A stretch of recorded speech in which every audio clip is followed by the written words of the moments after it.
Of Komiti Whakariti Mahiri, the Planning Committee of Auckland Council. Today it is the 31st of March. Welcome to the members, the Mayor, Councillors, Independent Māori Statutory Board members, our staff and members of the public attending this meeting as well. We've got a big agenda in front of us and as the members know, some 700 pages and I anticipate that we will be meeting for the entire day. So members, if we could just keep that in mind, I will firstly go to Kalinda Iswa and Kalinda will take the roll call. In your hands, please, Kalinda. Morning, everyone. Councillor Bartley. Morena. Councillor Casey. Morena, Kalinda. Councillor Cashmore. Present. Councillor Collins. Kia ora, Kalinda.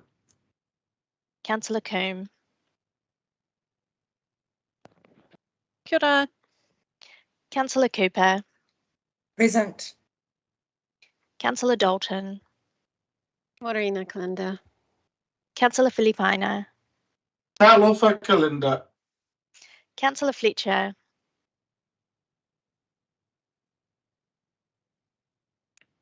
Mayor Phil. Ata Marie. Member Henare.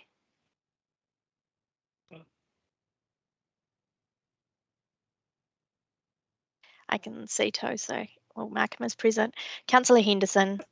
Morning, everybody. Councillor Hills. Kia ora koutou katoa. Councillor Mulholland. Kia ora, good morning, everyone. Councillor Newman. Good morning, Kalinda. Councillor Sayers. Good morning. Councillor Simpson. Morning, team. Councillor Stewart. Good morning. Councillor Walker. Hi there. Councillor Watson. Hi, Kalinda. Member Wilson. Kia ora koutou katoa.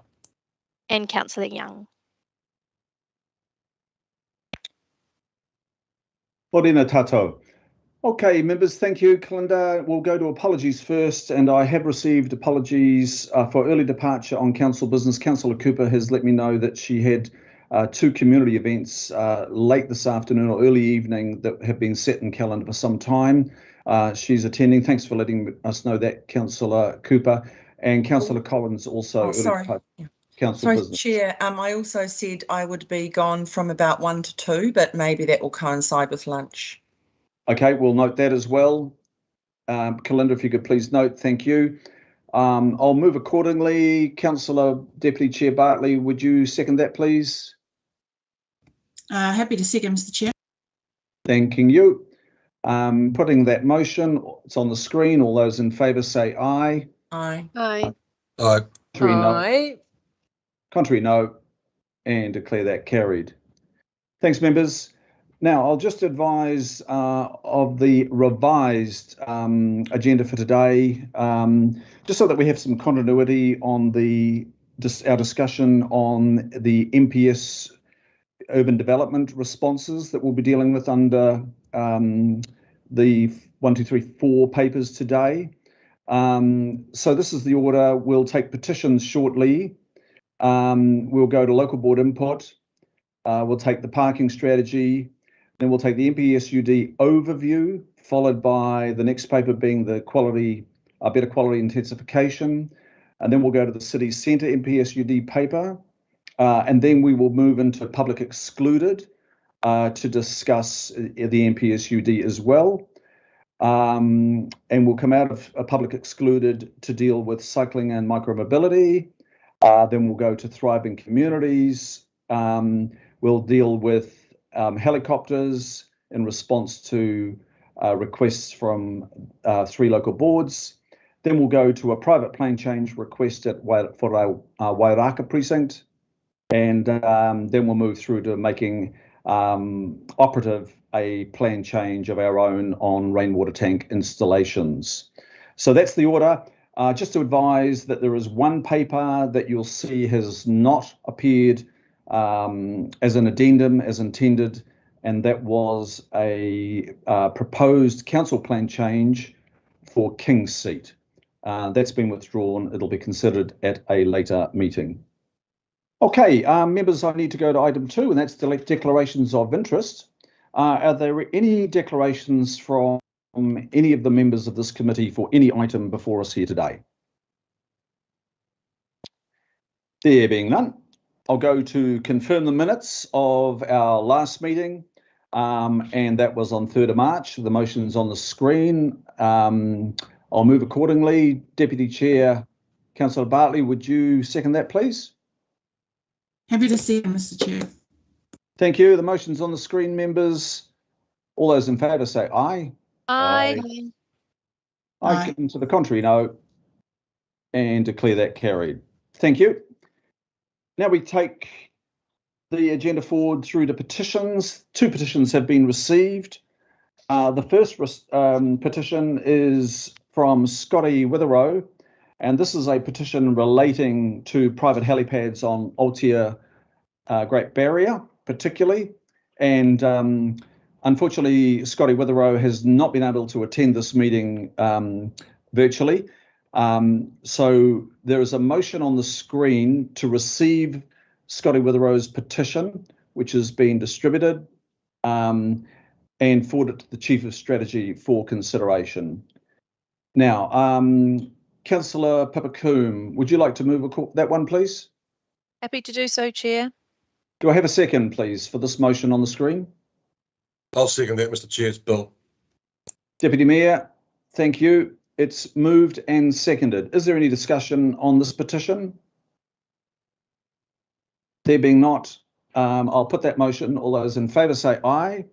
Aye. To the contrary, no, and declare that carried.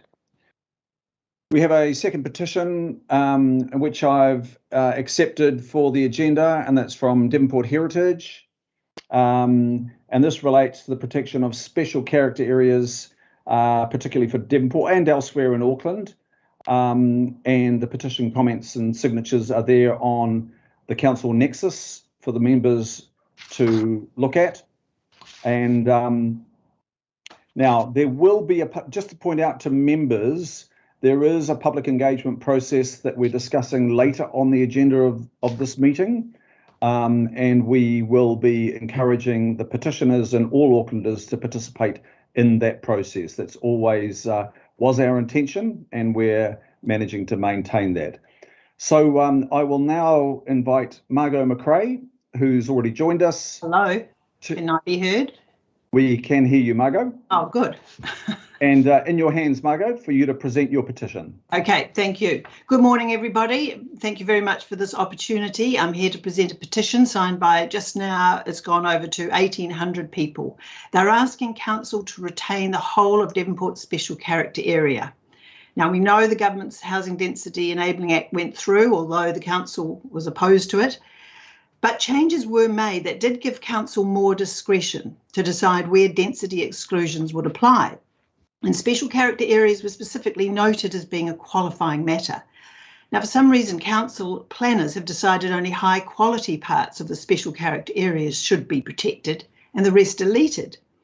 This assessment process was outlined in planning meetings minutes from last July.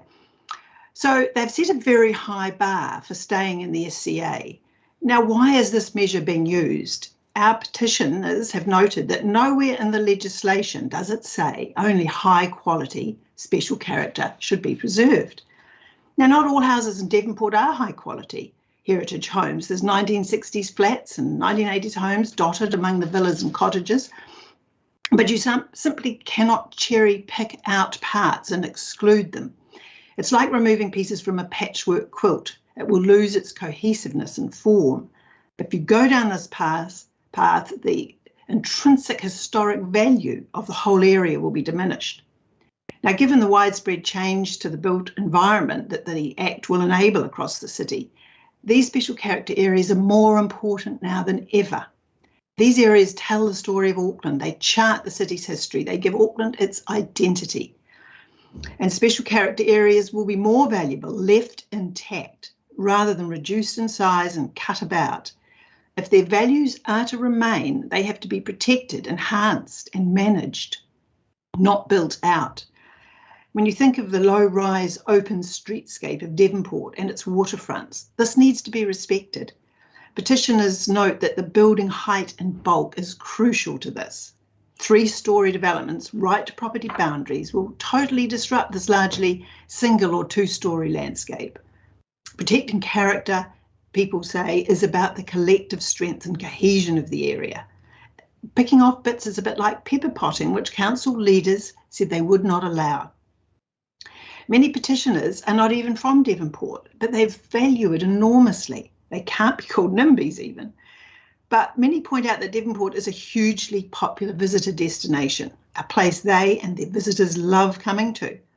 Not every building they see is historic, but it doesn't matter. It's the heritage landscape that impresses.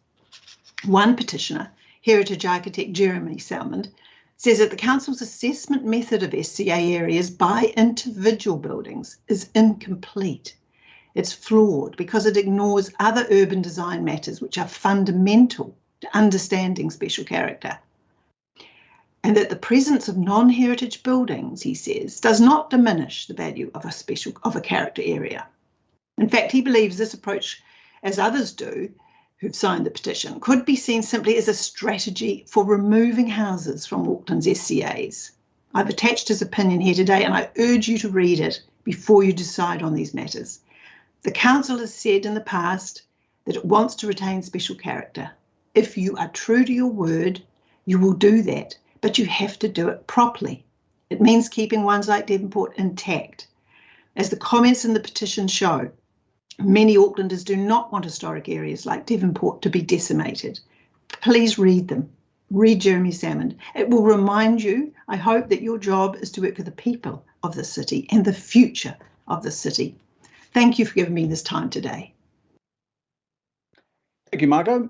Now, members, I'm inviting questions of Margot McRae, representing Devonport Heritage and the petitioners. Do I have any questions?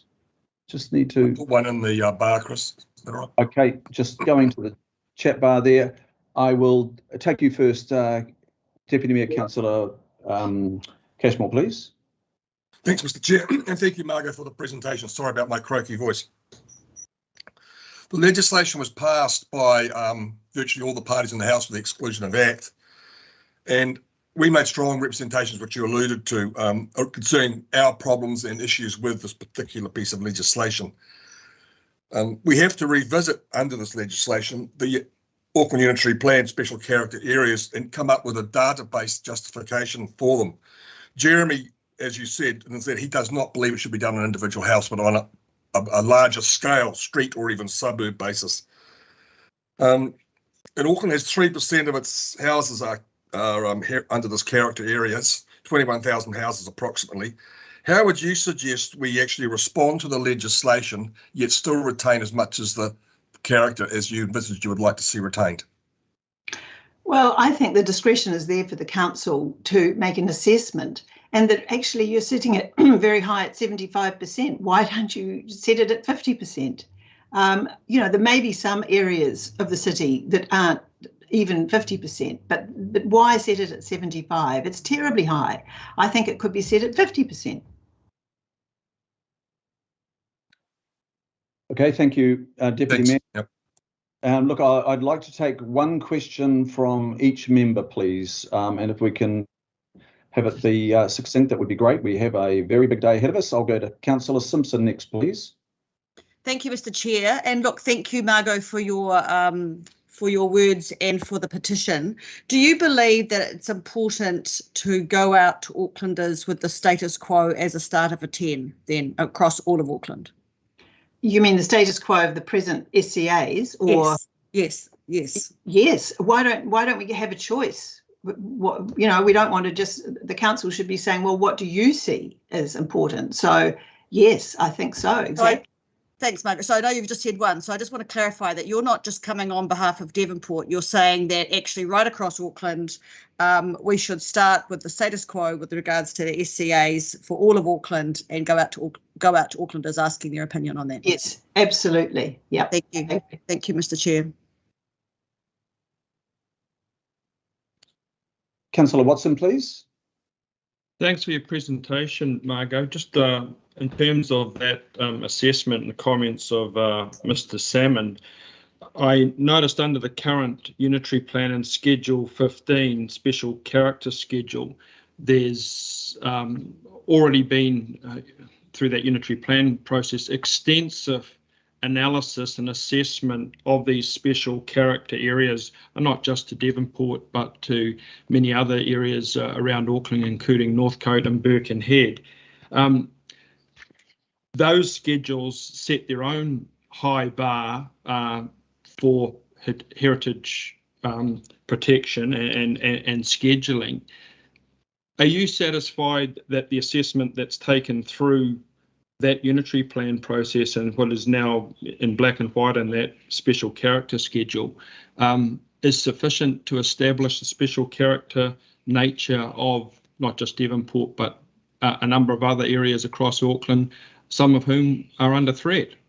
Yes, I absolutely do agree, and that's been through a long democratic process. Yes, these areas have been assessed. They have been assessed over and over. Devonport has got assessments back to Devonport Borough Council days. They do all exist. They went through the unitary plan process and they can be used and upheld. And I think the legislation allows for that. Thank you. I'll go to now the question from Councillor Walker and then finally Councillor Henderson. Councillor Walker. Yes, hi Margot. So I've listened to what you've said and also clearly seen the opinion of Jeremy Salmon. And my question goes like this. Would you suggest that if in the evaluation that we did, rather than the evaluation that was done, which I understand was not a physical site check, it was done via Google Street View, and that is public, that if all of the criteria that we have in the unitary plan that go to qualifying matter, and they include things like the historical context and the physical and visual qualities, the streetscape and the like, that if all of those things were taken into account, that instead of some locations missing out because they don't arrive at the 75% and 5 or 6, which is public because that has already been discussed, that in point of fact we would probably be close, if not identical, to what we have in the unitary plan, and that would support your contention that we maintain what we have in the unitary plan, which is incredibly well considered, and Councillor, not only that, has been through a robust process. Councillor, you're making a statement, you're not asking a question. Can you come to your question, please? So my question is, do you think that the analysis that we've done has been substandard as compared to the robust analysis under the unitary plan that takes into account things that might actually lift the quantity of areas that should be protected? No, it's certainly not substandard, considering the years of effort that went into that unitary plan, that people like Devonport Heritage and others, the effort we put into it to prove the importance of these areas. It's an insult to say that those things should not be taken into account. Yes, of course, the unitary plan already has the evidence there. Okay, thank you. Thanks, and Margot. Final question from Councillor Henderson, please. Thanks, Chair. The new law requires us to find a balance between developing to fill the housing gap and enable more homes versus protection of heritage value. If the houses discussed are low value 1960s builds, why should we draw the line at protection from development when we have a housing shortage and people living in cars? Well, interestingly enough, if you take the 1960s brick and tile flats in Devonport and you allow them to be developed into 3, you will lose the only affordable housing that Devonport actually offers. Low-rise little 1960s flats house older people, they have rentals, they have single parents. That is the only affordable housing in Devonport. If this goes through, they'll be ripe for development and turned into very, very high quality apartments for rich people. So the irony is that we will lose our only affordable housing that we've got. Thank you, Councillor Henderson. Thank you, Margot, for responding and bringing your petition to us. Now, just before I conclude the questions, I just need to check. Councillor Fletcher, I think your question has been addressed, and Yes, you it will. has. Thank you. And if Councillor Hills moves and Councillor Fletcher seconds, the motion is before us. So thank you, Margot. The motion is there on the screen. Move seconder. It is moved by Councillor Hills, seconded by Councillor Fletcher. Okay. Thank you very much. Thank you. Bye. Thank you, Margaret. And I'll put that to the vote. All those in favour say aye. Aye. Aye. To the contrary, no, and declare that carried. I just want to pause. We're still on this item, members, because I'm actually going to ask John Dogood to address the question that primarily Margot has asked here, because there's really no other opportunity on the open agenda to address it. Now, I'm mindful of the confidentiality of the detail, which we'll be discussing later on an excluded item. So, John, would you please address the question of the that Margot and petitioners have raised about just retaining the status quo? Now, I'm mindful of all the contacts that we have made with ministers post the legislation, and I think there is a Ministry for the Environment guidance note that came out after we continued to pepper them with questions about this and other matters. And that guidance note is at attachment A on page 281 at the back of the city centre paper. John, can you just take us through the removal of special character by the legislation and the council's intention to reinstate it as a Excuse me, Mr. Chair, can I bring a point of order up? Yeah, can you name the point of order, please? Yes, I'm just wondering whether you should listen to all the public forums on this issue before you ask for staff advice. Thank you. And I'm asking for the staff advice now on the back of the point that Margot McRae has made for her petitioners. Sorry, that isn't a point of order, by the way, Councillor. So I'll now go to you, John. Thank you, Chair. Good morning, members of the committee and Margot. So look, I'll keep it brief. As I understand the question, it's in relation to the way in which the NPS Urban Development and the Enabling Housing Supply Act recognise or do not recognise special character. So the default position under both the National Policy Statement and the Amendment Act that went through before Christmas is that Council must apply certain new height controls within walkable catchments of certain locations and then across the rest of the urban area, which are generally more generous or more lenient than our current height controls in the inventory plan. There's no specific reference to special character in either the National Policy Statement or the Amendment Act. There are a list of matters where, for reasons of national importance, councils are essentially required to consider lower height limits than would otherwise apply under the policy statement or the Act. And then there's a category called other matters or other qualifying matters. And that's where the council does have the discretion to look at this whole topic of special character and determine, for August notification of the plan change, what is the most appropriate approach. In doing so, there is a requirement to do a site-by-site, property-by-property analysis, which has been undertaken. That's a requirement from government. There's also a requirement to evaluate retaining or applying special character to certain places against the national importance, and this is the words from the policy statement itself, of enabling housing. So we have to weigh up applying special character as a reason for limiting height in certain places against the national importance of enabling housing is what council is required to do. So the approach to date from the planning committee is to absolutely have special character recognised and applied as a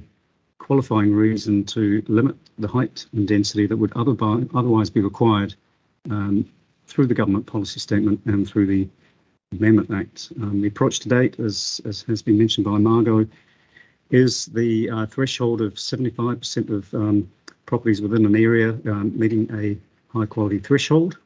That the approach, the methodology would not result in pepper potting, but it is an approach that would see some reduction in the special character areas if that was to go through. But maybe to make it absolutely clear, if the council was to take no action on special character come August, under the National Policy Statement and Amendment Act, there would no longer be a special character overlay in the inventory plan. So the council is proactively at this stage proposing to apply special character to areas of high quality as a reason for not allowing the heights or densities that would otherwise be required under the National Policy Statement. So it's a proactive decision to apply special character. If the council wasn't taking that approach come August, the legislation and the policy statement would simply have those areas removed. Okay, thank you, John. We'll take questions of John on that when we come to that particular item. And now we'll move on to public input. There have been 2 requests under public input. One was from a company, Lomai Properties, regarding their Waipupuki development. That's subject to a separate hearings process and not appropriate to be brought to this committee. And that process has not been concluded as yet. It's a matter that's subject to Environment Court appeal. The second is from Chloe Schwarbeck, the Member of Parliament for Auckland Central, regarding helipads and helicopter-related matters. I declined the oral submission, but I've accepted the opportunity for Chloe to present a written submission, and it's been distributed. I think, Kalinda, has that been distributed, please? Yes, it's available on Nexus. It's on Nexus now, thank you. And so we will formally receive the Member of Parliament's submission by the motion before us. Councillor Pipacoon, would you like to move? Thanks, Chair. Do I have a second, please? I'll second then. It's moved and seconded. The motion is before us. All those in favour say aye. Aye. Aye. Aye. And to the contrary, no. Declare that carried. Thank you, which takes us to item 6, local board input. There have been 4 requests accepted. We will firstly go to the Haraki local board, covering the national policy statement. We'll go to the Waitemata local board on helicopters, Aotea Great Barrier local board on helicopters, and Wahiki local board on helicopters as well. Starting with the Haraki local board, and I welcome the chair, Scott Milne, and member Troy Churton to the meeting, and you're welcome to give your presentation now under the standing orders. I think I'm with you initially, Scott. Yes, indeed. Thank you very much, Chair Darby. Do appreciate your time and that of the councillors this morning. Just before we get underway, though, I think I might just go straight to Troy. Troy, do you want to comment on John Duguid's response to the chair's question? Yeah, thanks, and hi everybody. And you know, this is such a wonderful opportunity for you as governors. John made the really relevant point, which is a theme that throws through the submission we're about to make to you. Firstly, that there is actually no reference to special character area in the NPS or the Act formally, but you do have that discretion to retain special character area. If you don't do anything with special character, then by default it will fall away completely. But John mentioned 2 really critical parts of that that discretion that you have. One involved the site analysis, which has been done now by Noel Reardon and his team, and the only thing really you still need is the input from Aucklanders through a consultation.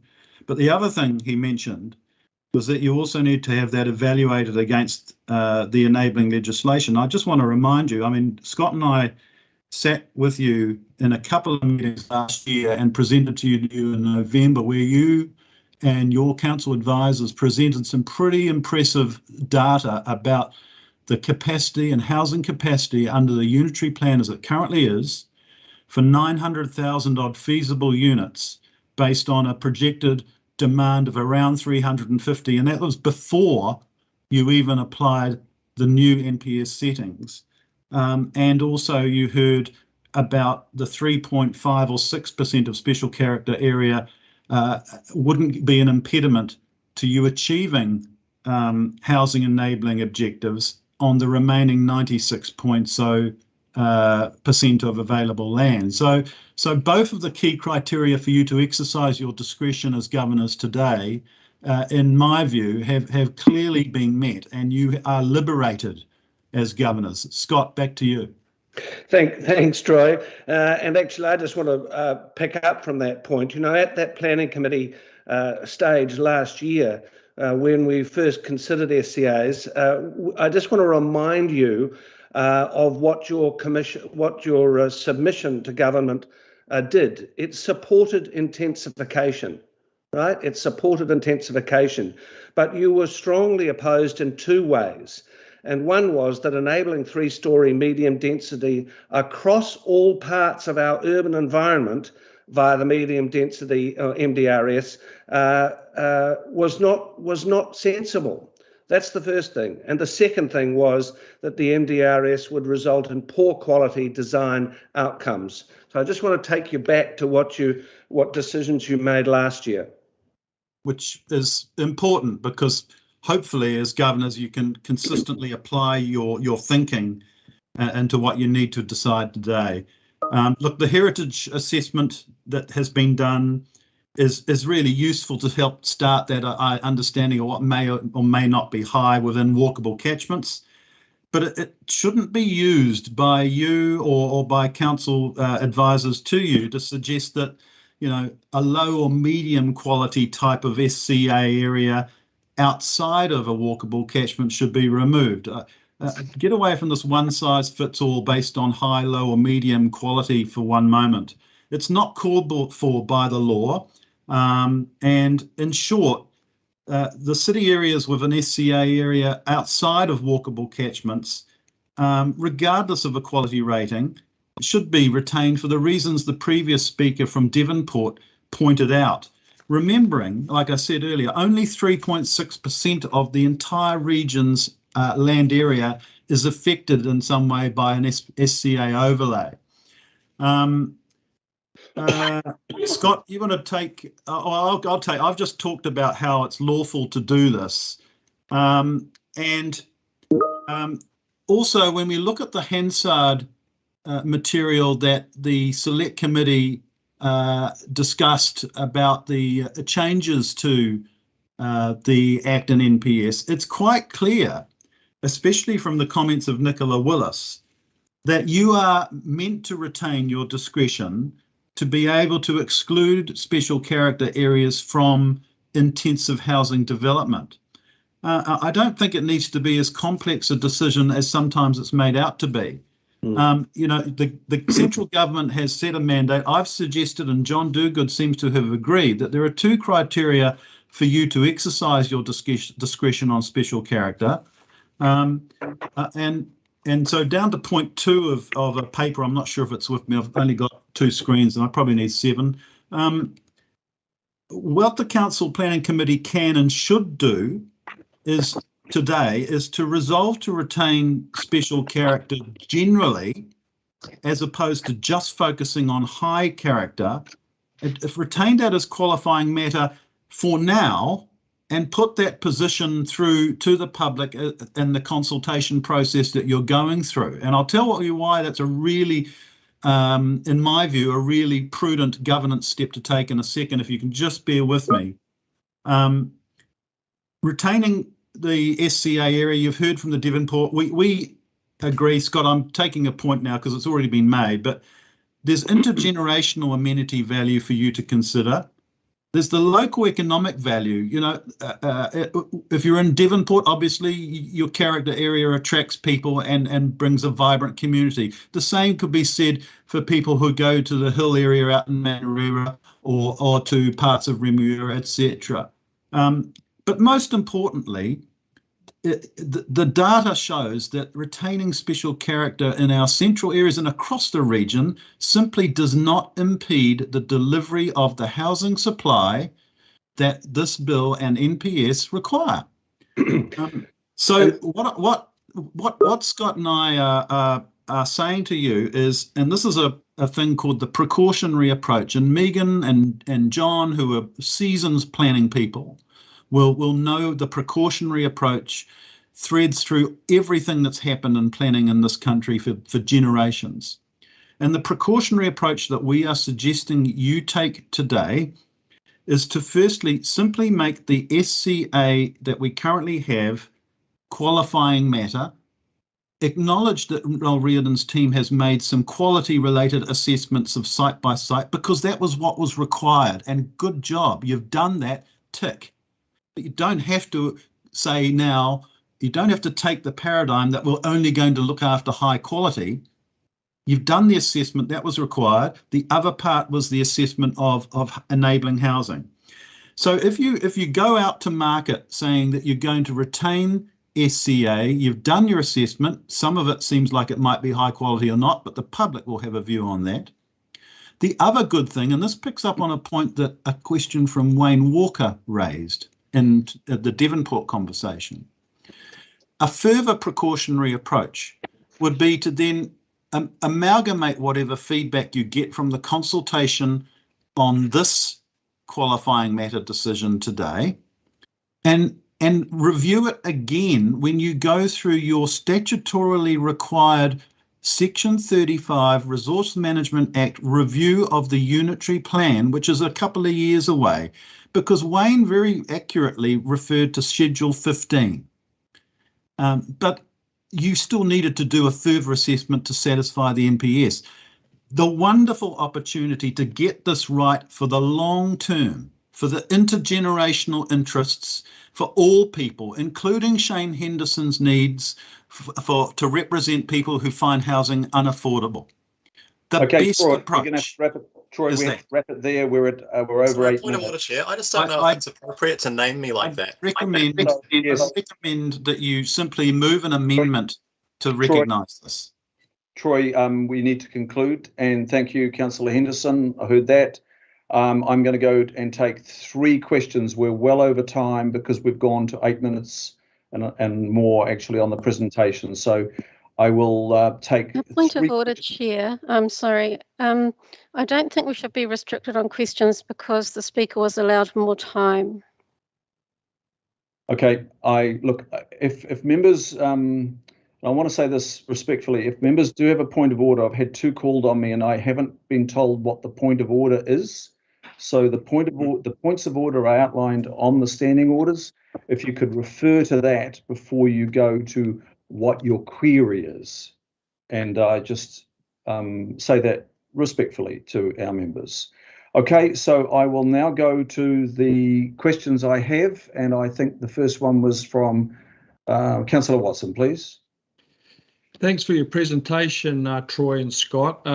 My question goes to the liberating position, I think you called it, Troy, that we find ourselves in terms of our legal obligations. I just wanted to check with you that I've got that right. In terms of our enabling housing, we already have 900,000 houses enabled through the unitary plan, plus whatever comes through the medium density proposals.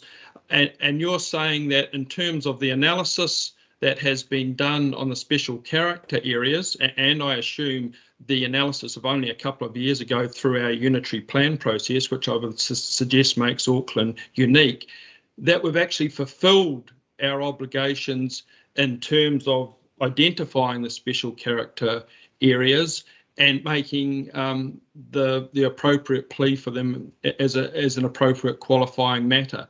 And that at the very least should be what the public is also asked to comment on in terms of our consultation process. Is that correct? Yeah, thanks for that question, Troy. Can you just refer to the legal advice that the local boards had? Yeah, so that's absolutely right. Well, it wasn't just legal advice. We had, principal advisor advice, and that was possible. And we're saying that this is the way to go. You've got your site analysis. You've got an evaluation you can do against enabling housing. The data was produced last year. It can be reproduced. It just leaves you with that discretion on special character. And you need to make a decision about special character, as John Turgood said, because if you did nothing on special character, then by default it would completely evaporate and be gone forever. Thank you. Councillor Simpson, please, with your question. Thank you, Chair, and I'd just like to to move the vote of thanks in advance of my question. Thank you. Troy and Scott, thank you very much. Auckland is very, very, very lucky to have local board members of your quality with this kind of knowledge around this, because I think it's very helpful for us all. To support you, my question is, if I was to put up an amendment on this, would the amendment to support your view be something like consult on keeping all current SCAs a qualifying matter pending a Section 35 RMA review of the Auckland Unitary Plan in 25-26? Would that be the sort of amendment you would look at to support your view?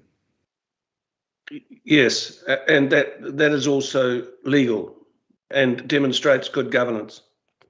Thank you. Thank you. And the final question is from, I'll go to Councillor Henderson, then Councillor Dalton, and then Councillor Hills. And then we will conclude there, please. Councillor Henderson, you are next. Yeah, thank you, Chair. And I actually should acknowledge the Chair for mentioning me by name, although I would be concerned that if I was the only one in this body that was actually concerned about housing supply, that would be a big concern for me. I do have a question, though, however, that are you saying that if our detailed staff assessment that is required by the law has found less than half of houses on a street have special character, are you saying that nevertheless we should maintain special character for those streets and to shut people out of home ownership on those streets? Well, there's a number of points you raised there. First of all, we're not shutting anybody out of home ownership. And you mentioned a figure of 50% where the figure is 75%. I think we have to take a more holistic view of what you as a governing body are trying to achieve here. I think there's a universal acknowledgement that character housing adds value to our city. It's how we retain it. The thrust of our submission is that we should just take our time. The process at central government level has been very rushed. And Chair Darby, if you'll permit me at the very end of this presentation, I'd like to quote a few sentences from a recent article. But the thrust of our proposal is that you are required by law to reassess the unitary plan in 2 to 3 years' time, and we should seek that breathing space, because once you tear these old houses down, you can't get them back. And that the purpose of housing enabling will not be prejudiced in any way by retaining special character. That's critical, Shane. Okay, we'll go to Councillor Dalton, please. Sorry, Councillor Henderson, sorry. Thank you, Councillor Henderson. I'll now go to Councillor Dalton. Thank you, and thank you for your presentation. One of the issues around this bill, and if we look at the presentation that was given to the Select Committee and the responses of the questions that came back from the Select Committee, is around urban design. So outside of the retention of the special character areas, do you have concerns for your particular area of Haraki around urban design should intensification take place? And I just want to pick up on the bit Chair Milne you said about being holistic. Being holistic means looking at all of Auckland, and there is a great wealth of Auckland that has had, well, perhaps wealth is the wrong word, that have really been burdened was the intensification of housing poor design. Do you share concerns with design if it were to take place in Haraki? Absolutely, Councillor Dalton, and thank you for your question. But this is not an Haraki problem. This is a region-wide problem. This is it's everywhere. Look, I'm actually up north at the moment in Rodney, and there are beautiful areas to walk with, right? But those aren't going to be special character. What we've got to do here is look to preserve what we've got. And Chair, I wonder if I could just quote from an NBR article. It said the Character Coalition Chair, Sally Hughes, said the group was appalled to discover officials had received no expert advice. Developers, and this is your point, Councillor Dalton, developers would inevitably build to the maximum height and bulk, and with a lack of any effective design standards, the result will be ugly and dysfunctional structures that will block the sun and light to existing homes. They will be unpleasant to live next door to and unpleasant to live in, she said. The Minister's own regulatory impact statement on the proposed law conceded that they were working under significant time constraints in developing it and that there was no opportunity for consultation with external stakeholders. I think what we're asking you for here, councillors, is to exercise good governance. You can do this within the law, and you can do it for the benefit of your wider community. Absolutely. Final question is from Councillor Hills, please. Kia ora, thank you, Chair. Thank you both to Scott and Troy. I guess my concern or just a comment is that a lot of what you both have said is more opinion than the legal advice, and I've asked for advice directly from the ministry on this because I've been concerned about this. So I guess, what do you say to us where the advice we're getting from the ministry is that their law says that if we don't prove the heritage at each individual site, we cannot protect it. The heritage protection has been removed by this law and we're trying to put it back on certain sites. What would you say to us as decision makers where the ministry is saying directly to us, if we don't prove it, we could lose potentially more than we're trying to protect right now? I might kick off, and Scott, you wrap. Councillor Richard, thank you. You have proven it. You've started that process, and the consultation process also helps you prove it. The way you've proven it is that you've had Noel Reardon's team do site-by-site assessments and using variable means. That's acknowledged that there are some character areas that may have a higher or lower alleged quality, but nonetheless, they have a quality. And you are liberated, like I said earlier, to go ahead and exercise a governance discretion to retain that character without getting bogged down by high or low quality assessments at this stage. Because the other criteria that you need to, as per John Durgood's advice earlier, for retaining it all as special character is to look at the evaluation about how it impacts housing and enabling. And you've already got quite a lot of fodder on that from previous meetings, and I'm sure it will come through again. Okay, so you are empowered, Richard. And thank you, Councillor Hills, for posing that question. We've had a good engagement there. We've gone about 100 or 200% over time, but so be it. So Councillor Simpson has moved the motion on the screen. Do I have a second, please? Happy to second. Yes, I'm happy. I indicated in the Councillor Fletcher. Thank you. Thank you. Sorry, Councillor Fletcher, I might have just missed that. So it is moved by Councillor Simpson, and seconded by Councillor Fletcher. The motion's on the screen. All those in favour say aye. Aye. Aye. To the contrary, no. And declare that carried. Thank you, Haraki. You've been very active in the MPSUD process, Scott. You're one of the boards that's been around our table upon invitation, and we thank you for that. Thank you. Chair, we're very grateful for the time.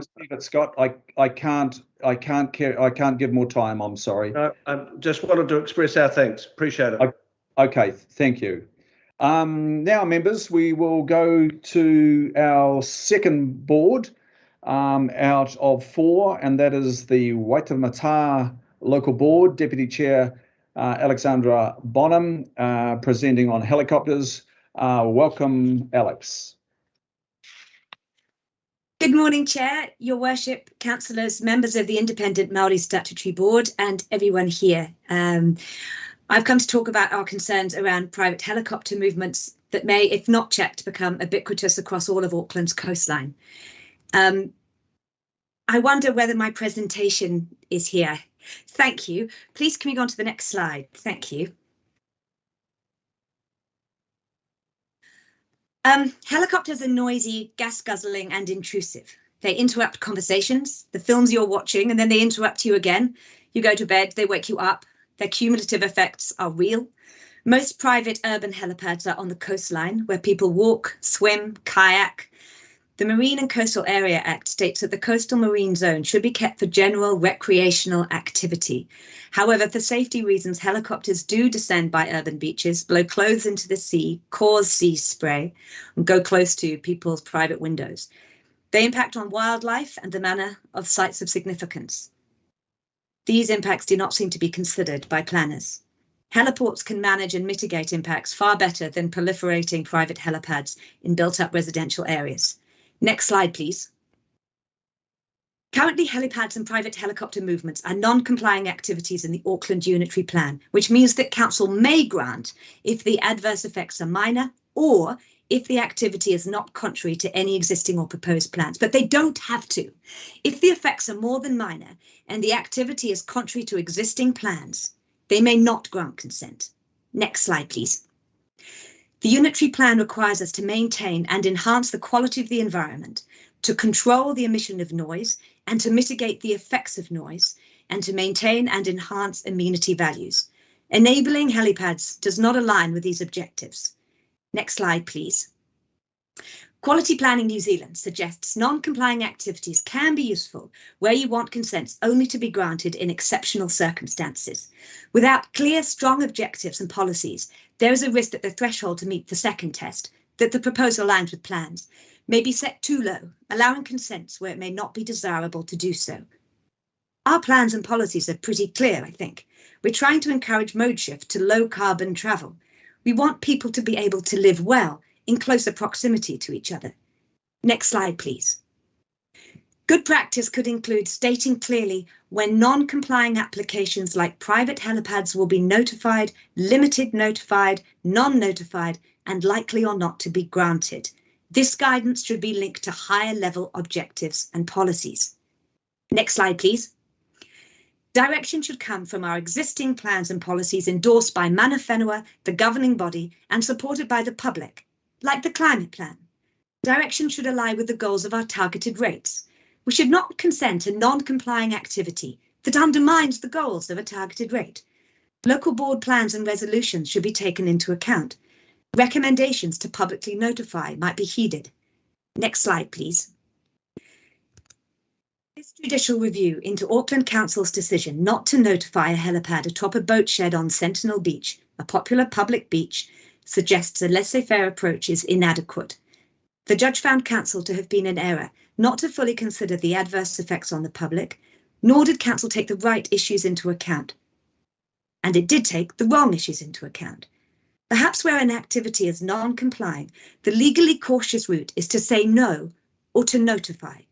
Helicopter impacts in a built-up area are likely to be more than minor on the public. Council is under pressure to enable more homes, yes, but these aren't homes. Next slide, please. The Waitemata Local Board recommended in December prohibiting private helipads in built-up residential urban areas. Advice we received is that it's too difficult to establish that private helicopter movements in these areas are never appropriate. I asked though, when is it appropriate to grant the right to use a helicopter in an intensifying residential area in perpetuity? Please notify consents. When I go to meetings of residents in neighbourhoods affected, it isn't a handful of people who gather.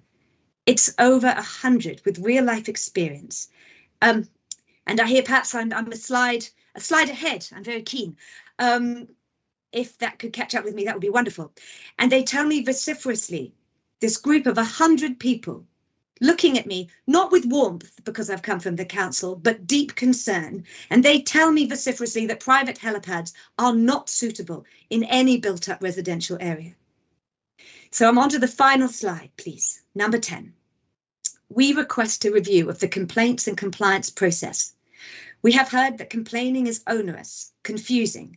Sometimes it is hard when there are a number of helipads nearby to know what particular resource consent is being breached, or to see what helicopter is going past. When resource conditions are breached, it seems no one is held to account anyway. Council could charge the consent holder for noise testing, but they don't seem to be using the tools they have to ensure compliance. So we request further data is collected to assess whether the current non-complying activity status of private helicopter use is appropriate or being managed appropriately. Are all impacts considered? Should consents be time-bound? Should they all be notified? We request you talk to residents in neighbourhoods affected. Residents are not pressure groups. They are us. We recommend clearer guidance for planners, including on when to notify and when to grant applications. Guidance that is accessible by applicants and the public. Council discretion does not equate to the discretion of individuals. Planners may want to say yes, but they are not obliged to say yes to a non-complying activity. If the effects are more than minor and do not align with the AUP, they must say no, to ensure a city that supports well-functioning human beings and a well-functioning planet. Sometimes they must say no. Thank you. Thank you, Deputy Chair Bonham, and members will take questions of the Deputy Chair now, representing the Waitemata Board. Are there any questions, members? Deputy Chair Bonham, I think you've done your job well and extremely thoroughly with the detail, and your requests are well articulated and clear. So we thank you. And we'll be discussing it later, and I'm sure you will be with us for that discussion. So thank you. Councillor Coombe, would you move the motion, please? And do I have a second, please? Absolutely. Thank you, Chair. I'll second, Chair Angela. Councillor Dalton will second. So we're acknowledging the submission today, this oral submission with the written material attached as well from the Deputy Chair of the Waitemata Board, Alexandra Bonham. So we'll put that motion. All those in favour say aye. Aye. Aye. Aye. Thank you, Alex. Contrary, no, and declare that carried. Thank you, Waitemata. Now we will go to Aotea, the Big Island, and we'll hear from Chair Izzy Fordham on helicopters as well. And I welcome Chair Fordham to the meeting. In your hands. Kia ora, and thank you very much. Thanks, Kalinda, for putting that slide one as we go. So, kia ora, Chair Darby, Mayor Phil, councillors, independent Māori statutory board members and staff. Firstly, quick apology. For some reason, the draft version of our notice of motion appeared on your agenda and did not include the attachments. Hopefully you were able to access them through the links provided in the pre-reading. For your convenience, we have tabled the finalised NOM and attachments today along with this speech. So, slide 2, please, Kalinda. Thank you for the opportunity to inform you of a new issue that has come to Great Barrier Island, and one of concern to us about the potential implications for the future and well-being of the island. I am here with the support of my board and community, our mana whenua, our tourism group, a petition of 600 plus signatures, our Auckland Central MP Chloe Swarbrick, and the added recommendation of the Environmental Defence Society. You will have read our notice of motion and relative documents, and I am happy to answer any questions you may have. But first, a bit more insight. Aotea is at the opposite end of the private helipad spectrum to Waiheke and even Waitemata. What we are trying to achieve is to prevent the proliferation of private helipads developing on Aotea. We have watched and we have learned, and we can see the potential outcome unless we do something now. To our knowledge, up until September last year, we had never received any resource consent applications for private helipads. In September, the board was notified of an application at 320 Grey Road, but this one application was for 2 private helipads on the same site, approximately 300 metres apart. The consent was subsequently granted, and for both pads.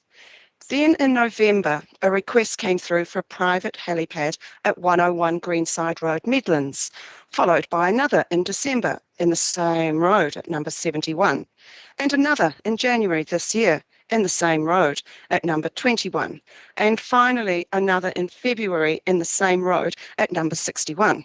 As you can see, pretty much all next to each other.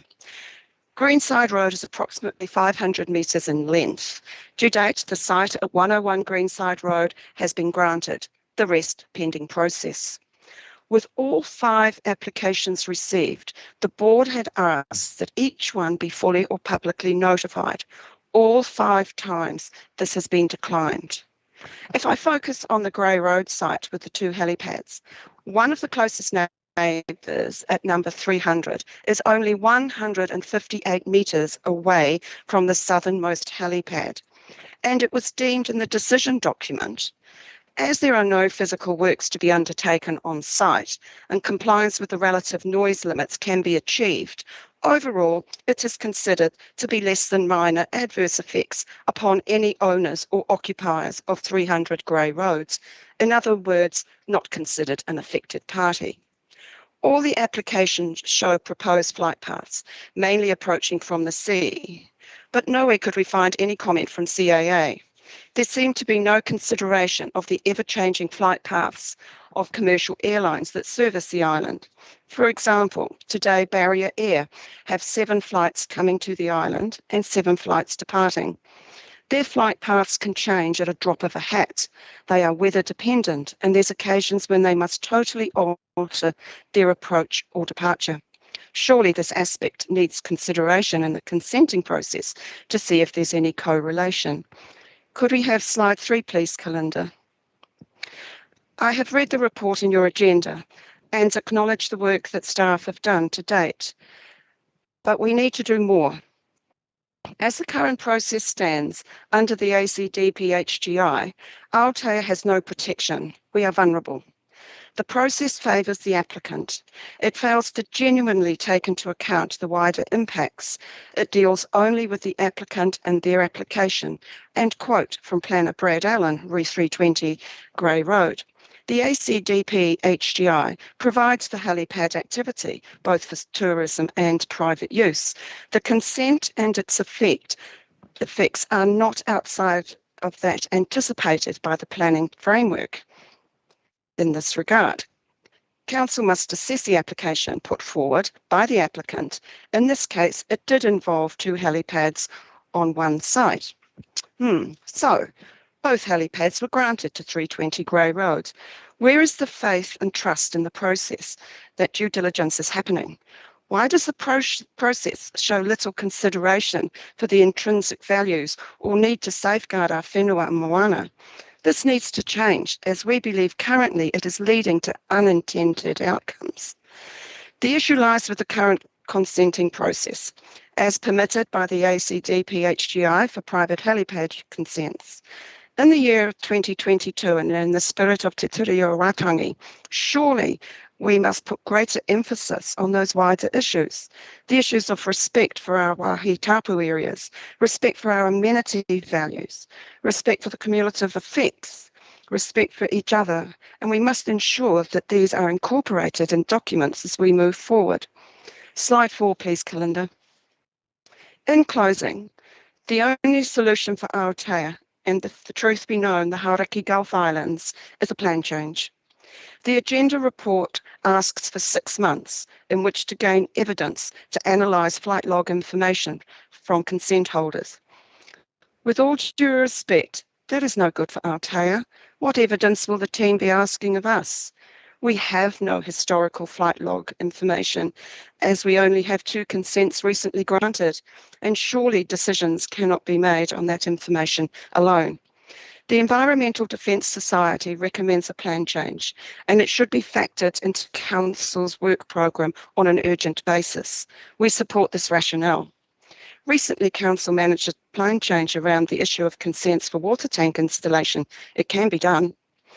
We urge the Planning Committee to actively consider a plan change. We are proactively seeking your help to help us avoid a pending situation.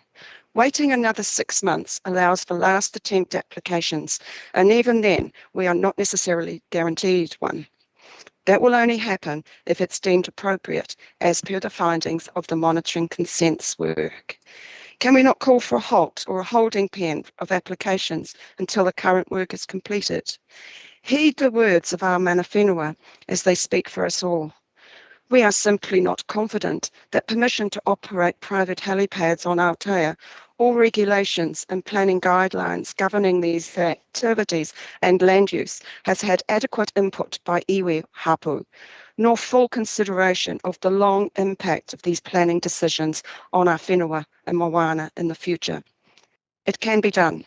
Aotea holds a special place in the Haraki Gulf and Tamaki Makaurau. We need to act and act now. We need to think about all other islands in the Gulf. They too need your protection. Be bold and be brave. Waiting until the full plan review in 2026 is incomprehensible. I thank you for your time today and happy to take any questions. Thank you, Chair Fordham, for that presentation. Good and thorough. And I'll take the first question from Councillor Desley Simpson, please. Councillor Thanks, Chair. And thanks, Izzy. That was great. Look, I'm just trying to get my head around what would happen if we limited the consenting for helicopters on Aotea. I mean, obviously people are asking for helipads for access, right? So if they didn't have that access, what are their other options? The other options are therefore only commercial, right? And would not that commercial go up? And then how do they get from the commercial airfield to where they want to go? I mean, I'm just trying to get my head around what would be the implications as a transport option. What other options are there? Because, you know, yeah, do you understand what I'm saying? I'm hearing people asking for totally. Convenience. It's not often. It's just when they want to go and visit, you know, for a holiday. It's not all day, every day. No, fair question. The Claris Airport, as you know, in the centre of the island there, with the current applications before us, is only 7 kilometres away from any of them. Some slightly less. There is plenty of space at Claris for the landing of private helicopters. A lot of these are chartered, so they're just coming in, dropping off their customers, and then they can arrange pickup from there to go to their destination. It's really not in the too hard basket. And I think wider consideration needs to be given to our people, our mana whenua. I can think of 2 of the applications. One in particular was granted near a PAR site and another one over a Wahitapu area in Midlands. And there doesn't seem to be any respect for those conditions. They may not be listed yet on council database, but that should not take away the significance of those areas. And there was a letter from Charles Napier, the whakakare for Ngāti Reho and Ngāti Waikato Aotea Trust on that very point. So there's plenty of space, as I say, at Claris and also at Okiwi. Okay. And let's be honest, let's keep your local economy, keep your local economy running as well. So supplementary, Mr. Chair. Councillor. Supplementary. So you would need an increase in taxi or some sort of vehicle transportation from the commercial airport to wherever these people are going. Yes, I mean, you don't lots have of these people already have. Sorry, lots of these people already have vehicles at their homes, or they're parked at a space that's provided for long-term parking in the Claris area as well. Okay, thanks. Thanks, Chair Fordham.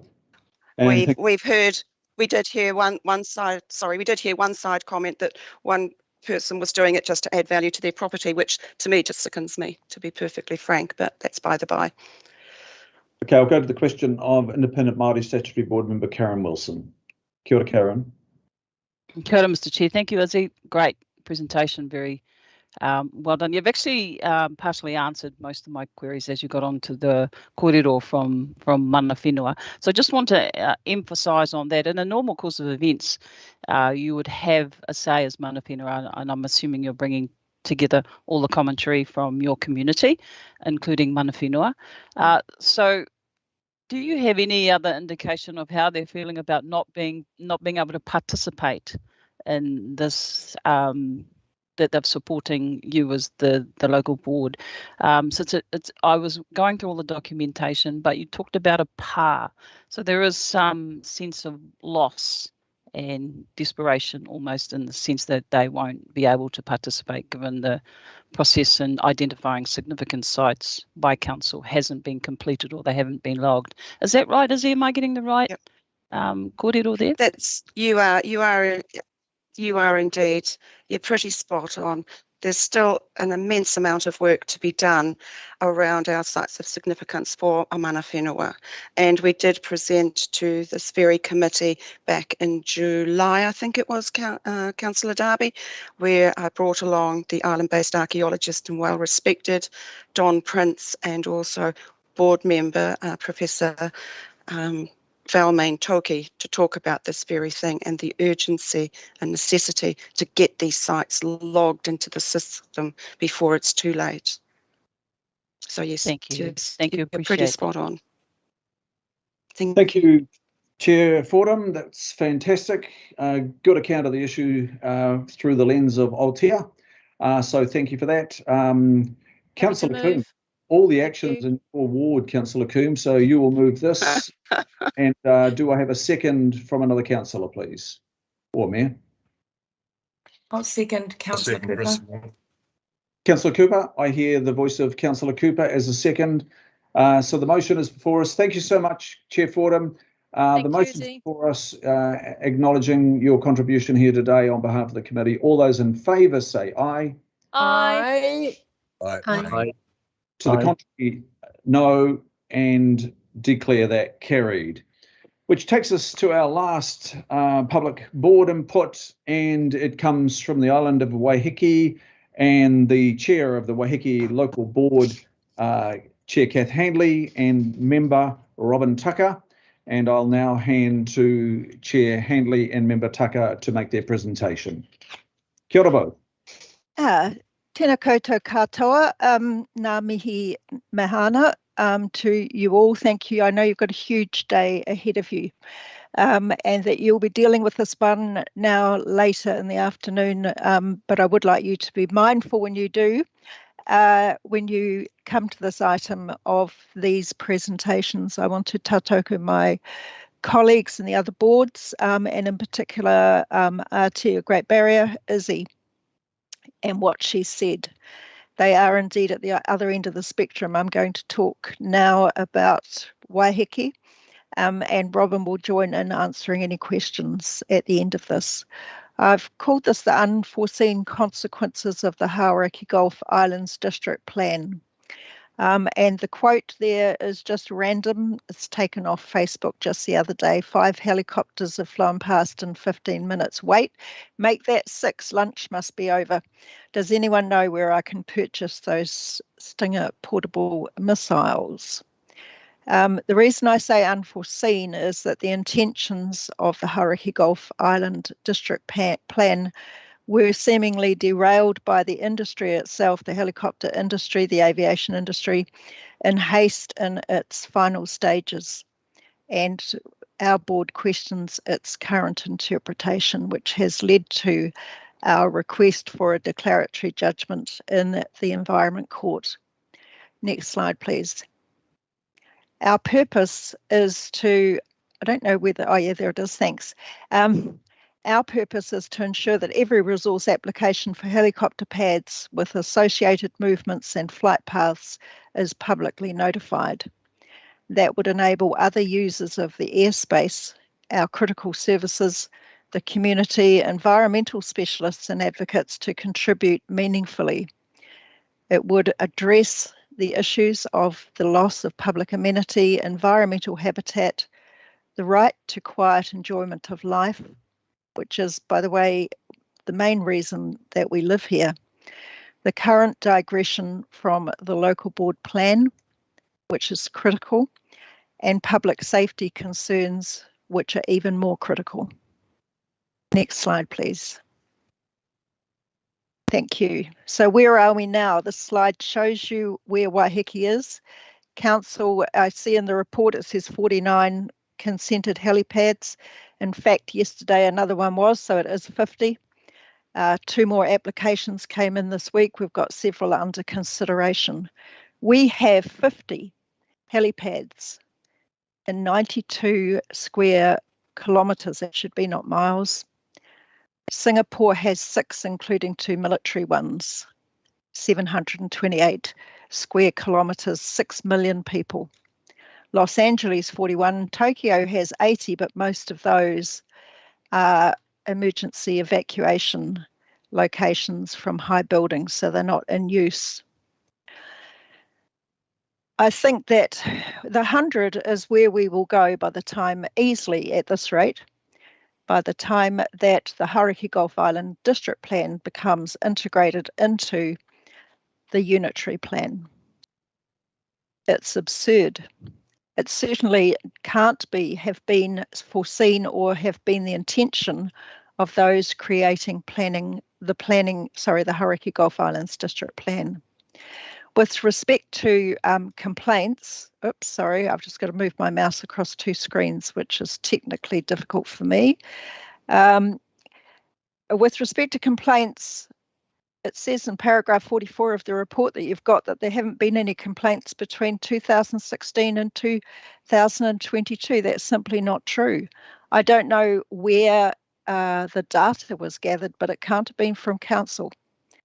The complaints of just one helipad at Cable Bay are legendary in the annals of compliance here at council. Nobody asked the local board for our complaints. And we do ask that you don't take that reference at face value. It will lead you to an incorrect conclusion.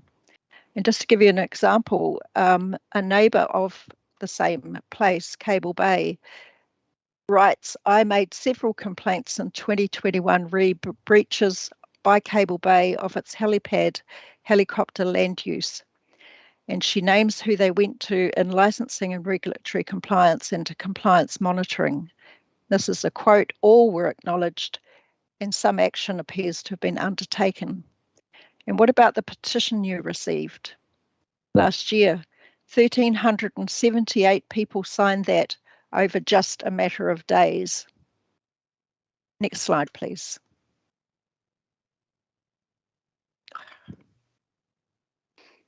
So why do we need to move urgently to notification? We have a single vision which has been consulted in our community and endorsed by, I think, more than 96% of the people who responded and the groups. It's enshrined in our local board plan, which is the vision is Waiheke as a sanctuary in the Gulf. But our reality is now an ever-increasing disruption to our enjoyment of life by frequent disruptive helicopter activity, even in our quietest natural environments. So the quote I've included in this presentation is, again, just off Facebook.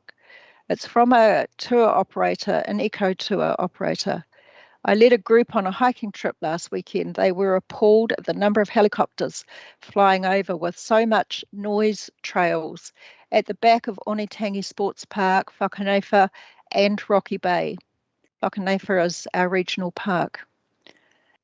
Feel very sorry for those in quiet areas like Rocky Bay having to put up with it, not to mention the impact on wildlife in these areas. And I have to say that while we're talking about human impacts, there is no environmental consideration in the consenting process. Thanks. Next slide, please. Just have to move my mouse and try and coordinate with you. One more. Oops. Won't be a sec.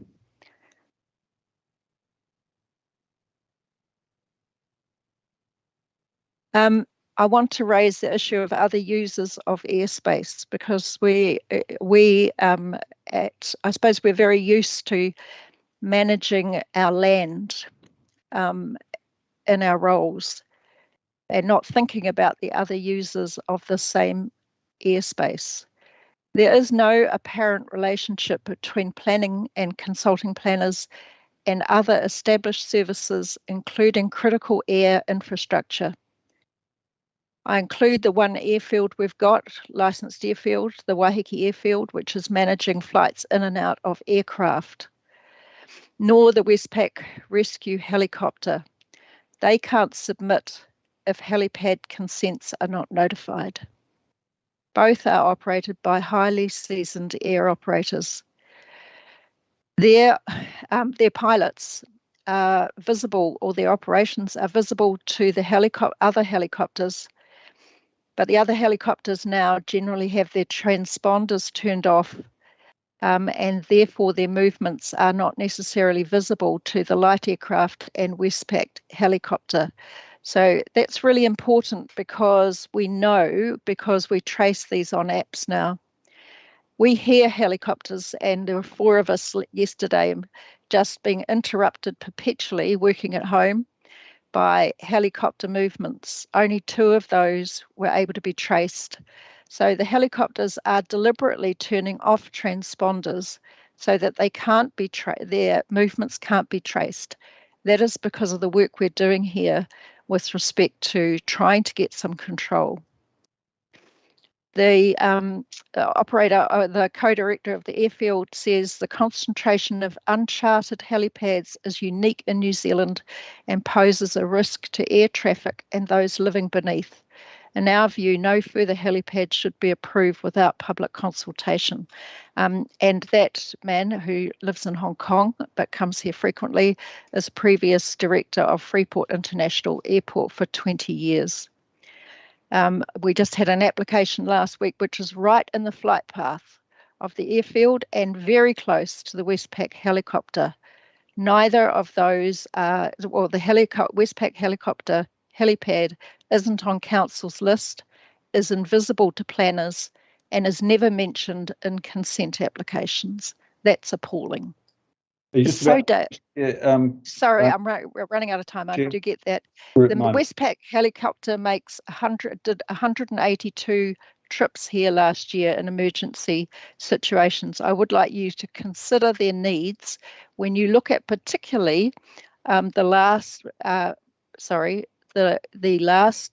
clause in the officer's recommendations, which is clause I, which is their interpretation of the Act and our need to go to, oh, by the way, the Westpac helicopter has said categorically, and I have it in writing, all consents should be notified. We have asked you to, so the next slide, please. We've asked you to seek a declaratory judgment in the Environment Court. We still ask for that. Council staff have suggested you close off that option. Please keep it open. You may need it. We would like other airspace users to be automatically consulted in the planned review, especially the fully consented airfield and the helicopter trust.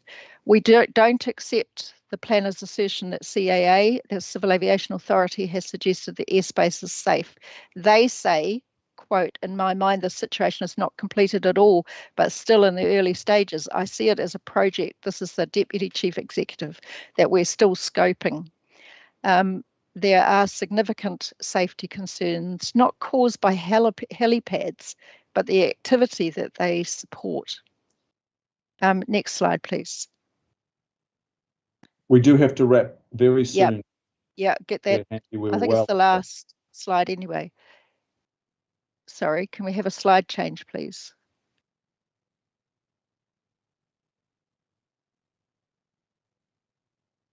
Have we got it? No, I believe that's all we have. Oh, okay. Thank you. Thank you. I would ask, I will take any questions, but I do thank you very much for your time, and I'm sorry to put pressure on your schedule. Thanks, Chair Handley, and thanks, Member Tucker, who we haven't heard from, but we know is in support with Chair Handley today. Questions, please, from the members, and I have a question first from Councillor Simpson, please. Thanks, Chair, and thanks, Kath. Look, 3 just quick questions. Westpac helicopter, when they're needed, do they just land anywhere or do they have to land on a helipad? No, they can land anywhere, but they prefer a number of destinations. The majority go to the sports field in the centre of the sort of urban end of the island, but they can land anywhere. So they need to be able to traverse the skies, if you like, safely, but in an emergency setting. So, you know, they don't have time on their hands. Okay, thank you. Do you have a chart or a map of the 50 helipads showing their locations and, you know, where they're coming from? And no, and that is a major concern for the airfield and for all flyers. So there should be a chart of the flight paths and the locations so that they can take those into account, but there appears not to be one at all. That contrasts with, say, the airfield, because civil aviation, you know, that is chartered flight paths in and out of the airfield, fully regulated, but council's flight paths that are being consented by planners aren't chartered. So we've asked for that. We don't have it. Next question is Councillor Dalton, please. Councillor Dalton. Yes. Lost my mic. Hi, Kath. Thank you. The first presentation at the workshop last time was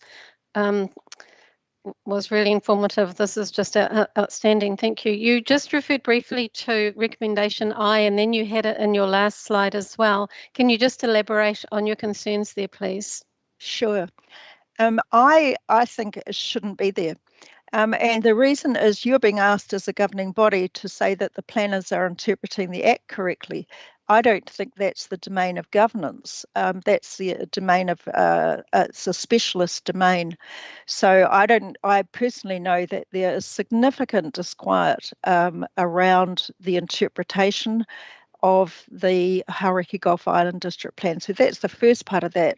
The second is just to keep the option open of a declaratory judgment in the Environment Court. That is the cheapest, fastest way to get to an answer here without waiting 6 months. And that would serve council very well in terms of the next steps. So I would just advise just not agreeing to I at all.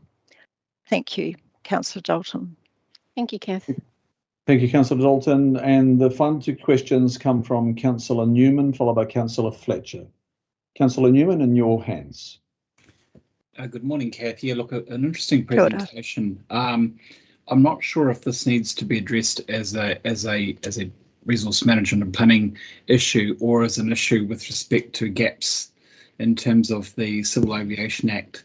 Now, you have identified, obviously, that Civil Aviation Act addresses a narrow range of issues, and that what we're dealing with here is really, by comparison, Wild West. But is this a matter which is properly addressed from a regulatory perspective in terms of an amendment to the Civil Aviation Act, or do we have to try and address this just in terms of trying to get some safety in the skies beyond those flight paths around airports and etc.? Are we having to deal with this over and above that until Parliament acts on it? Yes, and there's no guarantee here that Parliament will actually do, at the moment, the way that the CAA bill is drafted reduces the opportunities for the Minister of Transport to, for instance, declare Waiheke or Waiheke and Aotea Great Barrier special designation airspaces. There is an absolute responsibility here. I think that one of the issues for us is, frankly, the responsibility carried by planning to make decisions around flight paths and what's happening in the air. But we can at least take some steps to reduce the congestion and the safety risks and the unbearable consequences of having our airspace so congested in our terms. Thanks. Chair, if I can make one further point of question to Kath. Kath, I mean, I can understand the problem that you're identifying, but you'll understand my conundrum.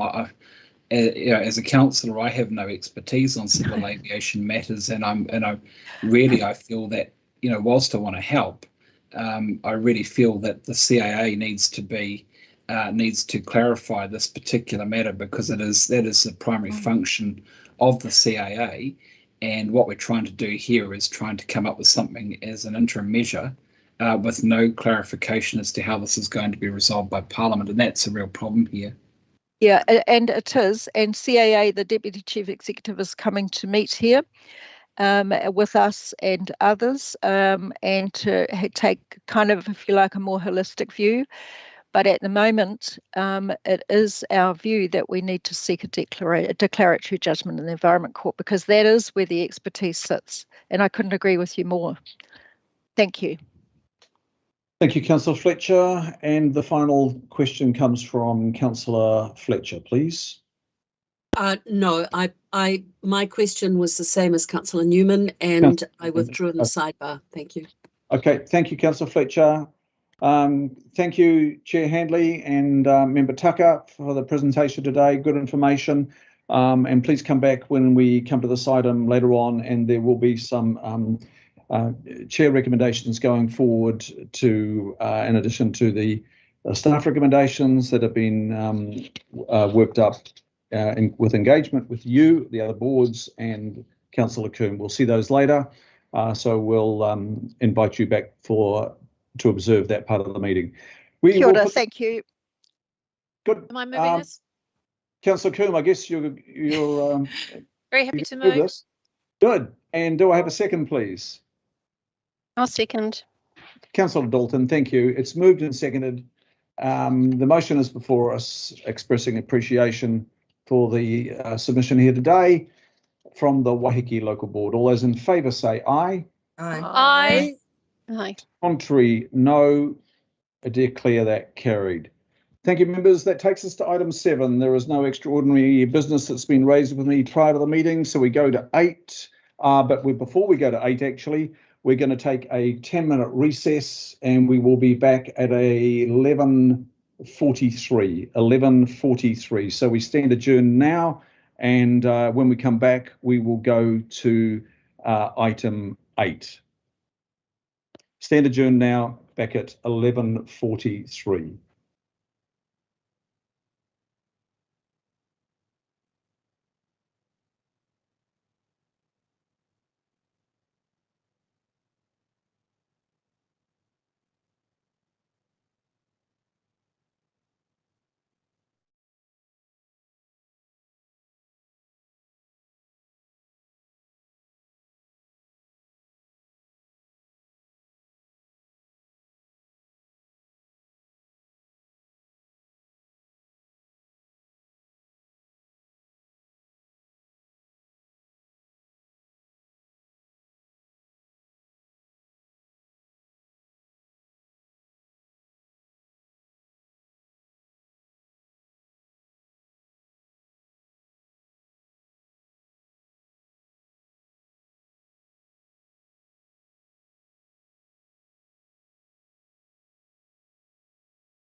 Committee. We will now go to item 8, and this is on page 15 of your agenda, and this is the review of the Auckland parking strategy.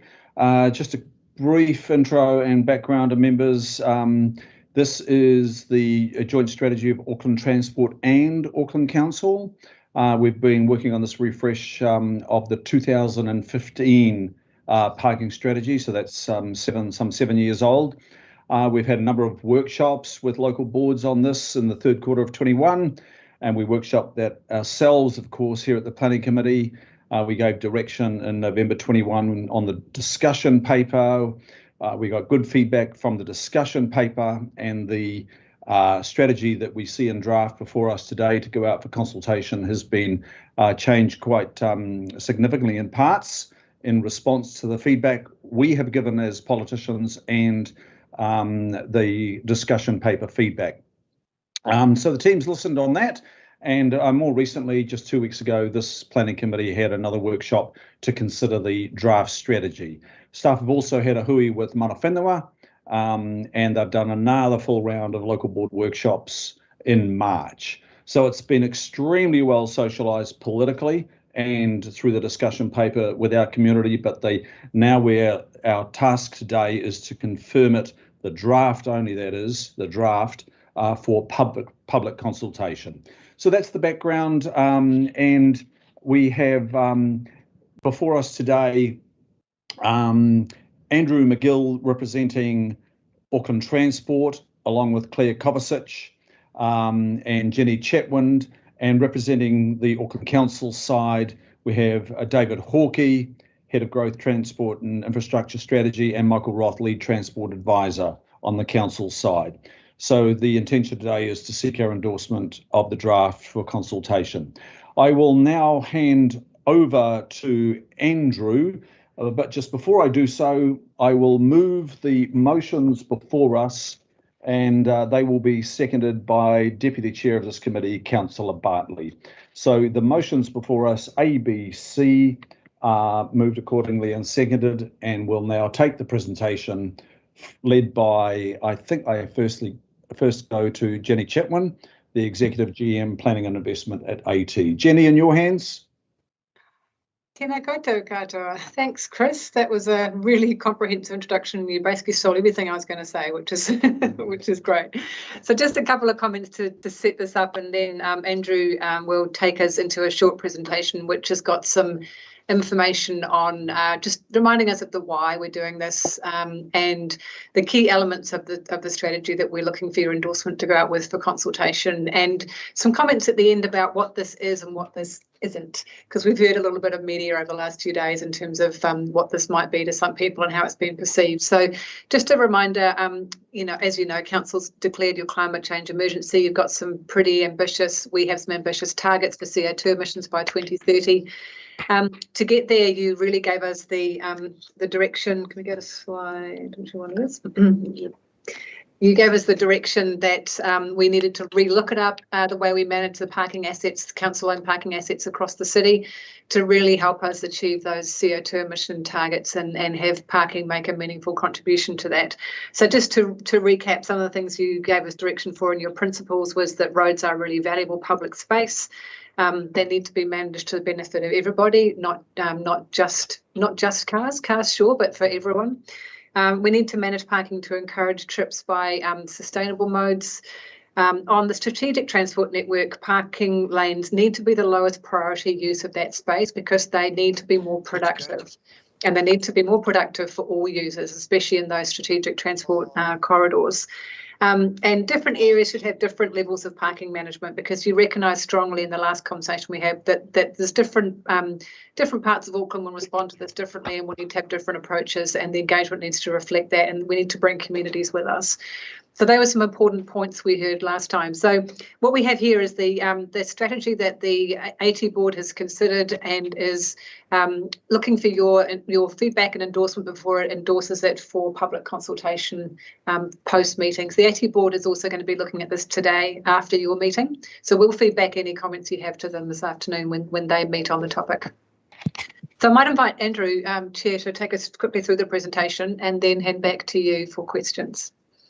Thanks, Jenny. I'll just go through sort of why we're doing this and then some details about what we heard from this committee in workshop a couple of weeks ago, as Councillor Darby mentioned, some core components, and then details, as Jenny said, of what it is and what it isn't. We know, as Jenny said, that the region needs to change. We're having some enormous challenges as a region around growth and tackling climate change, dealing with safety issues. And we need to have a transport system that meets these growing, changing needs for travel.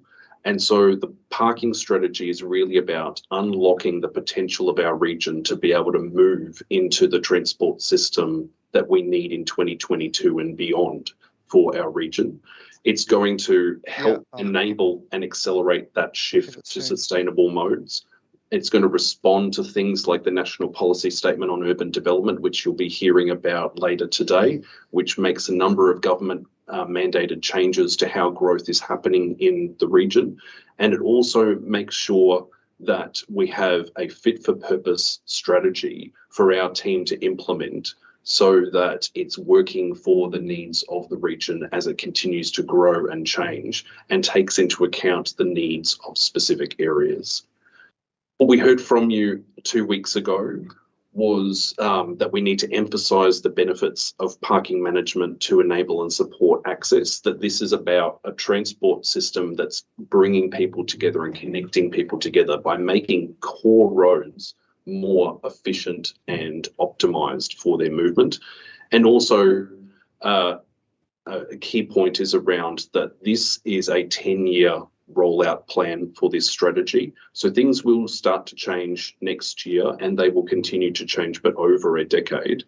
And also to recognise that in terms of with that 10-year strategy being the case, to be mindful of that in the consultation that we have, given that there is a lot of fatigue associated with COVID. And we've also restructured the forward with great input and advice from Councillor Darby and our chair, Adrian Young-Cooper, as well. So we've made all the changes in summary that this committee asked for 2 weeks ago. Components that I just want to raise of the strategy, one final time, is in terms of parking management, we have a tiered system in place.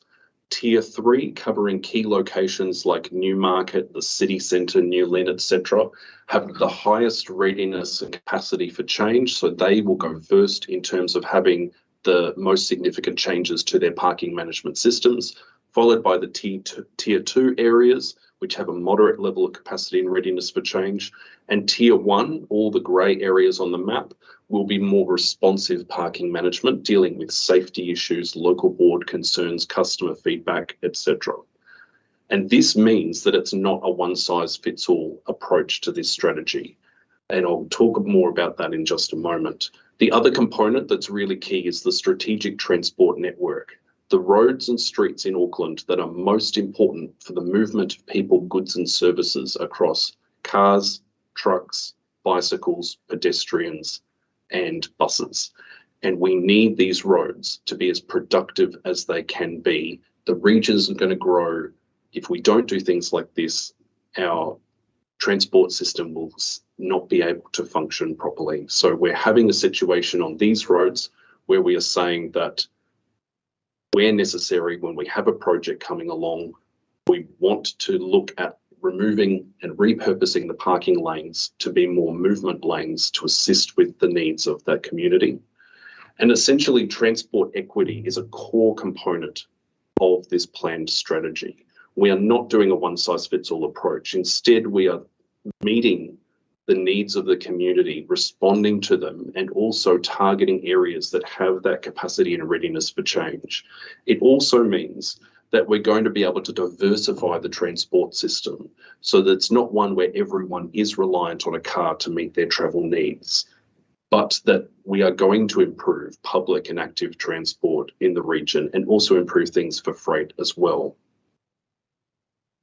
Paid park and ride is an area that is key to the strategy as well and has got a lot of attention in the last week. And so there's some key things around park and ride I wanted to convey. Park and ride is a premium product. Its purpose is to give access to people to the rapid transit network who have no other way to get there.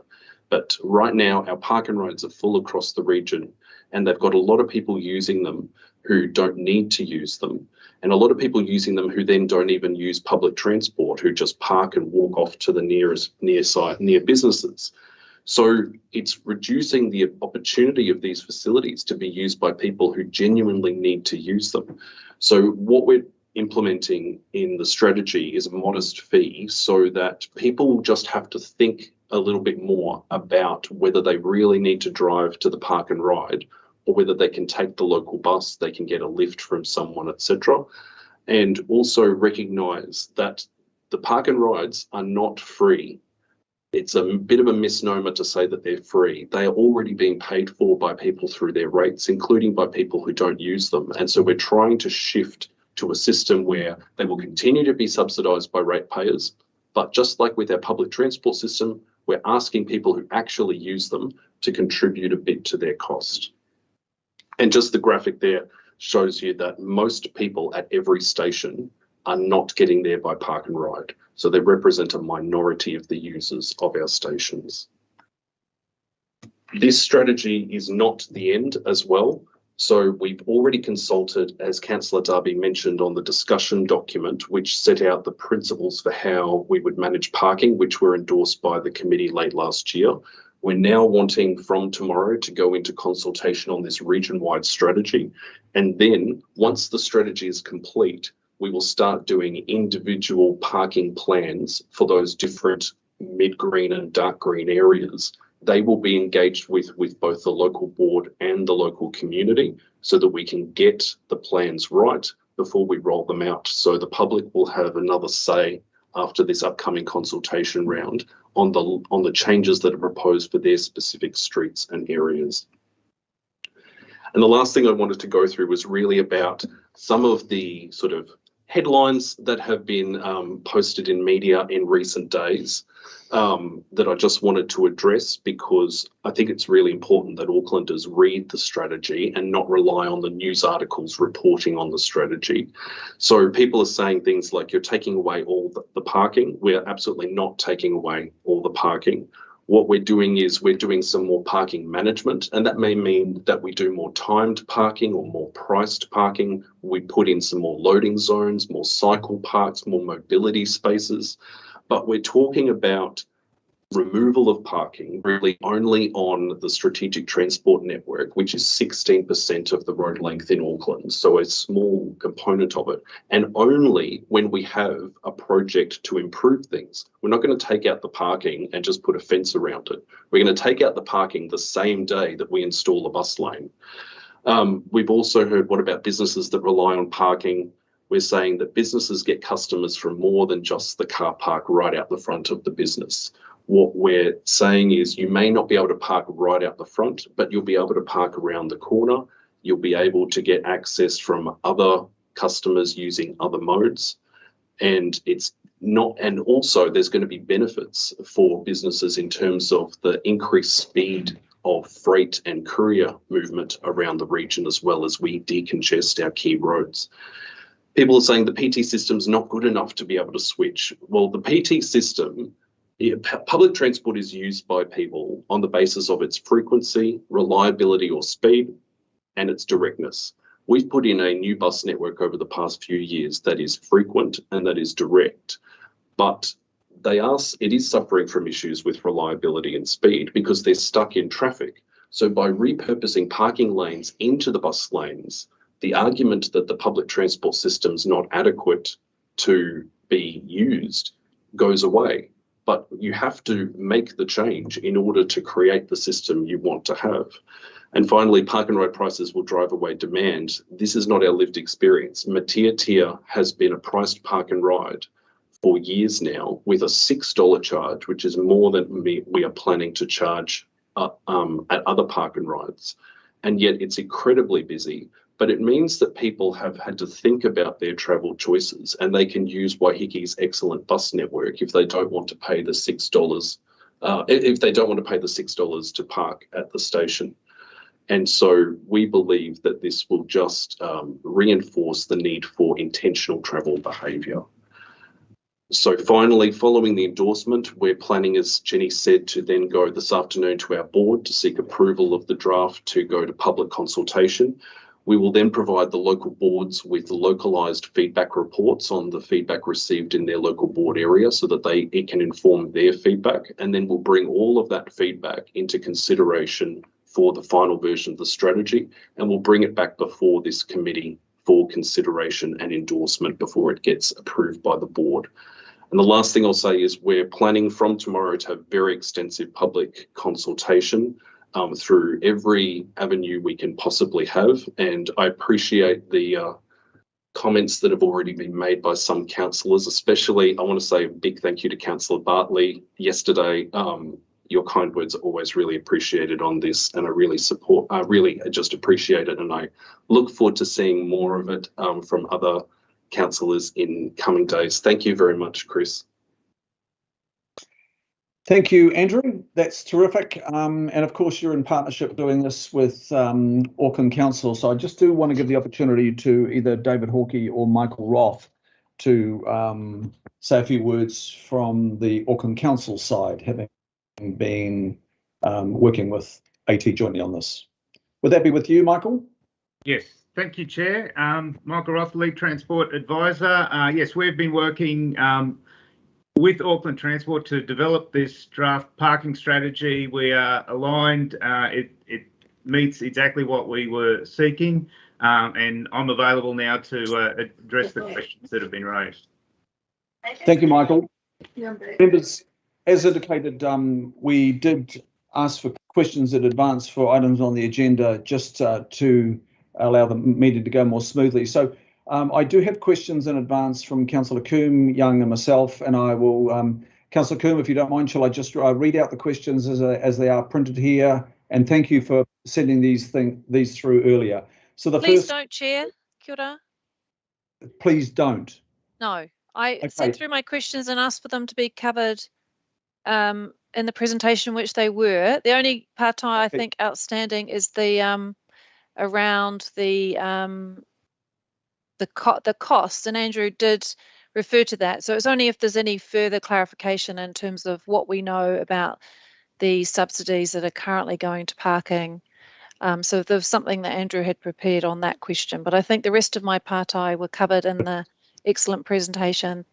Maybe we could expand on that question of costs then, Councillor Coombe, because I think Andrew did cover it in part, but I think you were wanting to get an account of what does it cost to put a single at-grade car park in, and you know what are the OPEX? What's the OPEX on that? Andrew, does that account more than that? But yes, it was around what we know about the overall subsidy that's provided to car parking generally. Andrew, thank you. Yeah, thank you. And thank you, Councillor Coombe, for the question. I'll speak very briefly on this, and I think Michael has a valuable contribution to make to this question as well. What we've done is, it's a really interesting question to make, a question to investigate, because absolutely there is a subsidy that is associated with providing all these car parking spaces, which is coming out of people's rates. And I think that there's more than just the financial cost associated with it. We're talking enormously about the opportunity cost associated with allocating space here. What else could we be using this space for? And I think sometimes there can be a lack of imagination about what this space could be used for. And so the opportunity cost around places for people to dine, to sit and linger, places for people to move, places for people to connect is something that is really an opportunity for Auckland to create a world-class city. And so I think that when I think about the cost of the parking space, I'm thinking about it in that sense quite primarily.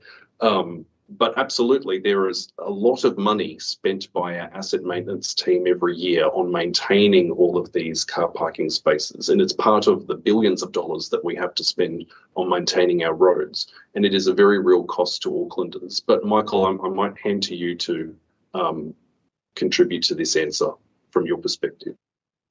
Thanks, Andrew. Just in addition to the cost of constructing and maintaining the car parks, we estimate that Council provides about 600,000 free car parks across the Auckland urban area.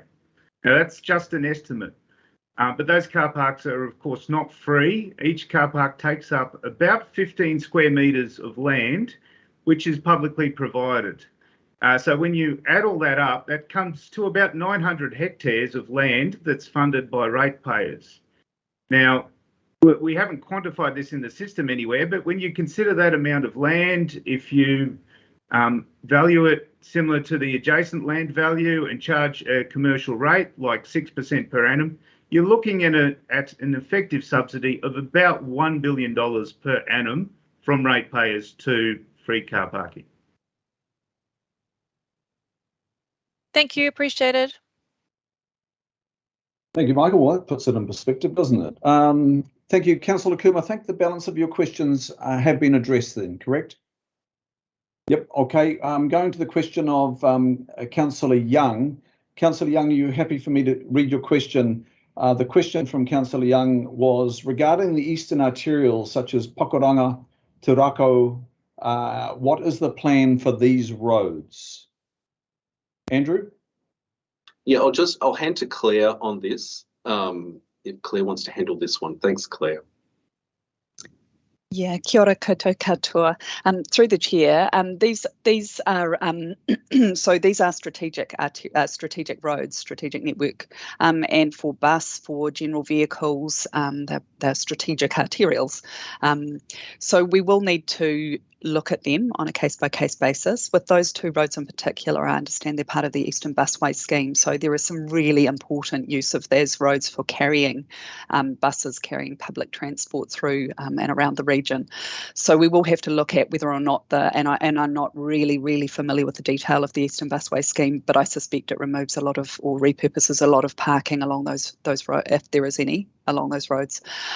So there are a number of strategic arterials within Te Rako Drive, so Tirarangi Drive and Te Rako Drive are both strategic arterial roads, both rapid transit corridors, and yeah, there are a number of other roads within the local board area around Howick that are also strategic. And just one other point, it doesn't necessarily mean we will remove parking from these roads. We will look at them on a case-by-case basis, understand their strategic functions and whether there is space for those functions. If there's leftover space, that may be available for parking. So that would be our general approach to them. Thank you. And Councillor Young, I just want to go to you now. Does that question does the reply satisfy your question, Councillor Young? Yeah, thank you very much, Chair, but I do have another question as well. Absolutely, Councillor Young. Supplementary from you, please. Thank you very much. Thank you, Chair. I agree. We do need to upgrade the strategy, but we need encouraging the mode shift with the limited space, and we know we cannot keep it continue build more roads and the motorway mine.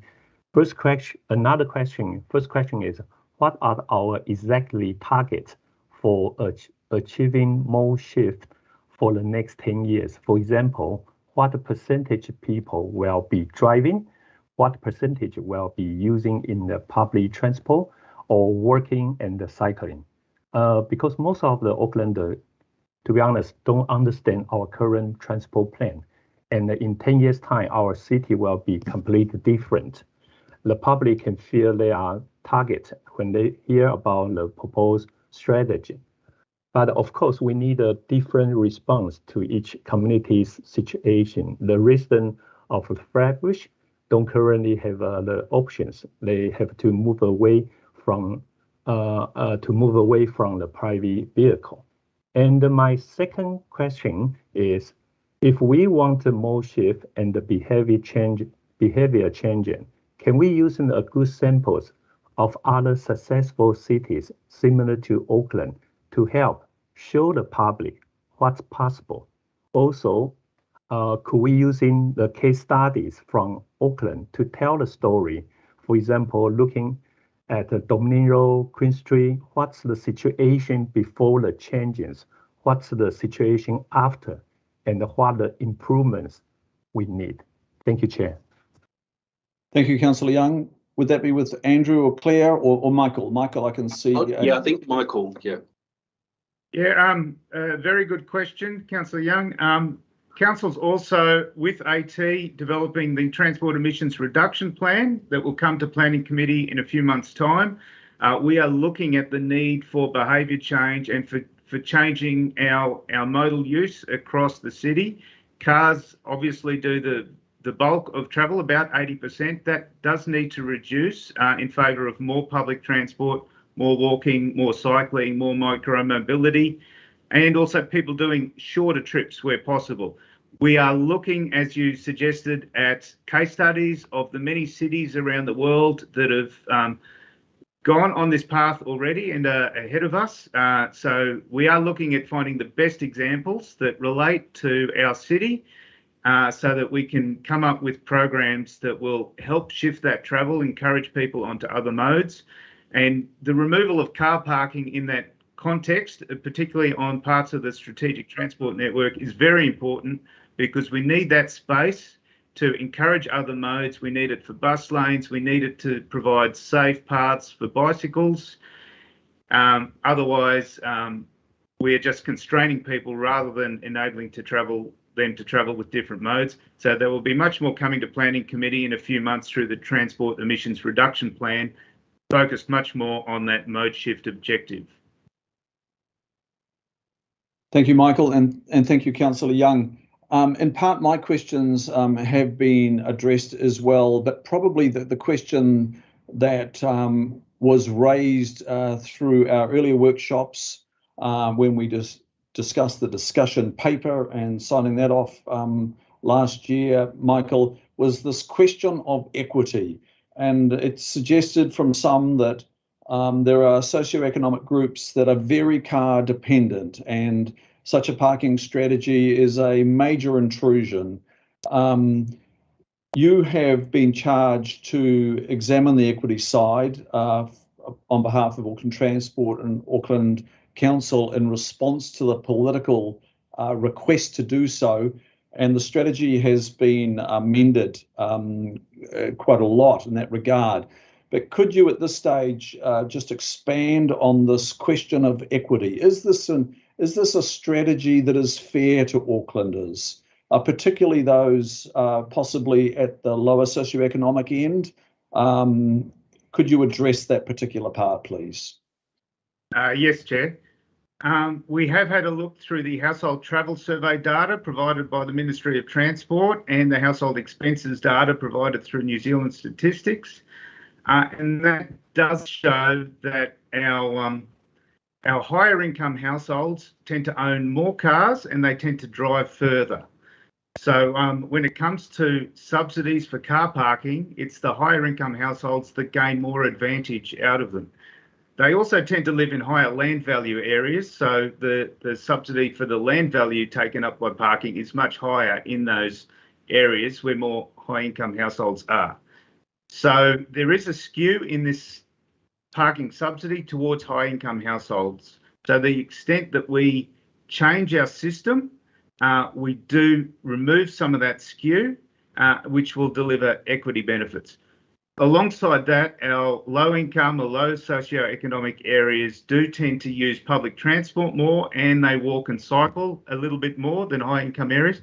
So when we can repurpose some of that car parking land to improvements in bus lanes and safe bike paths, we are delivering those travel benefits for the low socioeconomic areas. So that also improves equity. So we believe that this parking strategy will, as a whole, improve equity across Auckland. A lot does depend on exactly where the car parks are removed, and that's why it's important that we have this tiered approach that focuses, on one hand, on the strategic transport network where the benefits are greatest in terms of reducing congestion, and on the other hand, in the town centres and the inner city suburbs where land value is highest and where the subsidy goes primarily to the high income households. Thank you, Michael. Now I've got further questions, oral questions being presented now. The first is from Councillor Simpson. Thank you, Chair, and thank you for the presentation. Look, my question is, what is going to happen if Aucklanders don't agree? You know, when you go out for consultation, you've got to be prepared for the yeses and the nos. Well, does that mean you move naturally into another tier, or you relook at it, or do you have a sort of a plan for an opposition to this, or are you really just going to do it anyway? Is that with you, Andrew? Yeah, absolutely. Thank you, Councillor Simpson, for the question. Look, we are 100% genuinely keen to hear what Aucklanders think about this. We are trying to explain, and I will look forward to the support of councillors in explaining the very strong reasons why something needs to change in our transport system, because we are going to have enormous growth, and we can't have a situation where we put up an option and everyone says, no, not that, but there's no alternative for put up. So what I'd really like to hear from people, if they don't like this idea, is tell us what alternative idea they would like to see, because we've done an awful lot of work ourselves at Auckland Transport and the staff at Auckland Council in thinking through the different options and determining that this option is the best option, that's the most affordable, it's the most sustainable, and it's going to very quickly help ensure that this city keeps moving and keeps moving easily. So if Aucklanders disagree, I'm open to hearing that, and I'm keen to hear what the alternative opportunity is here. But what we've delivered with this strategy is a set of policies that align to the principles parking, which this body asked us to do. And we believe we've done that very strongly and successfully. And now it's over to the public and the local boards to tell us what they think. But I genuinely do welcome the discussion. It is going to be difficult and it is going to take time. And I think in some cases it will take as much time until we actually implement some of this and people start to see, oh, okay, it didn't actually lead to the end of the world before this happens. And it will be an ongoing thing. But the fact is, if we don't act, there's going to be disaster around the corner for us. That's my view. I think, Council, the do nothing approach is that we're going to see the congestion increase. We're going to see the CO2 emissions increase. We're going to miss an opportunity to really green some of those strategic networks and make them really great spaces for a world-class Auckland city of the future. But completely understand it's change, and it's not an easy conversation to have with many people, but we have to step into it.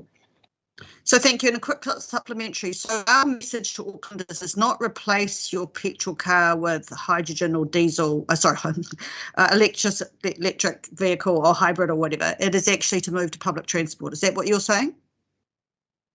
So our advice to Aucklanders is, in places where you have capacity and readiness to change, then yes, do that. There are definitely people in locations in Auckland who can change their travel. We're not expecting everyone to change their travel, but there are many who can. There are many who can't, absolutely. And so people who are tradies, who need a van and need to take it to work sites, they're getting stuck in traffic right now, surrounded by cars of people who are choosing to drive rather than take the bus. And so we need to make things easier for them. We need to enable goods to get to shops quicker so that the costs are reduced for these goods and services. So we're about targeting people who have the ability to change and helping to nudge them in that direction at the same time as making improvements to their options to make it even a better choice for them to change.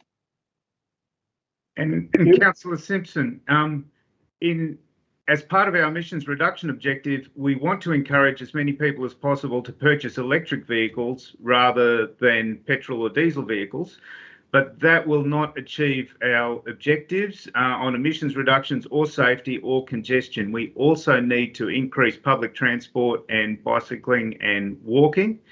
So both those things need to change. But unfortunately, you're right, people focus on the loss rather than the benefits. So our messaging, we really need to talk about the benefits in terms of congestion relief, in terms of emissions reduction, improved safety and the like that's associated with this strategy. Thanks, Councillor Simpson, for those questions. The next question is from Independent Māori Statutory Board member Karen Wilson. Karen, your call. Got it, Chair. I have a supplementary too, Mr. Chair, depending on the answers, if that's okay. Thank you very much for the presentation. One of my primary questions was posed by Councillor Darby, so I'd like to tease that out a little bit more if I can, but I'll start with the primary one, which is around the best option is where there is the ability for mana whenua and mātāwaka to participate. So that gets me into the space where the Māori impact statement that you have there talks to a group that you did consult with, AT, which was an operational, but you didn't have any luck. That aside, then you've said that they had some considerable concerns, but the impacts of their concerns had no more impact than anyone else. And I couldn't quite figure out how you got from that point to their concerns therefore had been addressed, but they were no different. So I'd like to understand what consultation or participation was had with mana whenua and or mātāwaka, and how you came to the conclusion that they're no different, therefore don't require any more before the wider general public consultation.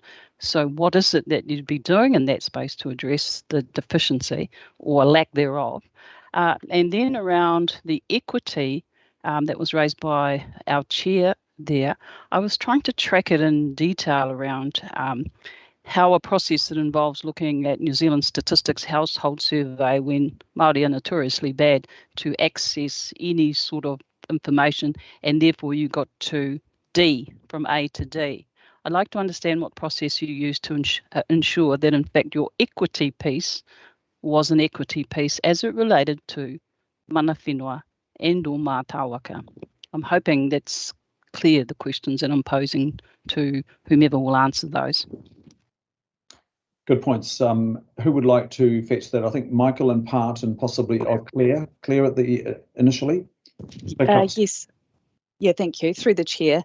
In terms of mana whenua engagement, so as we discussed a little in the workshop, we did approach the Mana Whenua Kaitiaki Forum and we're initially unsuccessful in getting an item onto the agenda. However, we are speaking to and putting this before the committee, the forum later in April. So there is an opportunity here. We haven't finalised the strategy.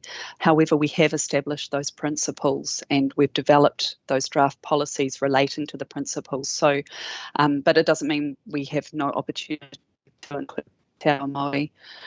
In terms of the consultation with mana whenua and mātāwaka, so some of my initial discussions were with IMSB representatives, and one of those discussions was around issues for Māori being similar to the general population in terms of access to employment, education and health and other services.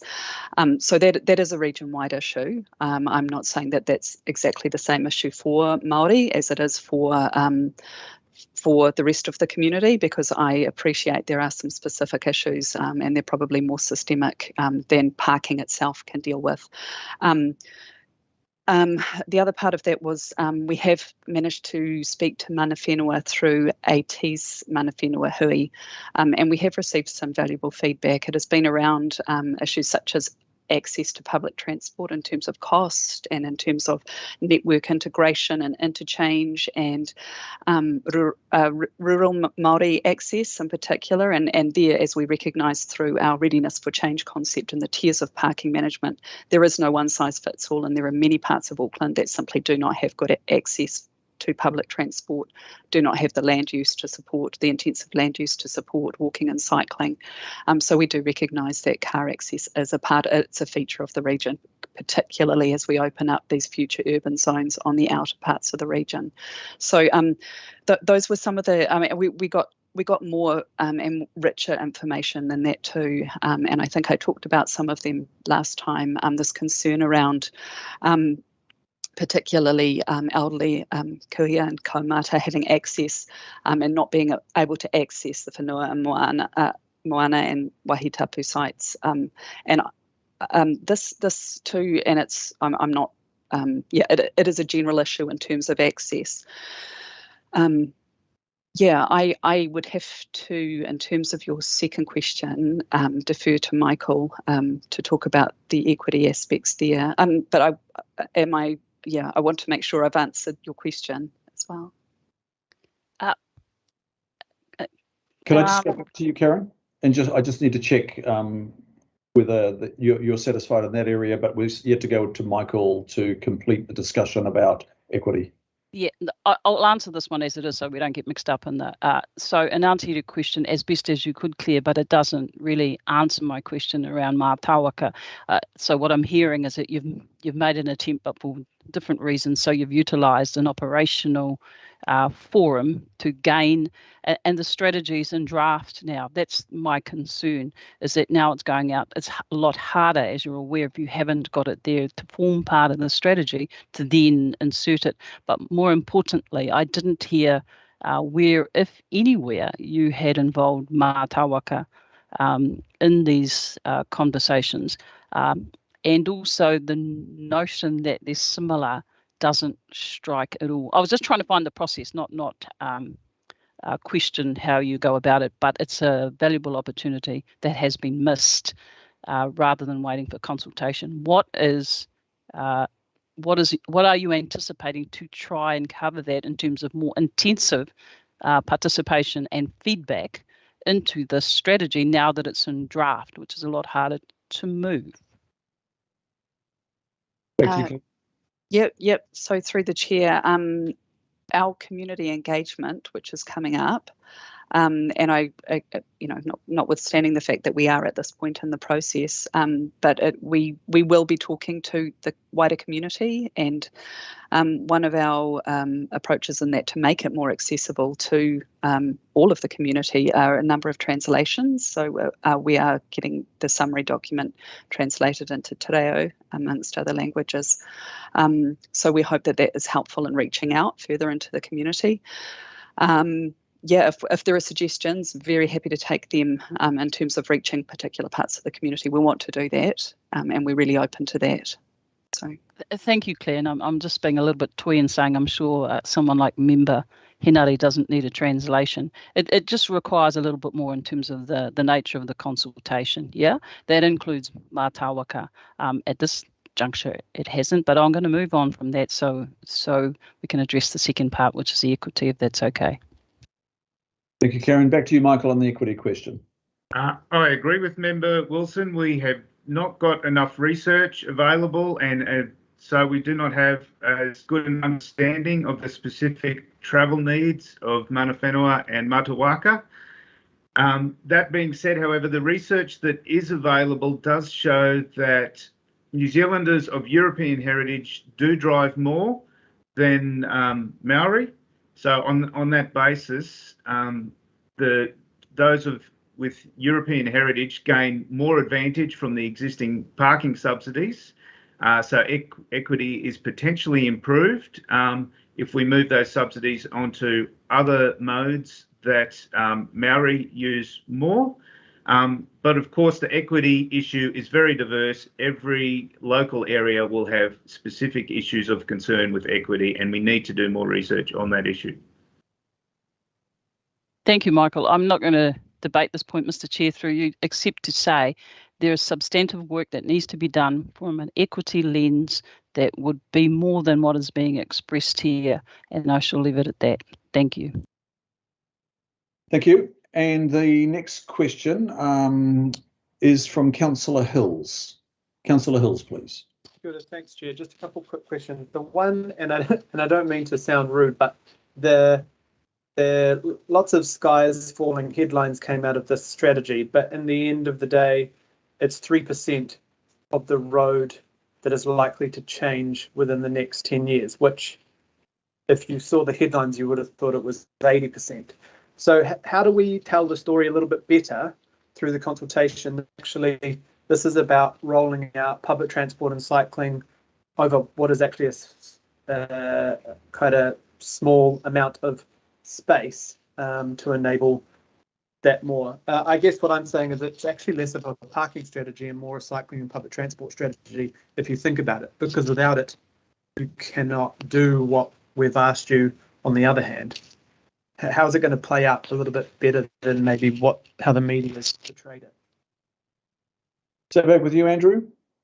Yes, thank you, Councillor Darby. Thank you, Councillor Hills, for the question. I think it's a really good point, and what we've done is we haven't actually started really our comms and engagement process yet, because we wanted to wait until we had this session with you today, and unfortunately, you know, the media starts reporting things in advance, so we've had to sort of be engaged and respond on that. I think the core. I completely agree with you in terms of, is this really a parking strategy? It's a parking strategy in the sense that this is the lever that we're adjusting, but I'd like to see it as a sort of a transport productivity strategy in a sense. So it's about, as I was saying before, you know, optimizing the capacity of our existing transport system on our key roads to move as many people as possible through as many modes as possible. That's what this is really about.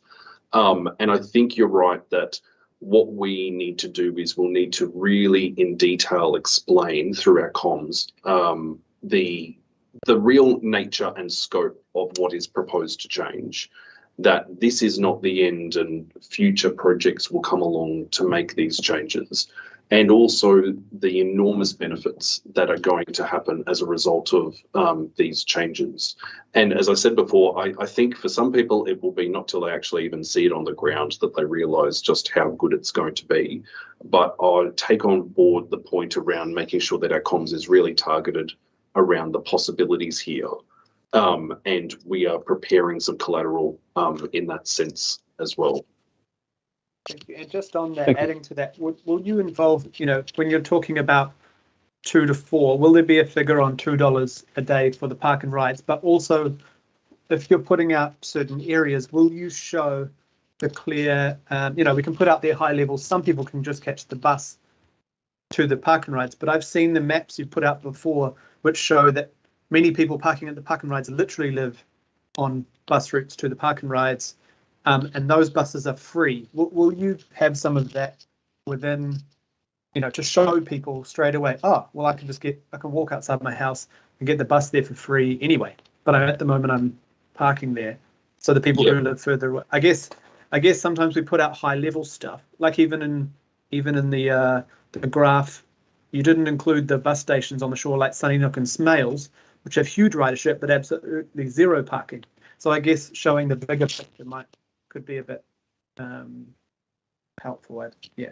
It's a great opportunity, isn't it, Councillor, to help people understand what's actually available, what can be used. Yeah, thank you. Yeah, we will use those, definitely. They're a powerful image. And so we'll pass this high-level document, but what you're saying is that every time you install a T3 or a cycle lane, you'll still, will you be consulting on individual parks in that area, or will it be like, in Glenfield, we are removing this many on the strategic route? I just want to understand what it looks like on the other end of this, because I think some people think you're approving everything today and it just starts rolling out. What we're going to do is each time there is a project, so for instance, right now we're doing New North Road consultation. Yes. And so it's the project for New North Road, and we will be consulting on that project. And as part of that project, saying, you know, there will be some car parking loss, and people will consider the car parking loss in the consultation as part of the consultation on the project itself. But we're not going to be going down to the level of detail of saying, oh, what about the car park at the front of number 16? Yes or no to that one, and then we'll move on to the car park at the front of number 18. No, it'll be from the point of view of, this is what we're doing on New North Road. These are the changes, these are the implications, and these are the benefits. Give us your feedback, so that people can see the big picture and connect it back to our network plan of saying, if we do this, we complete a major missing link in our transport system that will enable benefits to huge numbers of people beyond the corridor itself. Thank you. Thank you. Next question is from Councillor Newman, please. Thank you. And I do wish to make comment later. Can I just ask, so we've talked about an emissions transport emissions reduction plan, which would really seek to complement some of this. But what we don't talk about, and it goes, I guess, to the issue of people think about loss, but they don't think about benefit. What we can't talk about here, because Auckland Transport can't guarantee it, is the additional contracted bus services that we might be able to secure through the RPTP at some point in the future. Nor do we have an investment strategy for the rollout of shared path cycleways or anything like that in relation to many of these routes, because we don't have the funding for that and we can't commit to it. Is that correct? Andrew, are you best placed to address that question? Yeah, if I understand, Councillor Newman, you're asking the question of, is there not a disconnect between a proposal to enable repurposing of parking lanes to other modes at the time when we may not have certainty of whether those projects are going ahead? Can I just check that's the question? Let's tighten that up. You don't have any certainty around funding. Therefore, those services are not going ahead because there is no funding for it. What we're talking about here is a strategy which removes on-street parking, quite a lot of which I support, but we're going out to consult with the community, and there is no guarantee that we can deliver an alternate mode for people to shift to along those routes, because that's not contracted. It's not even part of this consultation, it's part of the RPTP. But Auckland Transport has no funding to deliver that alternate at this point in time, and potentially may never do. Is that correct? You might want to expand on that a bit, Andrew. Yeah, absolutely. So I guess what we're trying to consult on is the concept that on our strategic network, when we do have the funding to deliver the change by a project, so we pick Imaginary Street 1 that's on the strategic transport network, and we know that we want it's part of our strategic bus network, for instance, okay? So we're saying when we have the money to put in a frequent transit network on Imaginary Street 1, we want to be able to look at the parking lanes that are taking up 2 of the 4 lanes on Imaginary Street 1 and see if they would be better suited to be a bus lane or a T2 lane to assist with that strategic purpose of Imaginary Road 1, which is for public transport. So it's really key to get across that we're not today approving, right, we're taking out all the car parking, and at some point in the future, we might bring along some new purposes for the streets. It's about on the concept that when we have the funds, when we have the ability to do it on individual locations around the region, we'll go ahead and do that, subject to the consultation on that intervention itself. And in the funding context at the time, Councillor, gets taken into account, because our funding context is constantly changing. So it's not a make a decision now on today's knowledge and information. It's something that will be rolled out over the period of the strategy in 10 years. So as Andrew said, it's a concept right now that we're going out for engagement with.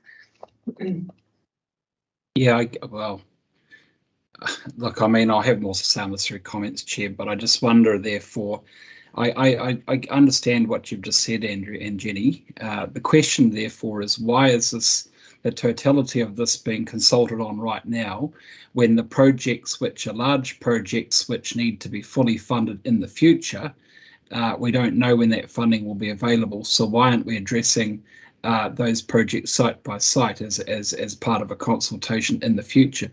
I mean, we spend a lot of time offending Aucklanders by coming up with strategies which appear to be inconveniencing them without actually funding an alternate. And that's what this looks like to me. But I'll have something more to say on that later. I'm not sure if officers want to comment on what I've just said, but that's how I interpret it.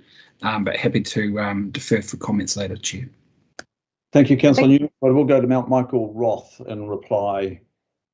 I would just like to assure Councillor Newman that a lot of effort is going into developing those alternatives. Later today, you'll see the program business case on cycling and micro-mobility, which is looking at increased funding and rollout for that service. There's also the the climate action targeted rate, which would deliver a lot more public transport services, and through the emissions reduction plan and other initiatives, we are intending on developing many of those projects that will be enabled through this strategy as we roll out additional bus lanes or bike paths. And as Andrew said, this is the strategy. This enables the delivery that we want to do to improve those alternative modes.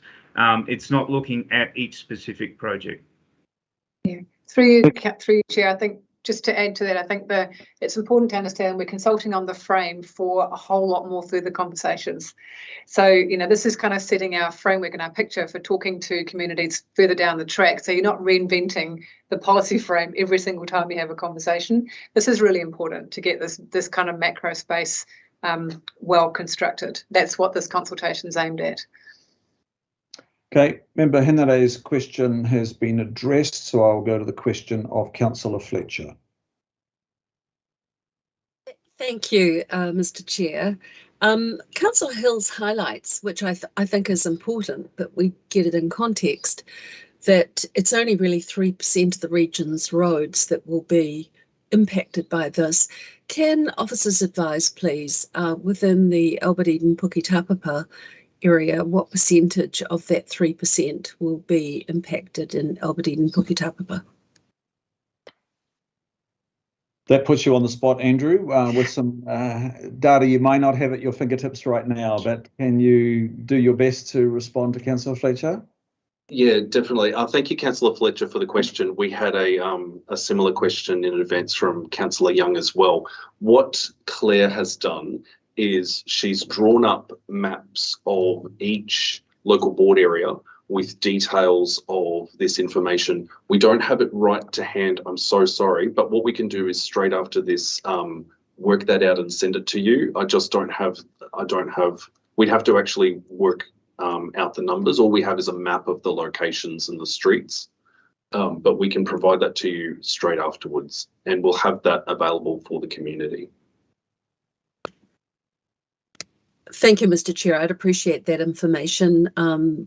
The staging of this is really important to individual communities, so I'd like to have that information. Definitely. We'll provide that for you immediately, Councillor. Thank you. Now I have questions next from Councillors Watson and Walker. Now I did see, I thought I saw something from the Mayor pop up in the chat bar there. Mayor, please just prompt me if I've missed. That was a comment, Mr. Chair, so I'll take that after Councillors Walker and Watson have asked their questions. Thank you. Thank you. I'll now go to Councillor Watson, please. A couple of questions on your park and ride slide on your presentation, and you know, forgive me if this has been covered, but never quite sure how far these have evolved since earlier discussion. So a couple of specific questions. There's a whole list of park and ride facilities that are identified there, from train stations to ferry terminals to bus stations. So I just want to check, firstly, is it the intention to eventually charge at all of those? Eventually, yes, that's right. Okay, so planning to charge at all of those, and did I hear the figure of $2 to $4 mentioned as the range of charges? That's right, yes. We haven't yet set up the framework for the charges. We're planning to have it set by our Transport Control Committee each year, in the same way that public transport fares are set each year. Okay, so all right, so it could be more than that then, couldn't it? Well, I don't think so, Councillor. We wouldn't. I wouldn't want to put we didn't want to put AT in a position of making a statement now on $2 to $4 and then going back on it. But at the same time, I appreciate that Waihikians might be a bit annoyed because they pay $6. So we're trying to create equity, but at the same time, we are trying to send a very clear signal of $2 to $4 when first implemented at this point. All right. So the reference to the limits for spaces for people who genuinely need to use the facility, so they'll be getting charged as well. That's right, absolutely, yeah. Yes. Okay, as far as the observation goes in respect of people who have other ways of getting there. So we're not taking a range of options here. It might just be a bus as opposed to the previous parking strategy where there was implication, if not explicitly stated, that there'd be a range, walking, cycling and bus. So am I correct in assuming in, say, instances like Hibiscus Coast Park and Ride, I, for instance, like a lot of other people, live out at the end of the peninsula. My bus ride to the park and the ride is probably in the vicinity of 47 minutes. If I add on, 5 minutes travel time, waiting, and then transition time on the best part of an hour, getting to the park and ride before I actually start my journey into work. So the assumption, therefore, is that I have access to a free bus, and therefore I should be getting that bus just in terms of access. Is that correct? I think it's a good point, Councillor. What we're saying to people is you have travel choices. So you have to make a determination about what matters to you and what is best for your individual circumstances. At the same time, the money that is received from park and ride users will go into improving the transport system. So we may be able to cut down on, the travel time of your bus, although I'm not promising for your special bus. I don't want anyone to think I'm doing a special favour for a specific councillor's problem. But that could be an intervention that is happening. But and so it's for individuals to decide. We want to create a situation where more and more people can access our rapid transit network without having to rely on a car. Yeah.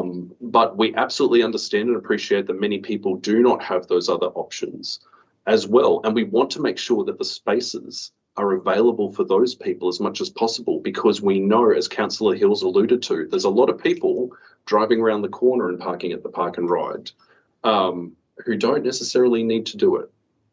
Yeah, okay. I wasn't talking about them. I was talking about the people who take an hour to get to the park and ride by public transport, and that's not actually going to change unless you're going to embark on a multi-billion-dollar road widening project to get buses on the road. So I just wanted to check that was the assumption, and it is.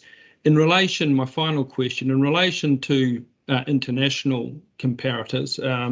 There are countries that kind of view park and ride as as an incentive to use public transport and to present other alternatives, and that is free. So in Scotland, for instance, largely all the ScotRail park and ride facilities are free. Some are charged, but a very small percentage. So we're not going down that route of viewing park and ride as an incentive to use public transport, even though that is in essence what happens. People use park and ride to access public transport. So we're taking a different view in terms of the charging regime, aren't we, than countries such as Scotland? I mean, I think I disagree with you there, Councillor, respectfully. We know from the experience of Waiheke and also the experience of other places where park and ride is charged that people continue to use it. And we absolutely want people to use park and ride to reduce trips, long trips in private vehicles. But the fact is our park and rides are not free already. People are already paying for them through their rates. We're simply trying to adjust the system a little bit so that instead of them being 100% subsidised by ratepayers, we move to the same model we have with public transport, where the people who actually use them contribute a little bit to the cost, which also makes them think, do I really need to do this, or is there another option available to me? But we know from Waiheke that putting a cost on park and ride will not stop people using them to access public transport. And I see no reason to believe that Waihekians as different as they are in some respects, are that different from the rest of Auckland. Yeah, well, just fine. I think with all due respect, I think an island out in the middle of the Haraki Gulf isn't exactly the best model to be using for the rest of Auckland as far as people's charging regime goes in terms of choices. But I'll reserve the right to speak to that, Mr. Chair, at the appropriate time. Thank you. Thank you. If I could just add, through the Devonport perspective, Park and Ride was charged from middle of last year, I think it was, at the waterfront Devonport Park and Ride. It's a maximum of $4 a day. And I've checked with Auckland Transport, and the ridership on the ferry, even in COVID times, is still pretty much the same. You know, we admit that it's up and down at the moment. And then there is a lot more space there now to actually get a park, which you couldn't before with the parking regime. So it's working for Park and Ride, but it has displaced people who were not taking the bus, and it's been beefed up with a great bus system there. Look, I'll go now to the question of Councillor Walker. Sure. So I've had a look at the strategy, and I've got some questions around why some things aren't being identified or addressed. So, for example, when I look at your prioritisation around curbside parking, there's no consideration on businesses.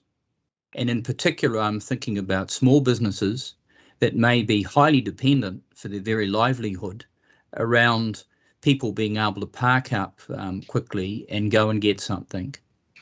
And the particular context around that is that many businesses now, local businesses, are competing with the malls where the parking is free. They're being hit by online shopping. They've been hit by COVID. Having local businesses generates local trips and enables us to meet our climate change requirements now. So I've just got a specific question around why no mention of businesses. Andrew, can you draw attention to that part, please, of the strategy?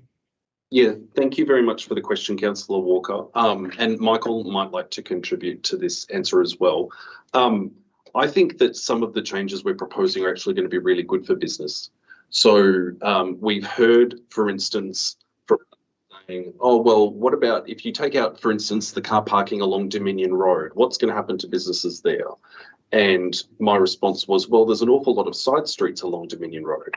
Oh, but those side streets are going to be full of car parks from people who are now going to be living in units there, and they're not going to have car parking spaces. But we're planning to put in parking management in places like that. So we may well have more time restricted parking. Now that will mean that residents won't be able to park their cars out on the street all day. And so those parks will be available for customers of businesses. So it will actually be beneficial. We're providing we're boosting up and providing far more assistance for loading zones. We've discussed very in detail with courier industry and freight industry about what they need to assist businesses to get products to stores and to customers much more easily. And so we've heard a lot of their feedback, and we're planning to make this change so that they can load and unload their goods much more easily in better proximity, and also travel around the region more quickly and easily, because we're unlocking the potential of some of our key roads. I think that we definitely want to encourage local trips to local businesses. That's absolutely true. And I think that if you look at a local butcher on Dominion Road, not all of their customers are going to come from the single car parking space out the front. It's going to come from people who live in the neighbourhood, people who walk from nearby, people who get the bus, people who cycle, and people who drive and can park around the corner instead of in the single space out the front.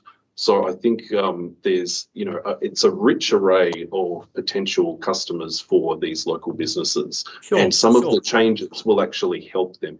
So, look, I understand your explanation. My question was around why there is no mention of the requirements of businesses, particularly local businesses, anywhere. I understand your explanation, It's not prioritised anywhere. Is there a reason for that? Is it because we don't think businesses matter, or what?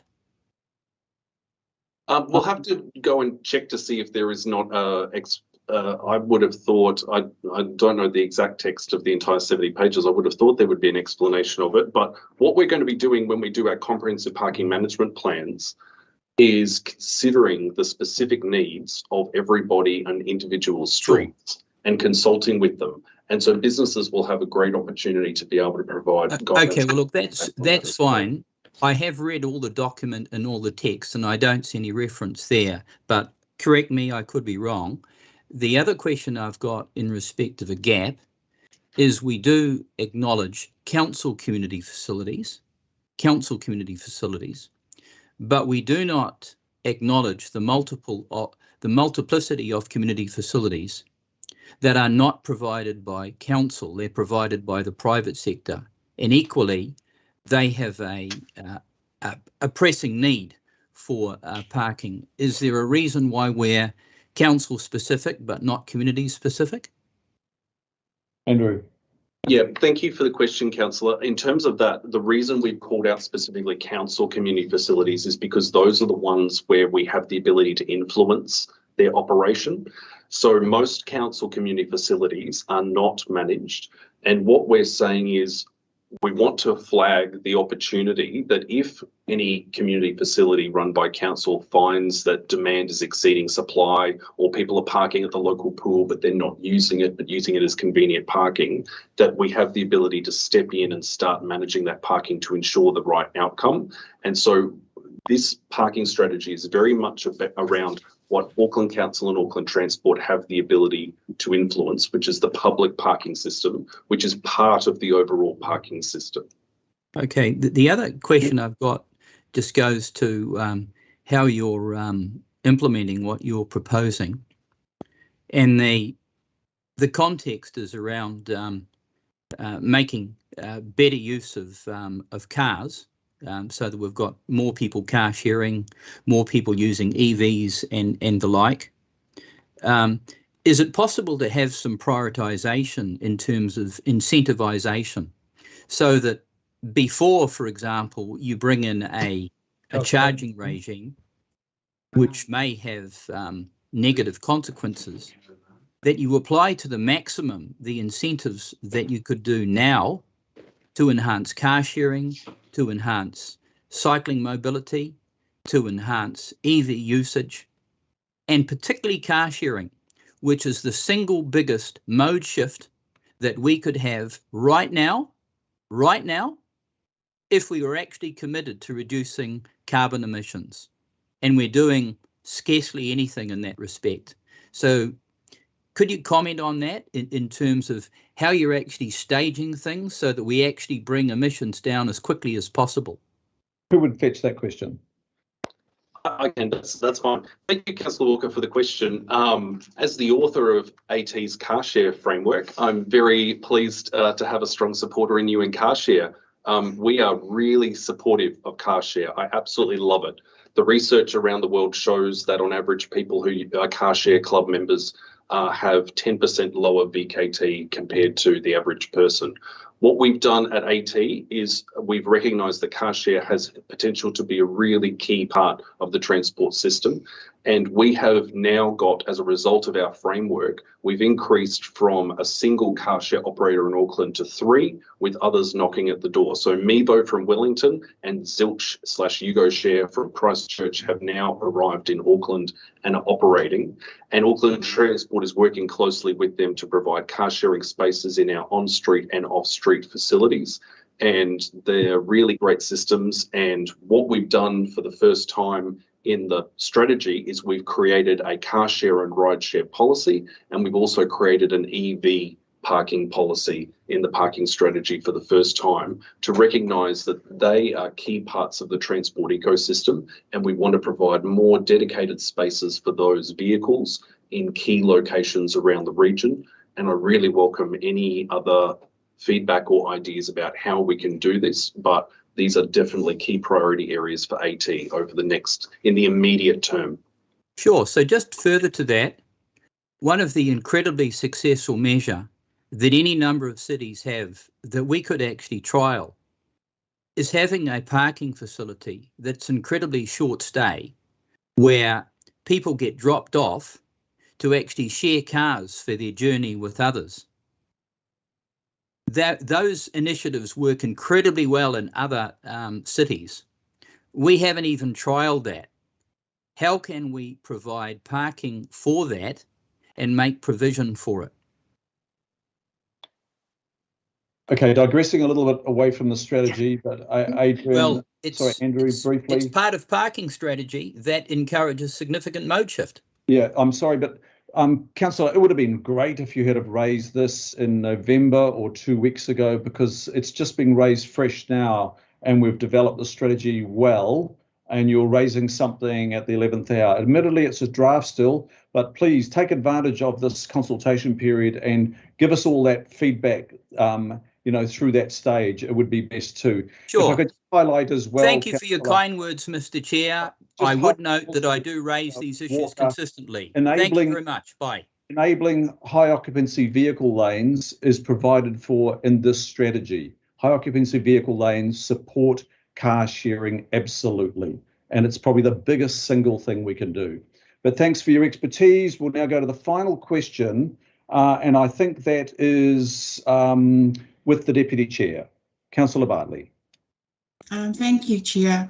Thank you, Andrew and Jenny. My question is, with innovating streets, with some innovating streets, we lost people because we didn't communicate the big picture well enough, I think, or articulate it well enough. Are you satisfied that with what we're going out with for public consultation, we have got the big picture right in terms of the Auckland story, as opposed to the Auckland transport story, which is in the strategy? Thank you, Councillor Bartley, for the question. I believe we do. We've worked really closely under the guidance of the Planning Committee and also our own board on making sure that the why of this is clearly articulated and is articulated up front, and not only in the strategy itself, but across the collateral that people are going to see. So in our videos, in our posters and social media posts, it's a really important thing. We're doing whatever we can to try and explain this, because when people just hear we want to charge $2 to $4 for park and ride without a because, they are understandably concerned about that. So we are trying very hard to get that message out. It's a great call out, Councillor, because even as I've learned and listened, and we've been thinking about this in the last few months, the benefits of doing this well are really, really amazing if we can get this right. So we need to articulate that. We need to get that out there and get that really clear, for all people. So it's a really good call out, not to forget that big why conversation, as well as the detail of which streets and how many, which is equally as important. Yeah. Yeah, thank you. And then perhaps how people can play their part to achieve our big picture and our goals. Yeah. And I have one more question, please, Chair, and it was in terms of the discussions around the charges. Charges are a disincentive to those that have money. It's a choice for them, but it's a disadvantage to those that don't have money. So really keen, Michael, for the work that you're going to be doing around that particular issue, and maybe it can combine in with the congestion charging that we're going to have to look at as well. Yes, agree, Councillor Bartley. Very important for us to consider equity front and centre whenever we're looking at pricing or regulating our system. That includes the congestion charging system that's proposed, as well as any parking pricing. And with regard to the parking strategy, that's a key reason why we have this tiered approach, so that the efforts are focused primarily on the high land value areas where the low-income people do not live, and in the areas on the strategic network where we get a lot of benefit in terms of congestion relief when we remove car parks. And I think it's also important for us to understand that car parks are never free. We may choose not to charge users, but even shopping centre car parks or car parks at workplaces, they are not free. They are paid for by the business through their rent, through their land ownership. So they are facilitating a service, but someone has to pay for that. We are looking at opportunities where we can make better use of that space to improve our transport system, and we definitely need to include equity as we're going through that design process. Fantastic. Thanks for those questions, members. Good engagement on that, and terrific engagement leading up to this stage as well that commenced last year amongst ourselves and local boards. So I'm going to the debate now, and to lead the debate, Mayor Philgoff. Kia ora, Mr. Chair, and thanks to Jenny and Andrew and the team for the presentation and the work that went into that. I thought it was clear, I thought it was persuasive, and the challenge in front of us now, of course, is to try to get that message out, not simply to councillors, but to the wider public. Look, the recommendations for this paper, Mr. Chair, are clearly that we go out to consultation on this document, and I think I'm intending fully to support those recommendations. The need for change in our parking strategy and our transport strategy generally is unquestionable. We've got these massive problems of both congestion and emissions, and a parking strategy is part of the answer to those challenges. Doing nothing is not an option. So, you know, voting against this paper and against this strategy without putting up an alternative option really doesn't help anybody. But as Jenny Chetwin mentioned in her opening comments, and I welcome this, we've got to bring our communities with us.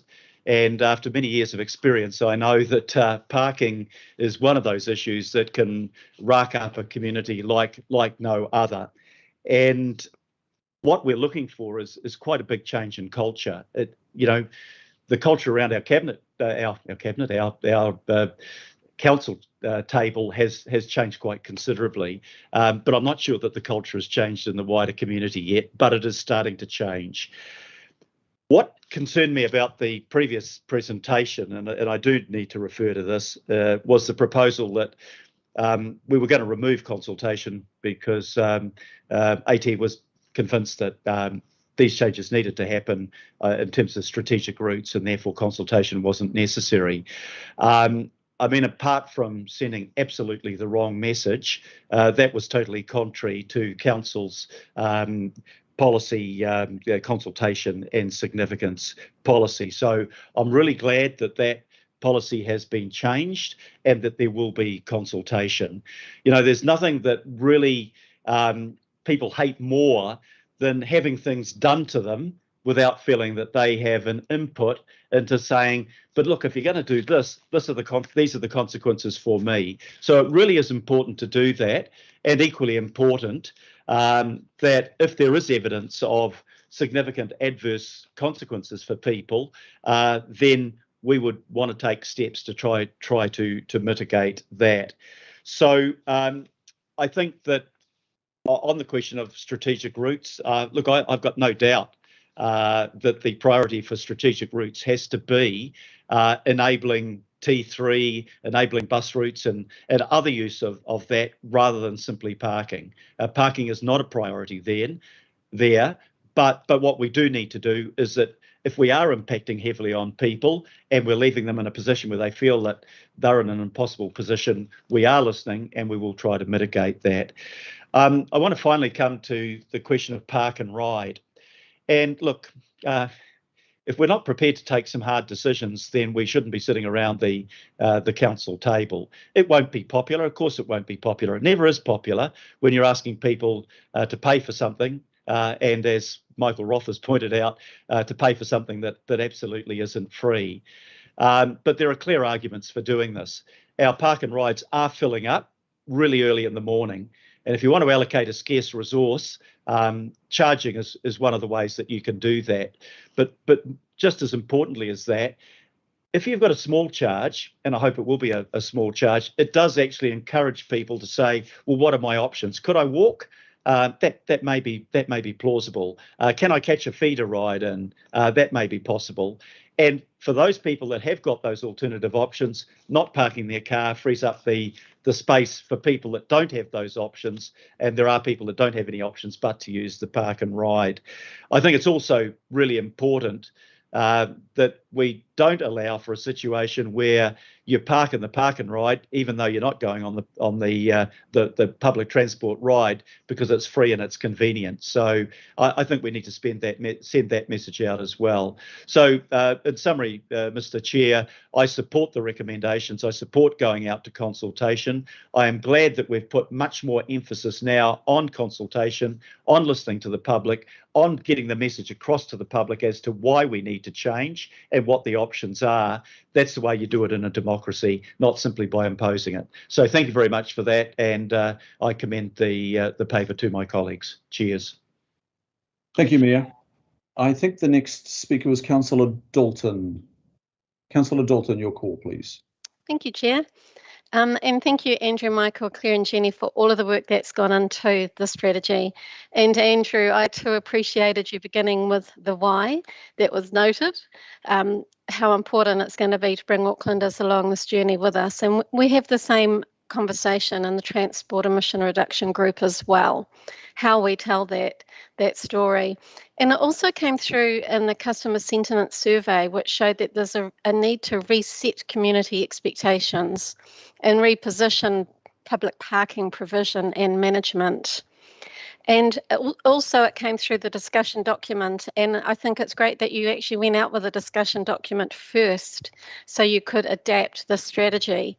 And thank you for doing that, because it did result in developing the narrative.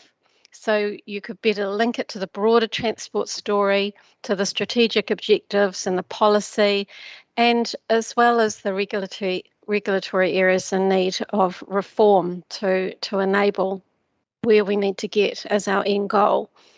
But, you know, the drivers for change still need to be part of the contextual conversation with Aucklanders, such as the MPS for UD on UD, which removes the planning requirements for private parking. And we've got Te Tiriki Tāwhiri, our climate plan change, and we're developing the transport emission reduction plan. You know, all of these things, that this parking strategy is but one lever, and the overall goal probably sits within the future development strategy, which is being redeveloped or developed. And that's how we need to be out, that's where we need to set the biggest why that we have, so all of these other levers that we have can make some sense. And it can make some sense, so perhaps the changes that we're looking at can be unifying for Aucklanders and for all of us, instead of dividing us with some of the concepts or the ideas that are coming through.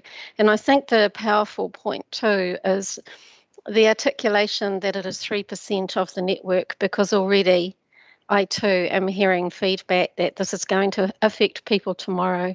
So the context and time with everything that we're working on, and how we can get that message through that these changes, even around the MPSUD, are not tomorrow. We've got 10, 30, 50 years ahead that we need to plan for. So I hope today that you get unanimous support, because as you mentioned, in November last year, this committee endorsed the strategic direction for parking management.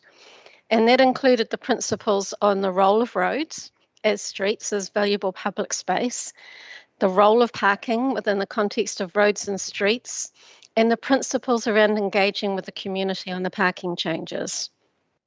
In addition to that, the Planning Committee endorsed a concept for regional parking management based on an area's readiness for change.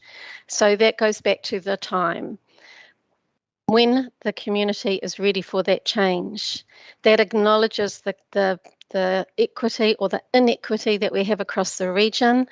And Michael, that is something you've been really good at speaking to, and particularly in the Transport Emission Reduction Group, you are great at providing evidence around where the inequities sit. And the parking strategy and the tiers that have been provided are to address those inequities. So areas with greater urban density, better access to public transport will be more ready for greater parking management intervention. And the areas that are not will wait until they are ready to make that change.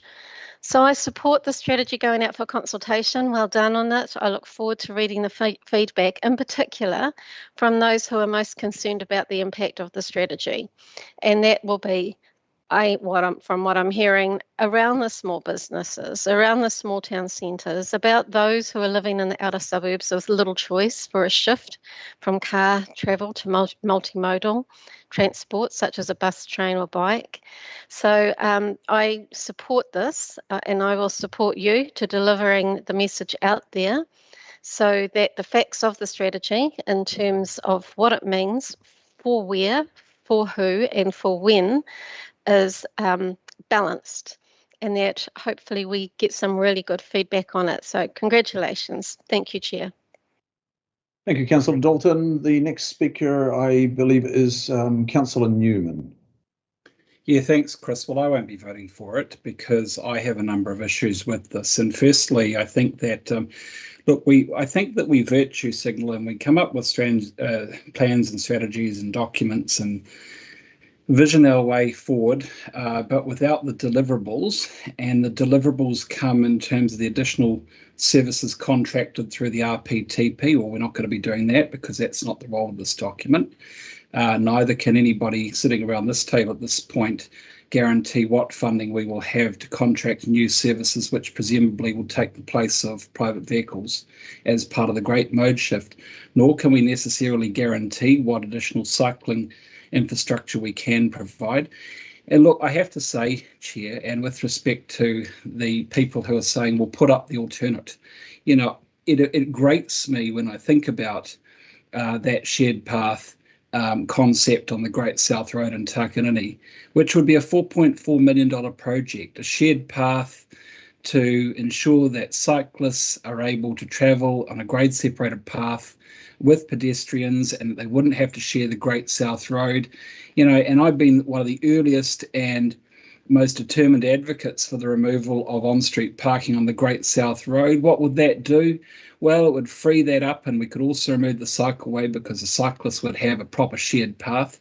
And it would be grade separated, and we could have more contracted bus services on the Great South Road, although we don't actually have any funding for that. We could have a new T2, T3 parking lane for those who carpool, but there's no funding for that. All we do when we send a document out without these projects that are enabled, because the funding isn't there, it's not guaranteed now, not guaranteed in the future, all we do is offend Aucklanders. You know, I have some experience with park and rides because the Takanini Park and Ride was one of the projects that I shepherded during the first term that I was on this council, and it got delivered. Why did it get delivered? Well, it got delivered primarily because the mud puddle that was there at Takanini, at the Takanini Park and the Takanini train station was simply unacceptable, and all the motorists parked on those side streets at Una Place and Princess Street. And so the park and ride was a way to ensure reasonable convenience. And I'm sorry, but people don't travel to that bus station, to that train station via contracted bus services. In fact, we've removed that bus service because it wasn't popular. But the park and ride is popular. Chair, respectfully, I think that Auckland Transport needs to completely rethink its language and the way in which it's consulting. And I think that the discussion that was identified by Member Wilson was actually quite important around Matawaka. You know, Chair, I've had a good opportunity to listen to my constituents actually when I was marshalling at vaccination drive-throughs last year. And the situation faced by people who drive as opposed to using public transport. They drive because they don't have a choice. And it really grates me when I hear about, you know, people do have the ability to change, but they don't. Well, I don't think people necessarily have the opportunity to change. And I really wish that we would stop presuming that they can quickly and easily change tomorrow, if only they can respond to new price signals in anticipation of a bus service that may or may not be delivered one day. Chair, I appreciate that other people are comfortable voting for some things because they want to hear what the public have to say. I want to hear what the public have to say as well. But what I'd like to do is go out with a plan that doesn't just address the loss, but actually has options around funded and contracted services that can be provided as an alternate, which is available now, not available in 5 years or 10 years or at some point unidentified. I'd like something more than what we do, because too much of what we do, I think, is a bit of a Trojan horse. We want to achieve certain things. It suits with the narrative and the ideology of the day. And so we come up with a broad plan, and then we send it off to Auckland Transport or whatever CCO is responsible for implementation. And that's the last we'll ever hear of it, until such time as that there is a reference to a new service that may or may not be funded in the future that comes back for consideration. In the meantime, we've lost our constituents along the way in the debate because they simply don't have faith that we're going to do anything more than offend them by limiting the options and the services that are available to them, as well as introducing new charges. So I won't be voting for B today, but good luck to those who do. But I have no doubt it will pass, and we'll have to deal with the consequences of that as people read the document and interpret what it means for them. Thank you, Councillor. The next contributor is Councillor Fletcher. Thank you, Mr. Chair. I also can't support B today, and I think that Councillor Newman has articulated well some of the areas that there's just too little information for people to be able to move forward on. But my concern is really, in a governance sense, what our elected responsibilities are and the mandates that we actually have. And the officers have been at pains to stress just how critical this is over the next 10 years. And from my perspective, for a document that is just so important, that is going to fundamentally change the way, hopefully positively, the way that people think, I don't think we've got a mandate. I think it's too late in the electoral term. There is just too much happening. And so from my perspective, I can't support B today. I also want to see us bring people with us. And I fear that if this goes out at this time, it will look like it's been cobbled together to try and get it done just prior to the election. It's going to put Auckland Transport into disrepute. And I fear that it's going to be harder then to get that coalition of people, the willing, if you like, which is what we want for moving important policy forward. We don't just want it polarized between, those who are perceived in one sector as the heroes or those the villains. This has to be a policy that there's a buy-in by everybody, because it does involve change. It does involve us rethinking the way that we share things, just as the debate that we'll have later this afternoon. It's about Auckland growing and the growing pains and learning to share. So I don't intend to speak long because I've got a bit of a cough here. But I will say also, and I said it when we discussed this a little while ago, I think right now there will be some who think that Auckland Council is tone deaf. That the situation for many small businesses is really dire. If I look at the Mount Eden village, we've got more police signs up now, which is really tragic because it's taken a long time to grow it to be as successful as it's been. It's a prestigious area. We've got more police signs up now than we did after the stock market crash in the late 1980s. It's a tough old time out there. And that's not to say that we shouldn't do anything. And doing nothing is not an option, but for something so important that is going to affect us over the next decade and beyond, I think we have to have a mandate. And it's my view that we don't actually have a mandate on something so important, and therefore I'll be voting against B. Thank you. Thank you. The next speaker is Councillor Watson, please. Okay, thanks there. To start with a positive observation, I do hope that the parking strategy does help improve traffic flow, particularly on the main and arterials. It's a well-established fact that improved traffic flow helps to reduce carbon emissions, and if flow patterns that can be developed as a consequence of removing parking that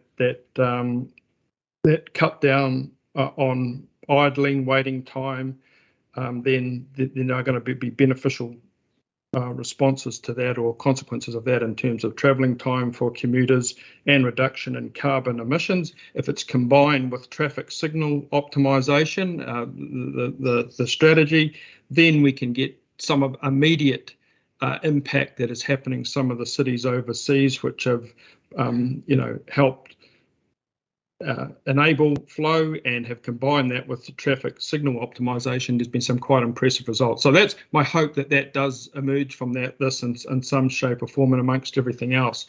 What's not quite so encouraging from my perspective are parts of the strategy, particularly the ones that go to the park and ride facilities that I've already alluded to before, and I hope members note that the charging regime, we've had it confirmed here today, is an intention to charge at all 25 sites right across Auckland. I'm not sure I agree with some of the speakers that an additional $20 or whatever it might end up being, it is nothing much to really concern yourself about. For students, people on limited incomes, that is quite a lot, especially when it's added to the fact they're already paying for a regional fuel tax, and in some instances will be paying tolls. There's just an accumulation effect that seems to be characteristic of a number of regimes within this council. I would contrast, Mr. Chair, our approach to park and rides with the kind of very positive, encouraging notion that is taken in places like Scotland, where their messages to people that their park and rides is designed to give people a better alternative to car-only journeys. Park and ride is a great way to reduce your carbon footprint, to save money, to help ease congestion and reduce stress. And I would note that in Scotland, in comparison to us, at all the ScotRail park and rides, there's only 12% have a charging regime, and in a number of instances that's entirely nominal.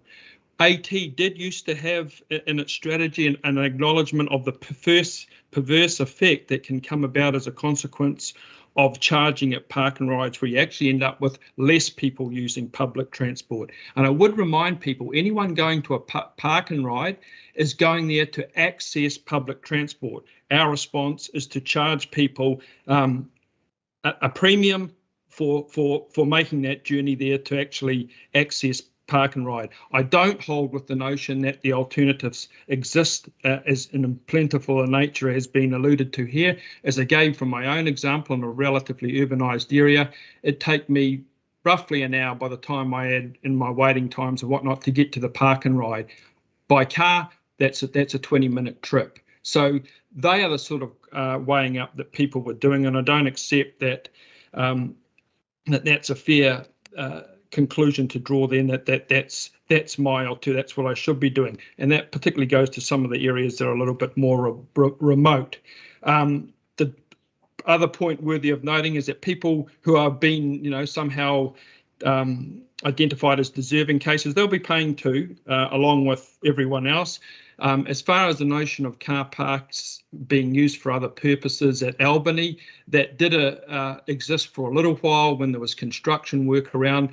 I and Councillor Walker have done our own surveys there, and almost 100% of the users were accessing the PT, the bus station there, when we observed that on 2 separate occasions. I do find it a little bit objectionable that suddenly the park and rides are being the target of the ratepayer investment. If we're to take that line, every other form of public transport related infrastructure is ratepayer invested, whether it be cycleways or train network or bus network. So let's not just pull out the park and rides if we're talking about a cost benefit analysis there.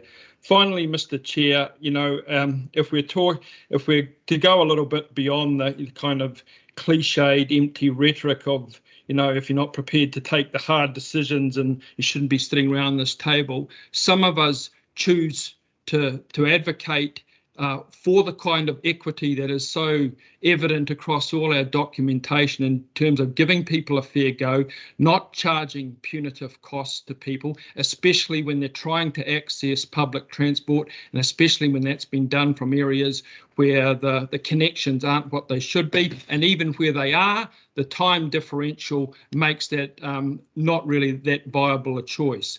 So along with a couple of other councillors, it would seem, I won't be supporting B either. I don't think it's fair. I don't think it's equitable.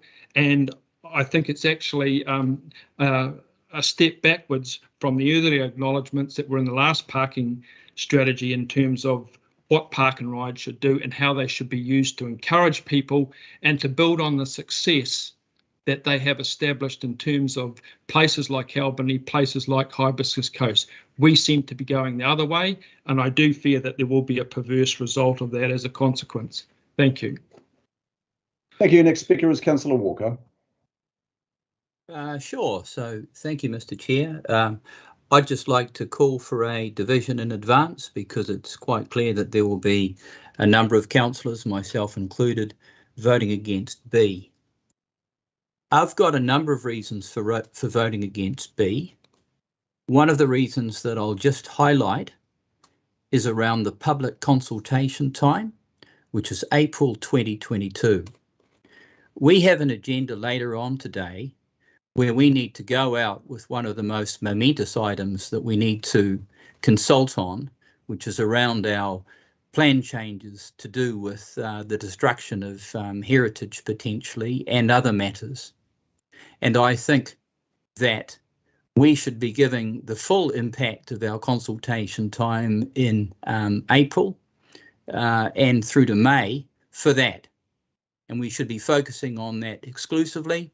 If we need to put off the consultation on this matter, which I do not regard as being such a high priority, then I think that's important because Aucklanders are already consulted out of their mind and frankly, I'd suggest have got very little confidence in council on that basis.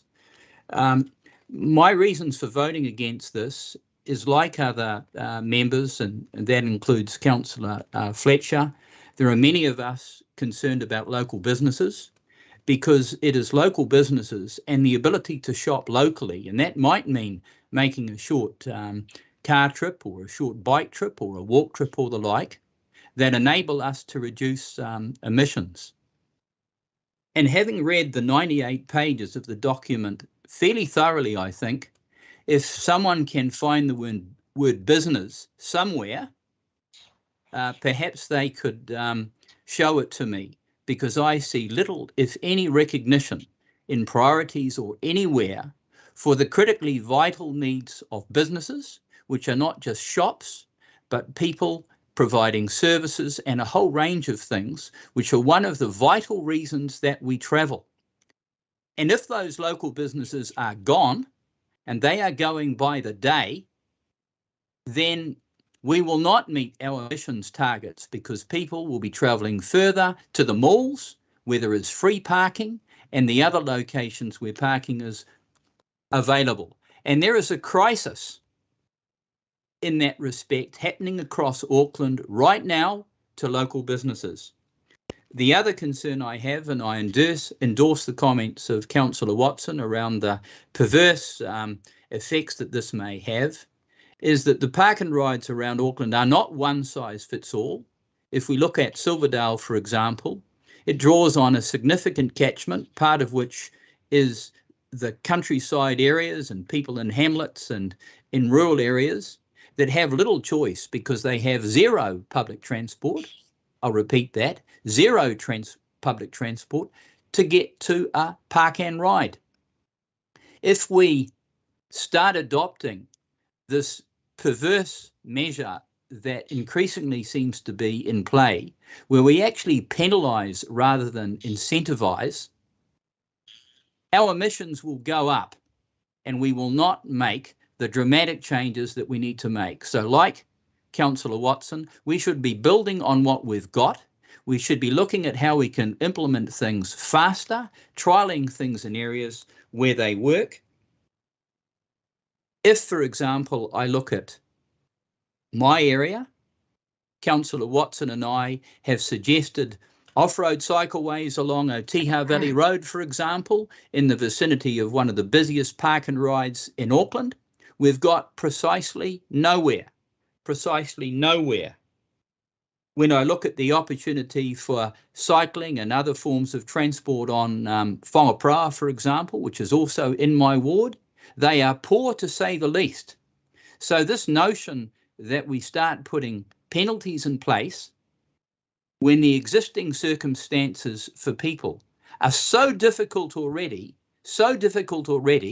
particularly against a background where we have so many people that are far worse off financially than they are now, far worse off financially, probably going to go to Australia or somewhere else because they can't get on in Auckland. That is the blunt reality that faces us. So I have a real concern that we need to put things forward that actually work, that are in sync, as Councillor Newman mentioned, with actual funding for things that offer alternatives. So in short, Mr. Mayor, I will be voting against B for multiple reasons. I have raised a number of these issues so many times in the past that frankly, I'm probably a bit of a crack record and I get rather tired, but I am concerned that we continue to put up policies, frankly, that do not meet the test of implementation. Thank you, Mr. Chair. The call now is with Councillor Bartley, Deputy Chair. Thank you, Chair. Thank you for this opportunity. I wanted to acknowledge Andrew, Michael and Jenny for their work. I also want to point to point 3 in the report, that all of this is because of the strategic direction that we gave as Planning Committee in November 2021. So I haven't seen too much of the interviews that Andrew has had to give, but I've seen the backlash that he's received on social media. And I'm sorry that Andrew has had to front that on his own, because it is all from our direction. So I hope that after today, we can all play our part to support our work and our, what we've asked officers to do. So yeah, that's what I wanted to say about that. I was with Michael at a memorial ride for a young man who was killed riding his bike by a parked car that opened their door.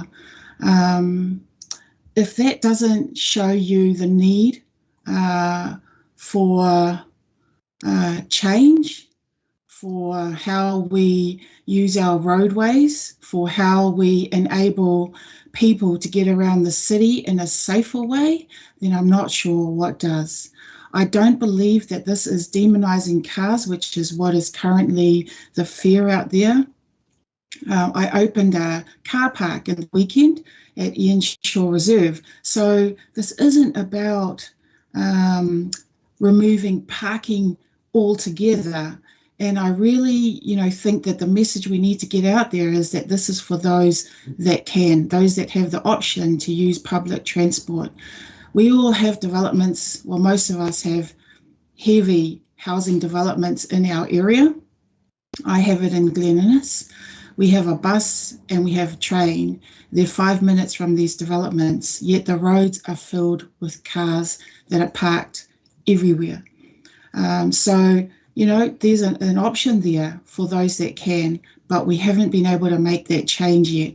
And I'm hoping that things like this will all contribute to the big picture of what we want for our city and how we bring people together with us to see that everyone has a part to play in creating the Auckland that we need right now. I'm very proud of Panmure.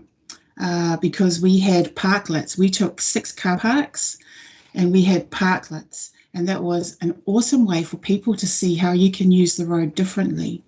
Unfortunately, one of the shops complained because the owner parks her car outside her shop. And people that came to see her, she reckons her business was affected by that. But actually, she couldn't see that by having people actually get out of their cars to go to the cafe, eat in this parklet, was helping get more exposure for her business. But the pushback that came from the community wanting to keep the parklet there is what I'm quite proud of, because they saw the benefits of a different way of using their road. I want to address the issue about funding pathways, that there's no clear identification of funding. We never want to raise people's expectations, and we know that this is election year. We don't want to offend people, but the Auckland plan doesn't even have real identified funding pathways for what we want to achieve there, yet we're still doing it. So there has been some options identified, and I think we just got to have faith and go with it, because this is something that we need to do. So in closing, this is about the city that we want. We're growing. Everybody says do something about congestion. And this is one way to do something, re-looking at how we use our roads. And we're already on the back foot with media having the headlines of, warning, you could lose your favourite parking spot. So we've got a lot to try and address and get through to people. It is going to be yucky, and people are going to be angry. They're going to be heated. But it would be ideal if we could all work together on this, because it came from us. So I hope we can support this and support the work that you're doing. For me, I believe millennials say, I'm here for it. So thank you very much. And thank you for the work on this, officers. Thank you, Deputy Chair. And I'll now take the call of Councillor Coombe. O tēnā koe, Chair, ngā mihi nui kia koutou e tēnā wā. Thank you for the work on the parking strategy. I'd like to speak in support of endorsing the parking strategy going out for public consultation. I really do think this should be a very straightforward decision that's come to us to endorse the parking strategy. The strategic direction, as we've heard, for the parking strategy has been well thrashed out through workshops, and we've endorsed it. If doing our job to establish the policies and principles for the planning, supply, and managing of on-street parking is virtual signalling, well, I am very much here for it. What is in the strategy is based on solid evidence and lived experience, but it has, of course, made for lots of clickbait headlines because parking is a very emotive topic. And as we've heard, the key aspects of the strategy have been misrepresented. And I do want to just acknowledge here, Andrew, your excellent job fronting the media to explain the flat facts. And I'm very keen, or very happy to stand alongside you in terms of fronting for this parking strategy when it goes out for consultation. Chair, I'd just like to make a few points about the parking strategy and why it is a good thing, I believe. If we get parking management right, we do unleash a whole lot of positive outcomes for land use planning, urban design, and the operation of our transport system. Importantly, a best practice parking strategy with road space reprioritisation is an essential part of our pathway to meet our emission reduction targets. Parking, though, is just a means to an end, and I do think this is now expressed in the look and the feel of the document and shows just how far the parking strategy has come. So thank you, AT designers, for that work. An evidence-based parking strategy, which I think this is and ticks those boxes, is good for drivers. When you think about the annoying car parks like on Newton Road, there's just 4 car parks blocking thousands of drivers every day. It's good for the mobility of all Aucklanders as we prioritise the most efficient ways of moving around the city. It's good for business. It promotes turnover and more customers. It improves freight reliability and deliveries. And just to note, you know, in the city centre and town centres where there is paid parking, they would never go back to a free-for-all because they know that it's good for business. It's good for our communities who benefit from improved PT and active transport options and improved parking on residential streets, as I have seen absolutely in my ward, where you think it's been 10 years now since the first trial was rolled out, and residents there would never go back to the way it was. And I also just want to acknowledge it's really good for the 30% of Aucklanders who don't drive or can't drive, many who do suffer from disabilities. So we really got to see this as a whole package that's good for Auckland. But I do, in saying this, I do just want to acknowledge that there is a very real need to ensure that we have a just transition as we implement a lot of the plans and policies. Especially for those, you know, who rely on parking. We know about those experiences and don't have the options at the moment, or those who've been caught in a trap of relying on what they perceive to be as free parking. You know, we know that there's homeowners who've bought homes at a discount with no car storage who have been caught out because they had the expectation of free parking on arterials, and that's no longer even available now. I know renters getting caught out when they don't, they move into parking zones and didn't realise. Of course, we've got workers who aren't connected to PT who have to factor in the cost of parking. And also those business owners who are going to have to transition and adjust, who might have had car parks right out of the shop, but might have to get used to customers walking around the block. And I'm glad, Josephine, you mentioned about one of your Panmure businesses, where actually when we do studies, we find that often it's the business owners who actually want to park right outside. They're not actually even leaving the car park free for their own customers. And this strategy recognises by ensuring consultation happens and that adverse impacts will be taken into account. So thank you for the work on that. And I understand that that will be addressed through these comprehensive parking management plans. So that's another step in the process, which is a good thing. We also know that it's on us as council to get the planning right so that homes are accessible, have appropriate loading zones and are designed well. And that sits outside of the strategy, but it is coming to us in item 11, if we ever get there, Chair. Hope we do, not too far away. It is difficult to take something away that is perceived as free, and we've heard lots of different assessments of what is free, which isn't in fact. It's just the example of saying that parking at malls are free, which is not actually free. It's just loaded into the cost of what you buy at the mall. And in having the conversation with Aucklanders, I really want us to ensure that we communicate that there is a really high cost to free parking. I just don't think that that's out there at the moment, but it's really good to hear that that analysis is underway. I do see that I'm up to 5 minutes, but if I may, Chair, just keep going. I've just got a few things to wrap up on. And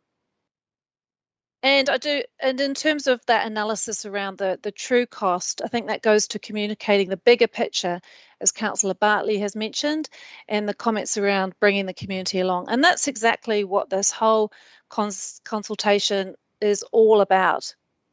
I do find the arguments that, you know, maintaining park and ride should be free rather curious when all the evidence and around land use and transport planning just does not support that position.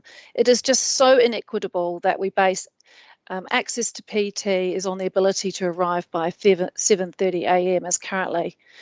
The discussion, you know, regarding the park and ride also, I think, highlights that this parking strategy is not actually radical or a big step forward, because charging for park and ride is already in the current 2015 parking strategy. I do just want to mention too, Chair, that, you know, I'm being very enthusiastic about this parking strategy and it going out for consultation, but I do just note that this is a really, really long, drawn out, slow rollout. This is over 10 years, particularly around reprioritising arterials. And, you know, it's, and as mentioned, it's already in the current parking strategy, including how we manage parking as the lowest priority on arterials. This is going to be the default. So, you know, we can vote against this parking strategy going out for consultation, but, you know, a lot of it is already in the current strategy. And I hope AT just keep on going with the job that they've got to do in the strategic direction that we've set. So, you know, voting against this doesn't make the consultation go away. Okay, so my very last comment, very last sentence, you know, this has been a long drawn out process of consultation. And just to end in the words of Member Henare, all we're being asked to do today is just to get this out for consultation. So that absolutely has my support. Kia ora. Kia ora, thank you. Going to Councillor Collins now, please. Your call, Councillor. Kia ora, Chair. I've just got a few comments that I'd like to make. I wanted to say that I'll start by saying that I will be supporting all three parts of the recommendation this afternoon. But I wanted to highlight one concern that I had, but will be supporting the recommendations. I just want to start by saying, Andrew, I've had a lot of feedback locally to say well done on the interviews that you've done in public. I had a few people contact me to say, actually they were comparing my style, and I was a bit embarrassed when they said it, but they said, you know, he was really clear, genuine and thorough, and they said, if you saw, you might want to take some note on the way Andrew has performed in front of TV cameras. So Andrew, thank you very much for that, and thanks for being so clear and thorough when you've done those interviews, because the one that locals have pointed out to me was your interview on News Hub Late, where they thought you did really well to explain what was happening there. So I just think it's important that we acknowledge the officers who've put in a lot of work into this. Chair, I'm wanting this to go out to public consultation because I don't know that it's necessarily virtue signalling. I think it's a signal, as Councillor Dalton touched on, it's signalling the direction we want the city to move towards, and that's why I'm supportive. I know that a lot of this change is going to be very difficult for many parts of the community, but it's important that we begin to signal the shift that we're wanting to make, the climate emissions that we want to address. We want to reduce our emissions, and you know, we all know that there's been congestion that's costing us over $1 billion in lost productivity. We want to deal to that, and so the parking strategy, whilst I personally feel a little bit uncomfortable about how it's communicated and how we're going to journey with the community, I think we really do need to signal that this is where we're heading, that we've got spaces, or we've got road space that is currently used for people to store their cars, and it is time that we started thinking about where we might get you know, the bus lanes going, we're able to move people, and that comes at a cost for those who have been parking on the streets for a long time, but it also means that we can get people moving throughout the city a lot faster and quicker. I also think there's an opportunity for us to work with the real estate industry. I wonder if some people have been a little bit I don't know, I was going to say misleading, that might be a strong word, but when we're talking to families who are thinking of buying homes and moving into areas, that we should be honest about what's available to them, that if their apartment or their house only comes with one car park, which is where things are heading definitely here in South Auckland, then we should be upfront and honest about that, rather than continue to say, but don't worry, the rest of your flatmates or the family can park on the street. As part of signalling our move away from that, this is the kind of honesty we're going to require from every part of society. And I think it's important that we as Auckland Council lead that discussion by highlighting where the move or the shift is going to come, and then we ensure that every other part of our society joins in and understands why we're moving in that direction. So I think this is about setting a pathway forward and acknowledging that we really do need to reduce our carbon emissions. We approved this strategic direction last year. The work has gone in, and I think it's important important now that we allow the public to have their say on what's been produced. And, you know, similar to the point that Councillor Coombe just made, we've got 10 years to implement this strategy. So once this is agreed on, once there might be changes made to it, given the consultation we get back, then we've got 10 years to roll this out. And I think the challenge for all of us is how we journey with the community and ensuring that. The one point that I still remain a little bit nervous on is that I'm glad that there's been discussion, and Chair, you asked yourself about the issue of equity. I just wanted to make sure that we don't just think of equity in terms of who has access to whether it's public transport or the park and ride, but it's also thinking of the fact that equity is often, we're talking about families that live in all parts of the city. So if you've got a wonderful family staying in Glenfield who have to get to Glen Innes, that's not easy.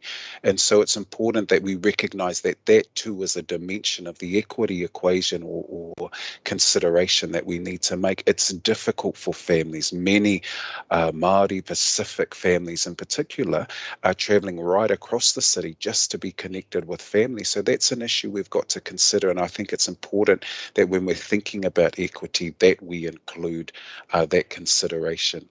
The idea of whether we incentivise or penalise, whether it's carrots or sticks, I think we've got to get that balance right. When I used to live in Gleneden about 10 years ago now, it was always a challenge getting the bus to go to the train station. There was a small park and ride at the train station, and again, you had to get there early. It was free. I believe it's gone now. There's a good apartment, some great coffee shops there where the park and ride used to be.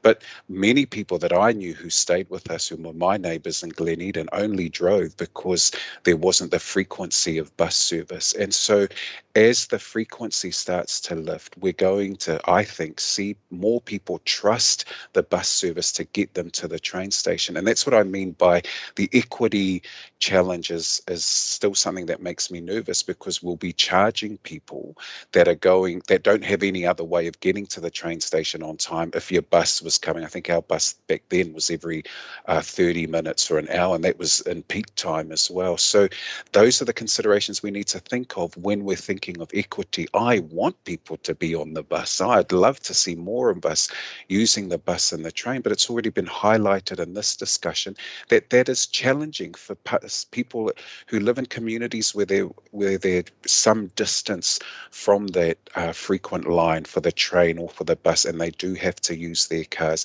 So let's give some real attention to this charging idea for park and ride, because I know that out south in particular, people use it because it's one way to get them to the train station, to at least get them onto public transport.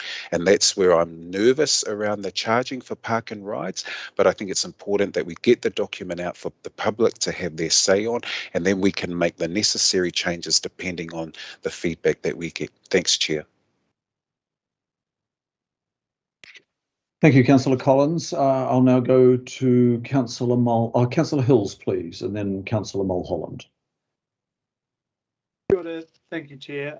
Yeah, I guess thank you to Auckland Transport for following all the direction that the council has given them. I mean, and this is what I guess Auckland Transport throw their hands up in the air sometimes with us. We have asked in the GEPS for a rapid rollout of transit lanes, bus lanes and cycle lanes. We've asked in the ATAP consultation, we asked in the RLTP consultation. As far as I remember, they were all unanimous.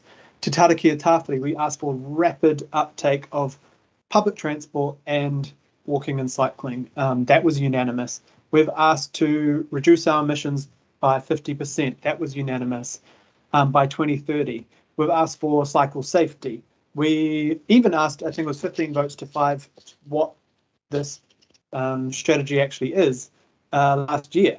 So the issue for Auckland Transport is they have followed our direction and are trying to balance all of those factors into what we are doing. I guess that was the sort of bouquets for Auckland Transport and the work they've done following our direction. But I guess the brickbat, as I spoke about earlier, was trying to get ahead, and maybe that was political as well, our fault for not getting ahead of all the headlines we heard, because it is only 3.25% of the current road network over the next 10 years that will have some car parking removed when a project is put in its place. This is not removing car parking overnight for fun or for punishment or for any other reason apart from putting in a new bus lane, transit lane, cycle lane, and that will be consulted at the time. So this is not something happening overnight and something scary happening. This will be well put out there each time that something pops up that needs to be put in place. I guess when we talk about projects like that, and I think one really good example was on the Karangahape Road upgrade, there was a survey done of businesses, and they said, how do you think your customers come here? Business owners estimated 41% of people travelled there by car. What the actual figure was when the survey was done, only 17%, actually arrived by car. 58% of people arrived by foot, so I'm assuming they were getting off the bus, 21% by bus, and I think 3% by cycle. Now when all of the upgrades have been put in for cycling and walking and the new, and yes, there was a lot of car parking removed to fit in the bus lanes and the cycle lanes, just before our lockdown, the Business Association said it's the busiest they have been, and it has transformed the area into a space where people are using, are able to access their shops faster. Obviously, looking back, it seemed scary at the time, but that is one, clear example of how people thought everyone was, or a big number of people arriving by car, and that wasn't the case.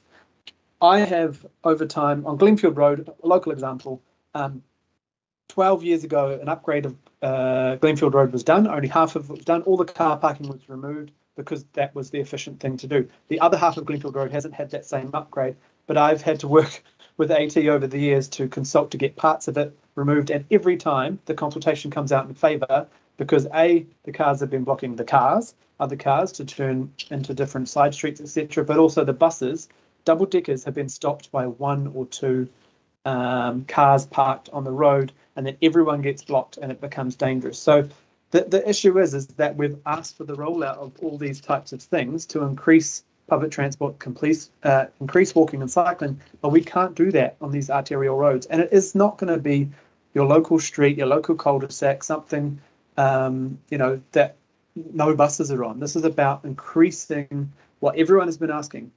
People come to me and complain that we're not making cycling safe, so they don't cycle. They come to me and complain that I'm not going to jump on the bus because it takes me 50 minutes to where I can drive 30. But if you just maybe removed those car parking or put a transit lane in, it would triple the time because my bus is stuck in line of cars. So I guess that's the whole idea of this plan, and it will be consulted over time. And we're putting this out as a discussion document and a draft consultation so people can have a say.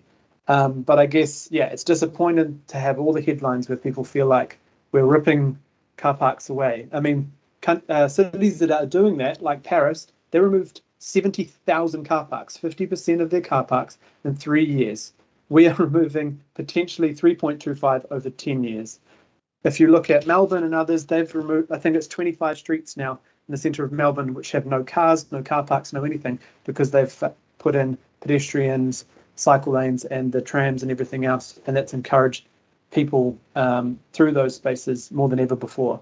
I think if you think about the other way, would you put car parking on the Northern Busway? Would you put car parking in our motorways? Would you re-add car parking to roads like Fanshawe Street? It just doesn't make any sense. People would be up in arms if we started putting car parks in the places where we've removed them. So I guess unless we want to keep knocking down houses and widening things which we know creates worse traffic problems and we don't have the money, this is kind of the only way we can do it. But it's going to be a project by project and people will be able to see the point of it at the time. So I guess, yeah, it's disappointing that it's been out there as this terrible thing that's going to happen tomorrow when it is not. It's about those strategic routes, arterial routes that most people in most communities would probably say, yeah, that makes sense. I see how those 3 cars are creating havoc because the buses can't get through. And I think that that is what this is telling us, because Auckland Transport is listening to all the strategies we've approved over the last, well, feels like forever, but that definitely last 3 years anyway. Thank you very much, Chair. Thank you, Councillor Hills. Councillor Mulholland, your call, please. Thanks, Chair, for the opportunity. I'd like to acknowledge the staff at Auckland Transport, Andrew, Michael, Jenny, but I also want to acknowledge all of the other staff, and I'm well aware of it having been a staff member at council in a previous life. So thanks to all of the staff that have been involved in this, to elected members and any members of the public that are listening. I will not be supporting B, and the reason I'm just going to, and I'll go through mine fairly quickly because I've listened to people in this matter. So I just want to share these things with you. And one is, you know, I am concerned, and Councillor Fletcher outlined quite clearly her views, and I do agree with those. Mine is just about the timing, the impact on small to medium business in particular areas. I want to say I'm deeply concerned and remain deeply concerned that in a transit centre like we have in Newland, which is absolutely outstanding, and I acknowledge those councillors from the previous Waitakere and many of us that worked to have that TOD take place, and government did fund that. You know, we don't have a park and ride, and I'm going to say that there some members of the local board have been lobbying for that, as I did previously, and I think a park and ride would solve some of these issues. So we don't have that, and I do support it, and I do think people should pay a small contribution towards it. The reason also that I'm not going to support B at this stage is, whilst I agree with consultation, and I do think the media get out there and have their view and opinion, and they don't read everything, but I don't think everyone reads everything related to some of the decisions. I just feel uncomfortable from what I've heard in my community, and that's what I'm talking about, my community and what they've said prior to now, prior to public opinion on in the media recently. And I acknowledge all of us have got a job in roles like we have, staff and ourselves, that the media will ask us questions. And so we have to be able to answer our people that pay for these services. Just been talking with one of the local bids here and some survey work they've been doing. I think the timing has a significant impact. So that's another reason why I am concerned about it. And whilst we talk about, oh yes, long term, you know, one of the things that I just heard a councillor say, and it's not verbatim, but it was a quote to say, it signals a direction. If we agree with this, it signals a direction that we want to go. And I hear that a lot and see that a lot. So, you know, I cannot signal a direction when I think, you know, more work needs to be done. We need to talk more with people. And I don't think that's in a way of going ahead with B. I just cannot endorse it. And whilst I agree with aspects of it, as a whole, I'm unable to endorse it. I just think the impact, the way we are as a society and community with transport in Auckland, it's unfortunate that it has taken the route, excuse the pun, that it has taken. We could have maybe done better years ago, but I think we've all done the best we can, and previous elected members certainly, I think, did the best they could so that we would have a great transport system. I'd like to see more budget, more funding go into it by government. So I have had people contact me with regards to transport, and those issues have been around actually complaining about the bus movements. And I know we're all doing a great job collectively to try to improve that. But I do think that that is something that could be fixed in the interim so that we have better use of public transport. I do think in the FO, I just want to be mindful that some of the people in the FO actually don't have great access to public transport. And whilst this might be, again, the argument about long term, I think the timing's not right. So, Chair, I don't often speak up about issues like this, but I've got to say, you know, I agree with what Councillor Walker was saying. I felt quite strongly about it. And whilst I think, you know, we're in a livable city and we're moving forward, you know, I just feel like there is a little bit of penalising. So just for me, it's a timing thing and some of those other issues I've raised. So thanks, Chair, for the opportunity and councillors to hear my view. And it is what I am hearing from the public. And as I say, I mean, I watch the TV. I mean, occasionally, usually I actually watch different shows to what's on mainstream. But yeah, I just, it is unfortunate, but I can't endorse the whole parking strategy as is. But thank you to the staff and the team. Kia ora. Thank you. I'll now go to Independent Māori Statutory Board Member Tau Henare.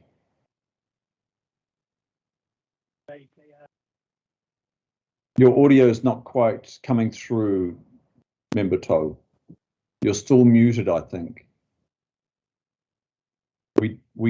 If you can unmute now. You're still showing, now you're unmuted. A little bit. Can you test again, please? Now. Very, very faint, Member Toe.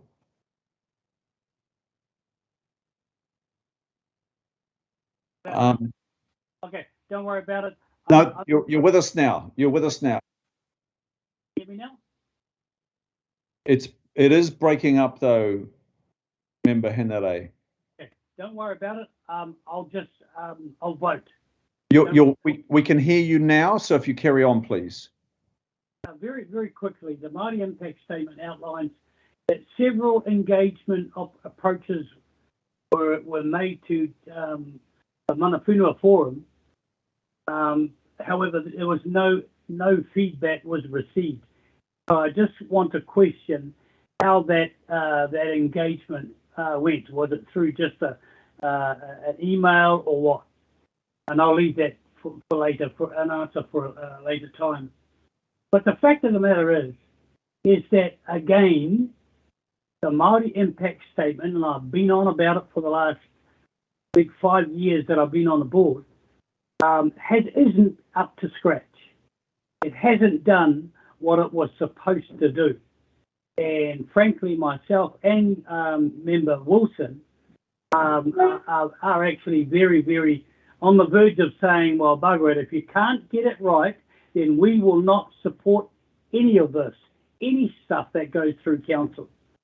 Here's the thing on this issue.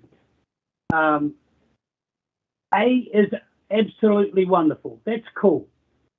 B says endorse the draft Auckland parking strategy for public consultation. And I would have thought that would have been fine if the report is ours. But if we have a look at C, we note that following the committee's endorsement of the Auckland Transport Board, will consider approving the draft Auckland parking strategy. So is it ours or Auckland Transport's document to be released?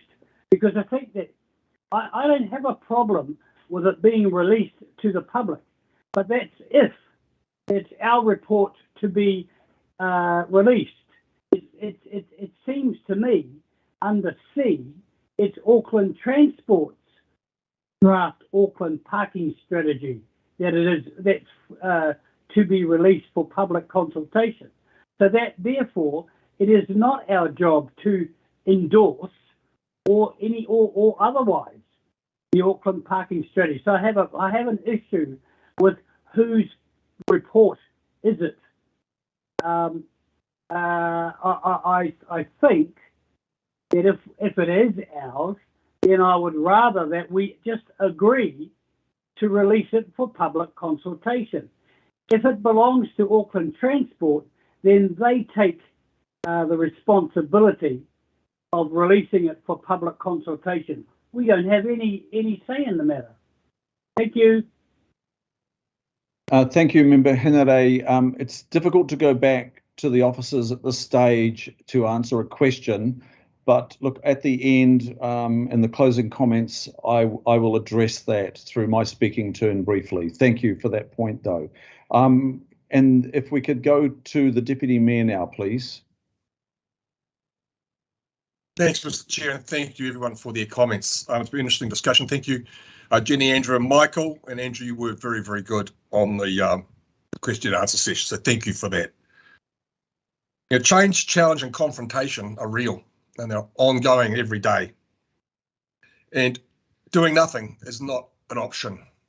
One car is one shopper. A bus full of shoppers is a business. You need a plan to decongest. You need a plan to decarbonise, and you need a plan to re-enliven local businesses after COVID. You need a plan to attract financial assistance of our partners, and you need a plan to deliver a vision of a modern, vibrant, inclusive and equitable Auckland. I don't see what anything that's here to be afraid of. Change is a constant, Mr. Chair, and this is about changing for Auckland's long-term future. Steady as she goes, we'll not do it, but change, incremental change, bring the public alongside us is important. Let's have the consultation and let's be a bit brave about the whole thing. Thanks. Thank you, Deputy Mayor. I will now go to Independent Maori Statutory Board Member Karen Wilson, please. Kia ora. Thank you, Mr. Chair. I'm confident I'll get in within 5 minutes. So what I want to say in support of what Tau Henare is saying, I heard the Deputy Mayor saying doing nothing is not an option. That's not what this is about for us as Independent Māori Stat. Well, we're always doing something. And I'm more interested in the process by which we come to the decisions, which is what we're attempting to do here. I just want to endorse the fact I was in IMSB in its second term many moons ago, and here I am in my second term as IMSB. The sad part about this all, Mr. Chair, as it relates to the consultation of mana whenua and mātāwaka, I don't see, other than I can name on one hand how many times that has eventuated in something that you could be proud of. So on this occasion, I posed some questions that sometimes are given assurance by someone saying, this is how we will address this. None of those assurances have been put here. So I'm a little bit behind the 8 ball, and it's not concern around being brave, bold. We always are. It is that from my perspective, in terms of consultation, which is an integral part and the main reason why we're here, it's not being followed. Moreover, it's not being addressed by how that will address, other than we're going to do some general consultation. That's the bedrock of the treaty in involving us first up. It's not being done, Mr. Chair. So all I would say, I will not be voting in favour of B. I looked at the chat box, saw Mr. Tau Henare's suggestion. It's not the endorsing, because what needs to be done hasn't been done from a mana whenua mātāwaka perspective and doesn't embrace the principles of the treaty. Kia ora. Kia ora, thank you. And Councillor Cooper, please. Thank you, Mr. Chair, for indulging me. I know it's been a long meeting. I think what the Deputy Mayor said is spot on. We have to make some changes because we know that where we are now isn't going to work. But for me, I also, listening to Member Henare, this isn't really our document. It's our CCO's document. And I always feel a little bit, it's supposed to be arm's length, but from a public perspective, it's council. And the final decision doesn't really rest with us. I really want this to go out to consultation because I do want to hear what people say other than on Facebook, other than from rumour. I want people to read it. I want people to have a look at it. And I very much support the fact that after we asked AT staff to go back, they went back and said, look, we need to be a bit more bespoke. We need to do this incrementally. And I think that is the key to this, is that if this is adopted by AT, then we go out community by community and talk to each community. And I think that's what the public need to understand. It isn't just going to suddenly be imposed. Well, I damn well hope it isn't. We've been promised that there'll be huge consultation with every community, with every local board, so that they can look at what the needs are for their community. So that's what's important to me. And I don't want it to be construed that I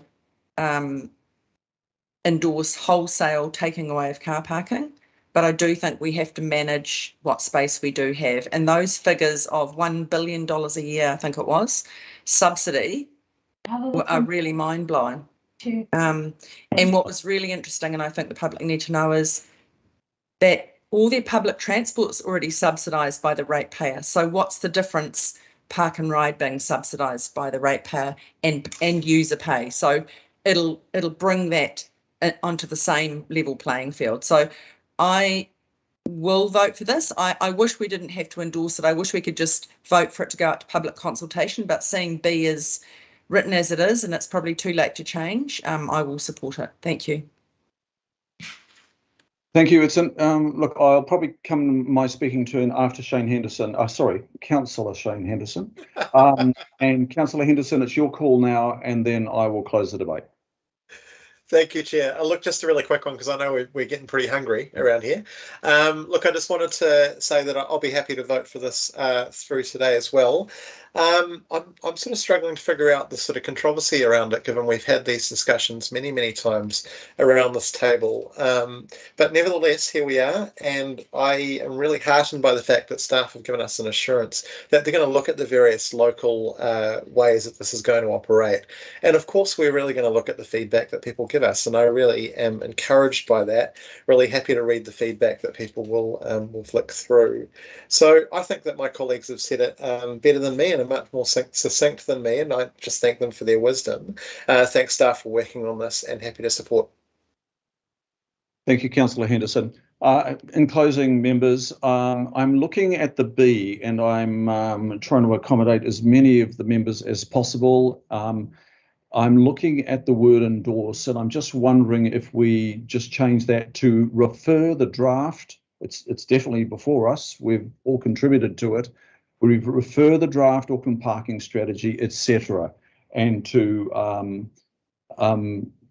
change out the word endorse to refer. Now, I know this is late in the piece. Councillor Bartley, as the seconder, to accommodate the voices that we've heard here today, the contributions, are you willing to change the word endorse to refer?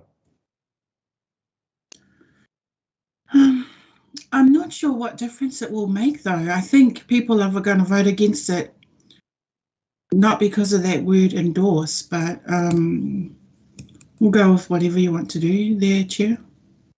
Look, I would propose changing, in fact, I will as mover, and Councillor Bartley, I hear that you're willing to just change it to refer the draft parking strategy. It's very clear what that is because it's attached to the agenda. So members, that is the change. I've said quite a bit about this strategy prior to this meeting, and there have been some terrific points made here today. And it's interesting, on a question of parking, we've spent just about 3 hours discussing this. It's obviously very important to this committee. I won't make any comment in reply to many of the good things that have been said here today, and some of the challenges as well. But I'm going to reflect on something I often say to people when I'm asked the question, what's it like being on the Auckland Council compared with the North Shore Council? And I have one anecdote, one story to tell of those times to people. We're doing it a lot better now. But I recount the story of an officer at North Shore City Council with a doctorate coming to the committee and to the community boards as it was then, 8 times over 5 years to put in a bus stop in Browns Bay. 8 times over 5 years to put in a bus stop. It entailed the removal of 2 car parks. And everybody thought it would be the failure of the centre of if these 2 car parks were removed in favour of public transport. And we know today, then it was a car-dependent Browns Bay centre. Today, it is, even in these COVID times, it's a thriving town centre that's connected by private transport, but it is hyper-connected by public transport. Things change. Some things we see as such huge barriers, and sometimes we just have to embrace that change, and we are surprised by what turns up. And Browns Bay got very surprised by what turned up. So this is a strategy that has had a lot of engagement from local boards. I haven't heard a voice from a local board that says, don't talk to our communities about this. It has been contributed to over numerous workshops. It's been tested. It's not perfect yet, but let's hear from our communities on it. So. Actually, Chair, I think we should leave it at endorse. We went through all of that just to refer it. It's not good. And it's not a Okay. strong statement to Auckland Transport. Okay, I'm just consulting with our staff here as well, Councillor Bartley, but I hear you. You are the seconder. Do you? I'm going to ask the committee. Do I get a sense that the word refer or endorse is the better word to use at this time? Well, It's not going to change anyone's name, but mine. Okay, I'm going to go back to endorse then. But Yeah. I'm mindful of the position of Independent Māori Statutory Board Member Tau Henare. Tau, can I just go to you? Does the addition of the word refer improve it for you, or are you comfortable? Point of order, Mr. Chair. You've moved the recommendation. You've got a seconder. You're now proposing to put an amendment to your own recommendation. You've moved. Your seconder hasn't supported that. Rather than going round, okay, look, it's not a point of order. It's a comment. Well, it is a point of order. You're not following standing orders. Motions before us. I'm going back to the motions before us, and I'm going to the vote, and I will call a division on the B. Then I will put the A now. All those in favour of A before us, please say aye. Aye. Aye. Aye. Aye. To the contrary, no. Thank you. I'll now call a division to take on the B. Kia ora, members. So this is a division on clause B, which is on the C, the screen ahead of you. Chair Darby, can you please? 4. Councillor Bartley. 4. Councillor Casey. Yes. Deputy Mayor. Aye. Councillor Collins. 4. Councillor Coombe. Aye. Councillor Cooper. Aye. Councillor Dalton. Aye. Councillor Filipina. Aye. Councillor Fletcher. No. Mayor Goff. Aye. Member Henare.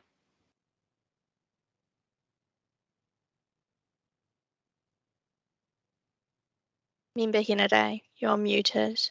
No. No? No. Councillor Henderson. Yes. Councillor Hills. Aye, thank you. Councillor Mulholland. Against. Councillor Newman. Nope. Councillor Sayers. Against. Councillor Simpson. No. Councillor Stewart. Sorry, Councillor Stewart, I didn't hear you. Against. Against. Thank you. Councillor Walker. No. Councillor Watson. No. Councillor Young. 4. Member Wilson. Carl, no.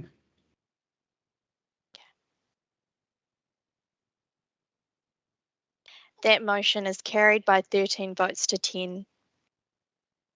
Thank you, members. That concludes the parking strategy. We will now adjourn. Cheers. Sorry, did you put Oh, sorry. clause C? C. Thank you. Thanks for that reminder. So I now put clause C. All those in favour say aye. Aye. Aye. Aye. Contrary, no. Declare that carried. Thank you, members.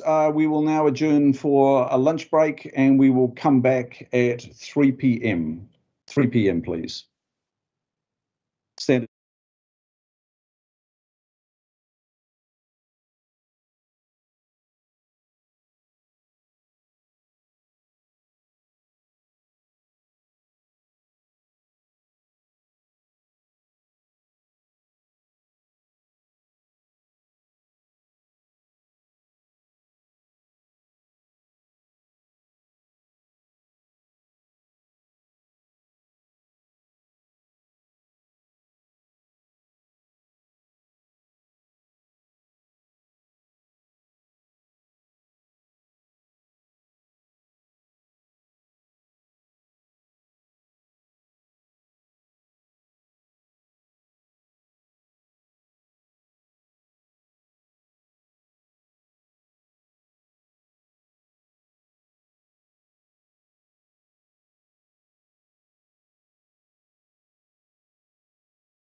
Hope you've sustained yourselves well at lunch, and apologies for the lateness of that lunch. We've got a busy program, of course. So we will now go to item 10. So reconvening the meeting, going to item 10. This is one of a number of national policy statement papers.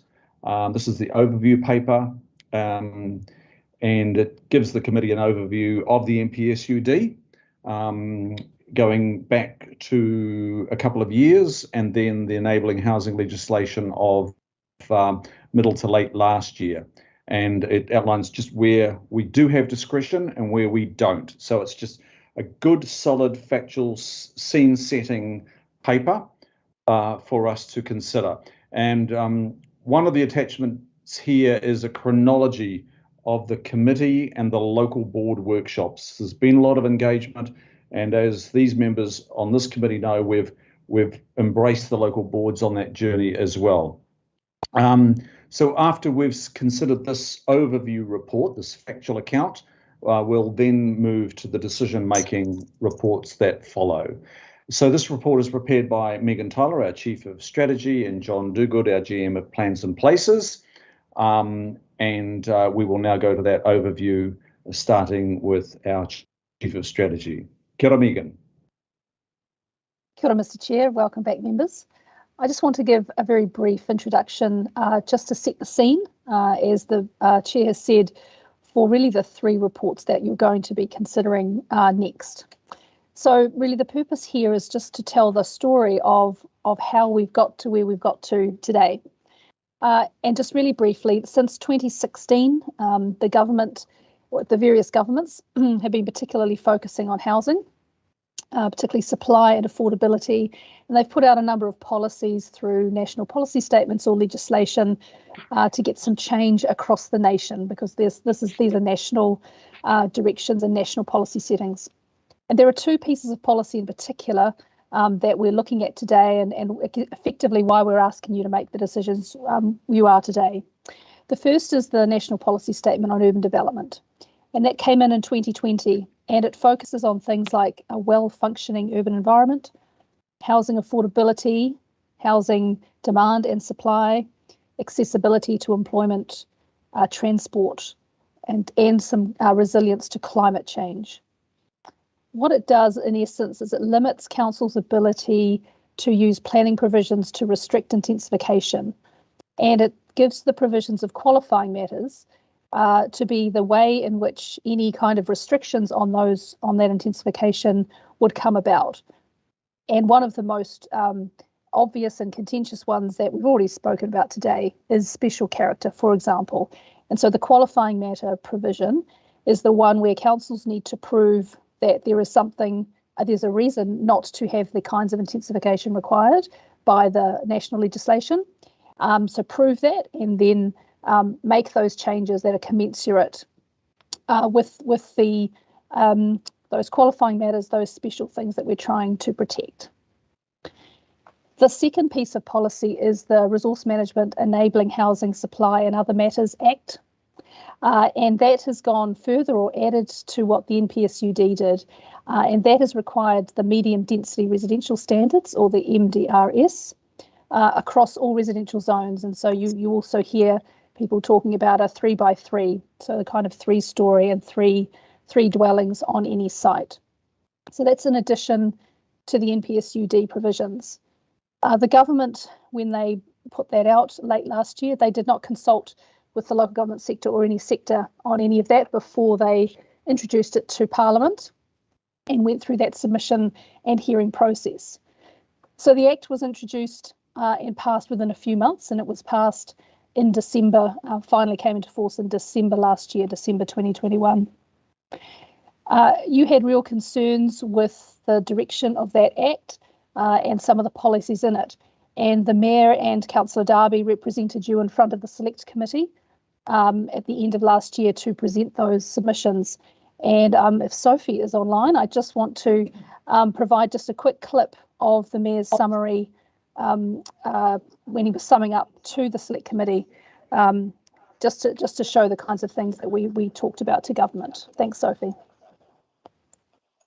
Same thing. So in essence, and I'm finishing on this point, we want more intensive housing. We're absolutely in favour of that, but please don't sacrifice quality for quantity. We can have quantity, but we can have quality too. Good houses built in the right places. And on that note, I'm going to pass to my colleague, Chris Darby. Thank you for giving me the time. Thanks, Sophie. So, of course, the NPSUD and the Act itself are apply across the whole country, and in particular these Tier 1 or growth cities and regions, of which Auckland is one. Obviously, in Auckland's case, we've had the unitary plan. We did that 2016. That came into effect and has created enormous amounts of land and housing opportunities. However, this Act and the NPSUD still applies to us just as it does to any other of those growth cities that haven't done the work that we did through the unitary plan. So we started workshopping with you in September 2020 on the NPSUD at that time. And staff have been working, therefore, on the evidence, the interpretation, the changes required by the NPSUD. And of course, then in December, that was a little bit upended, if I'm being honest, by the Act that was passed. And so there is a whole lot more work that we've then needed to do since December to try and still make this notification date of August this year. We've had directions from you at various points, particularly in the middle of last year, on various aspects of the things that we still retain discretion over in the NPSUD and this Act. And one of those directions was whether or not we would go out in a draft form to get some feedback from Aucklanders to help them understand what's happening. So it's not the final decisions. There is still opportunity for change. But the question was whether we would do that like we did with the unitary plan. So it starts a conversation with Aucklanders, gets them understanding it before we actually formally start that statutory process in August. And that's effectively what you're being asked to consider today. There are a couple of other direction setting papers around quality intensification in the city centre.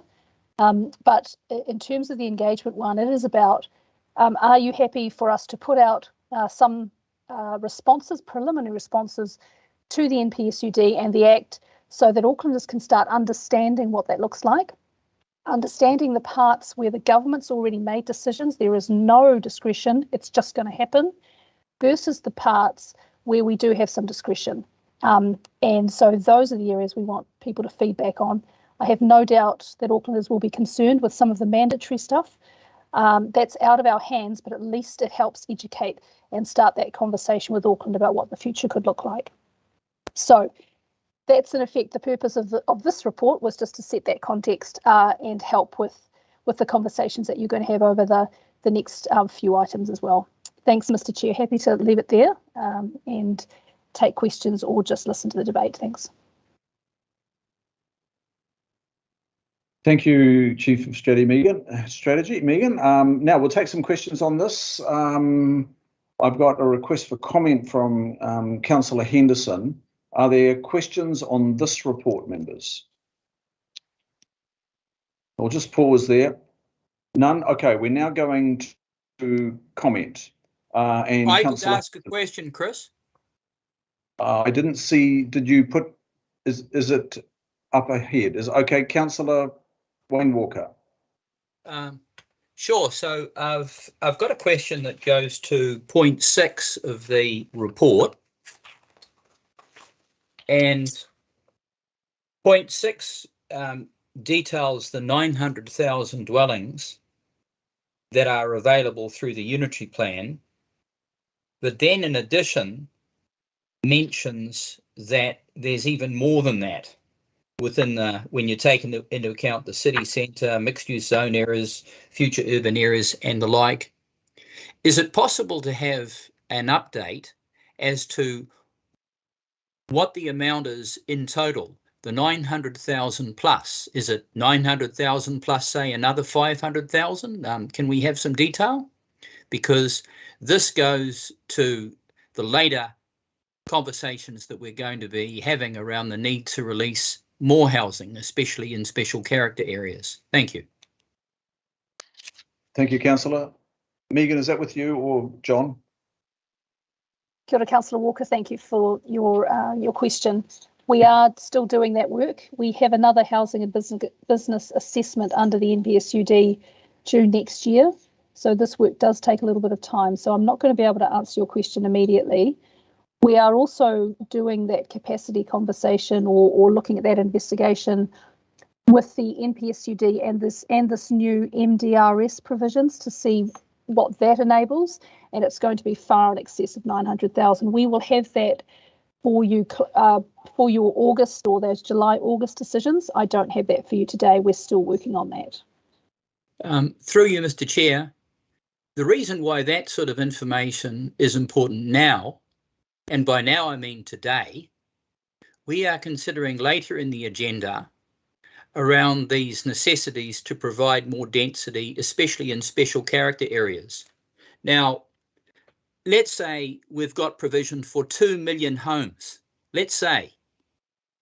It is ridiculous, therefore, for us to sacrifice aspects of our unitary plan, particularly around special character areas, that are locked down and have been consulted on at huge cost and stack up. So the answer to this question is actually imperative now, and I'm surprised that we don't have some detail to inform us. I mean, is it 900,000 plus 500,000? Okay, is it 900 plus $1 million? I mean, what is it? We must have some idea. Okay, and you've heard the reply is that we do not have that now. Do you need to expand any further, Megan? No, sorry, thanks. Okay. Through you, Mr. Chair, do we even have something of a rough order? I think you've heard the reply, and I think John could actually probably later on cover some of the constraints that we're under to deliver this by 20th of August. And the legislation is very clear, and the advice notes that have come out of MFE are very clear as well. But I might come back to that. Maybe another councillor poses that question. Mayor Goff, please. Yeah, thank you very much, Mr. Chair. And question to Megan or John, I guess. We had a discussion earlier today around special character areas. And at the moment, I think, as required under the legislation, to have something under any other matter, such as a special character area, where a high standard is set. And to meet that high standard, we're suggesting at the moment, I think, that about 71% of the houses in special character areas or the special character areas themselves are protected against the otherwise requirement of what's in the NPSUD or the Enabling Housing Supply Amendment Act. If we were to, and we've based that 71% on either door-to-door or Google view of what constitutes a high level of quality housing in an area. Say we were to say we want the whole lot, 100% of the special character area protected in that way. What would be the likely consequence of that when that was a matter being heard by an independent hearing commissioner and or then going on to the minister for a decision? Kia ora, Mayor Phil. Thank you for that. I'll just pass to John, and I think together we'll be able to respond to that. John. Kia ora, Mayor Phil, members of committee. So it really would be flying in the face of the thrust of the NPSUD to simply retain or apply all existing special character areas in the intensification plan change we're required to do by August. We know through our surveys that there are streets and collections of streets where the character that one might think would be there is simply not there.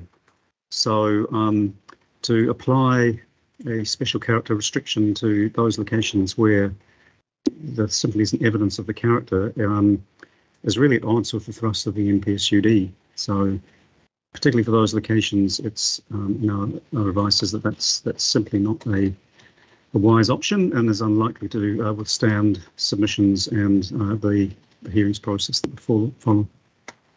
Okay, could I just add a supplementary through you to that, Mr. Chair? So if we tried to put 100% in, which would be hard to sustain on the evidence, is that something that where we would be putting at risk more of the area that we might be successful in protecting because we've tried to put everything in, and therefore we would come under challenge by the Independent Hearing Commissioner, and if there's a disagreement between the Commissioner and the Council, that would go to the Minister for a unilateral decision by the Minister. Would we be at risk, for example, that we'd be wound back to a lower level of protection than what we might otherwise achieve if we look like we've made best endeavours and we've soundly based the areas that we're insisting on protecting? Thank you, John.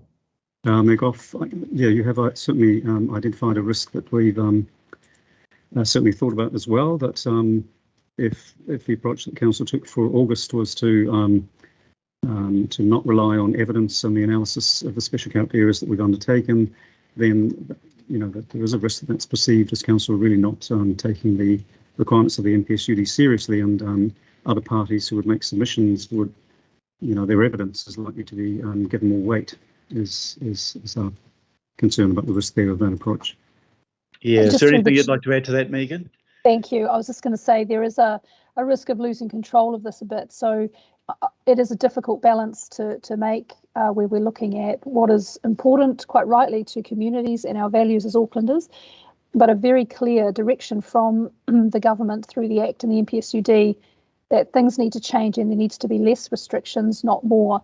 So the more control I think that you as politicians can make, so do try and meet the intent of it, but also to protect those values that are important.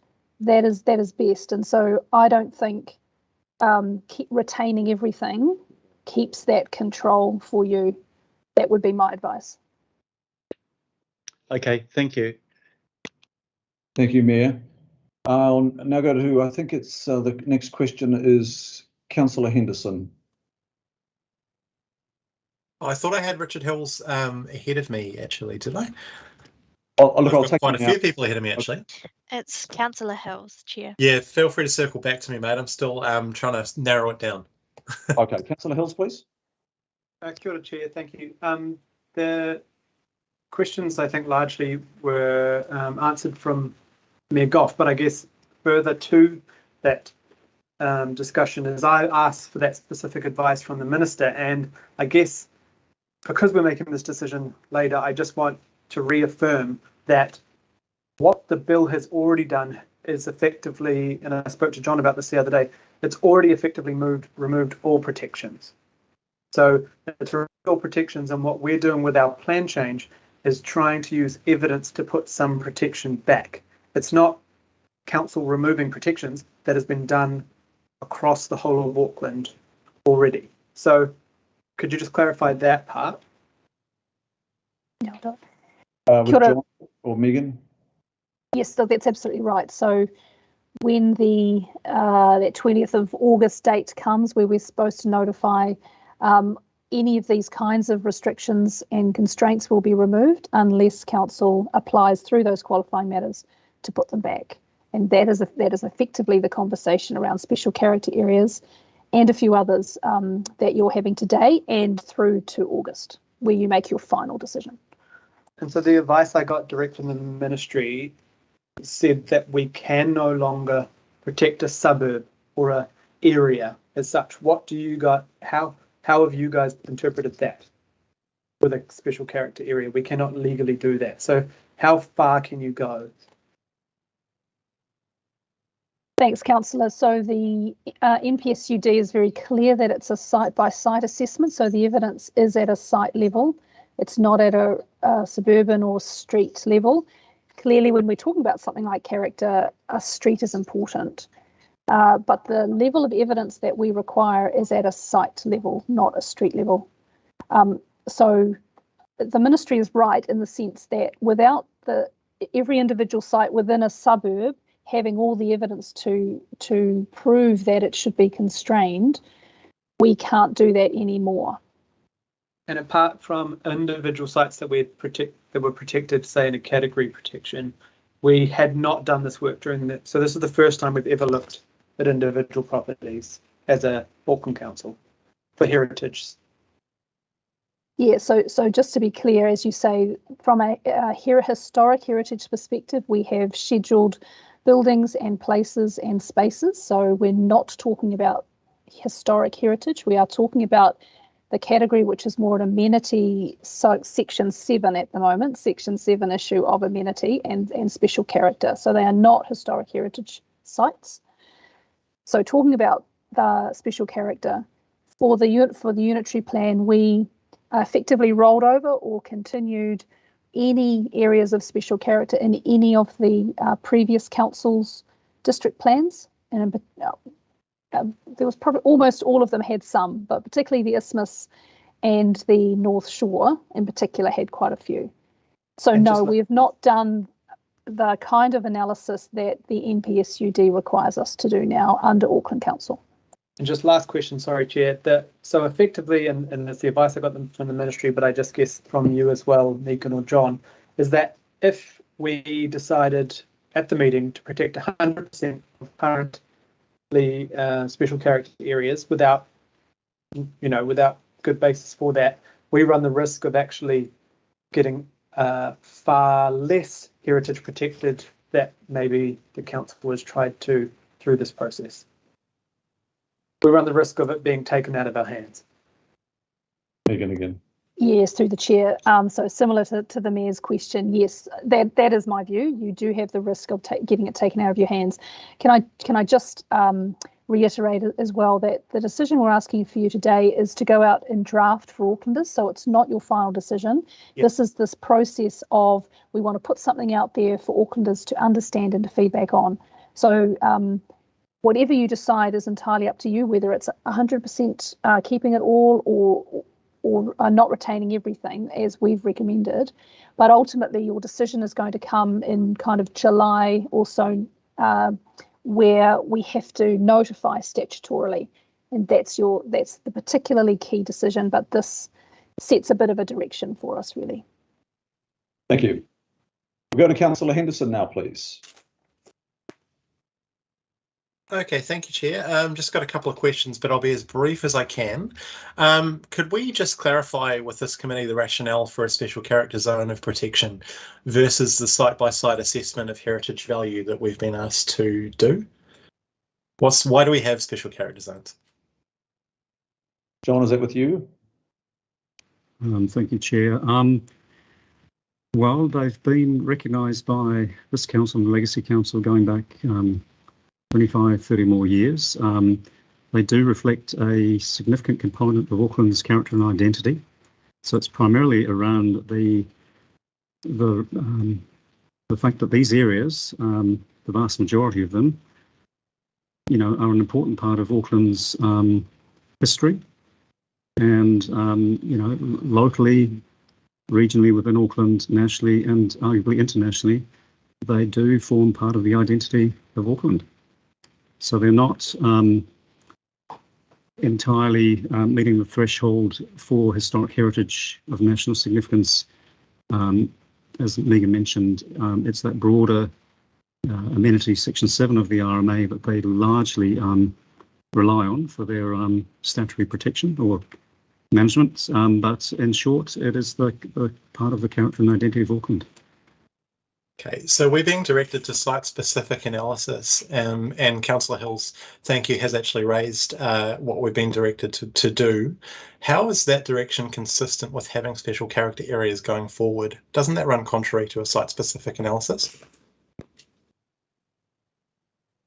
Through the Chair, the purpose of the site-specific analysis is, well, first of all, to gather the evidence as required by the NPSUD. So it's a statutory requirement that if council is looking to apply special character as a means of reducing the height or density that would otherwise be required under the NPSUD or the Amendment Act, then we need a site-by-site analysis. That's why that exercise has been undertaken. But it does provide the evidence as to which parts of the existing special character areas are of that do have those attributes that reflect the special character that they were intended to recognise and manage. And through the survey work, there are certainly some streets, certainly groups of properties, streets, even collections of streets that aren't making a threshold that really reflects that character that they're intended to represent. And that's why the survey was undertaken. And that's to assist the council in deciding what to do come August, off the back of the feedback that we'll be seeking from Aucklanders in April on this topic and many others. Okay. How many special character areas do we have in West or South Auckland? Very little compared to Central Auckland, and that simply reflects the historical pattern of Auckland's development. The city developed predominantly, certainly the early suburbs were emanating out from the central, from the city centre. And then as the trams came in, they extended a bit further. But, it's that sort of pre-Second World War character that we're talking about here. And so it's not surprising that it's in those older parts of Auckland. Thank you for your patience, Chair. One last question, follow-up. So our submission notes the capacity of the Auckland Unitary Plan and implies that housing isn't an issue anymore due to that capacity. But aren't we concerned as a council that the majority of development has occurred in the last 10 years away from existing transport and infrastructure, away from rapid transit, bus lanes, for example, of which there's 15 in the Central Isthmus? Is that not a concern for us? Kia ora, Councillor Henderson. So I think that's very much at the heart of the intent of the NPSUD, is that a well-functioning environment should be one where you get the most capacity possible in those most accessible areas. And it is, and as John and I have said, much of the special character is in the kind of isthmus and edge of the shore, which are highly accessible.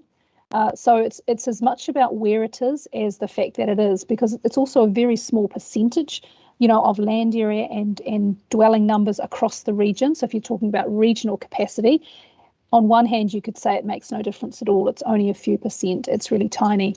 But I think the important thing for you to consider as a committee is where it's located. I agree completely. Thank you. Cheers. Thanks, Chair. Thank you. Now going to, I think the next question is from Councillor Dalton. No, sorry, Councillor Hills, please. No, back to Councillor Dalton. We swapped that around. Councillor Thanks, Chair. Hey, thanks, Megan and John, for clarifying that, because I was getting a little perplexed this morning with different information around that. And when there was touted that there could be an amendment that the consultation would go out as status quo for the SCAs, that indeed could have quite a perverse outcome if we did that. So does the same go for a comment that was made from this morning regarding the threshold being too high at 75% and reduce it to 50%?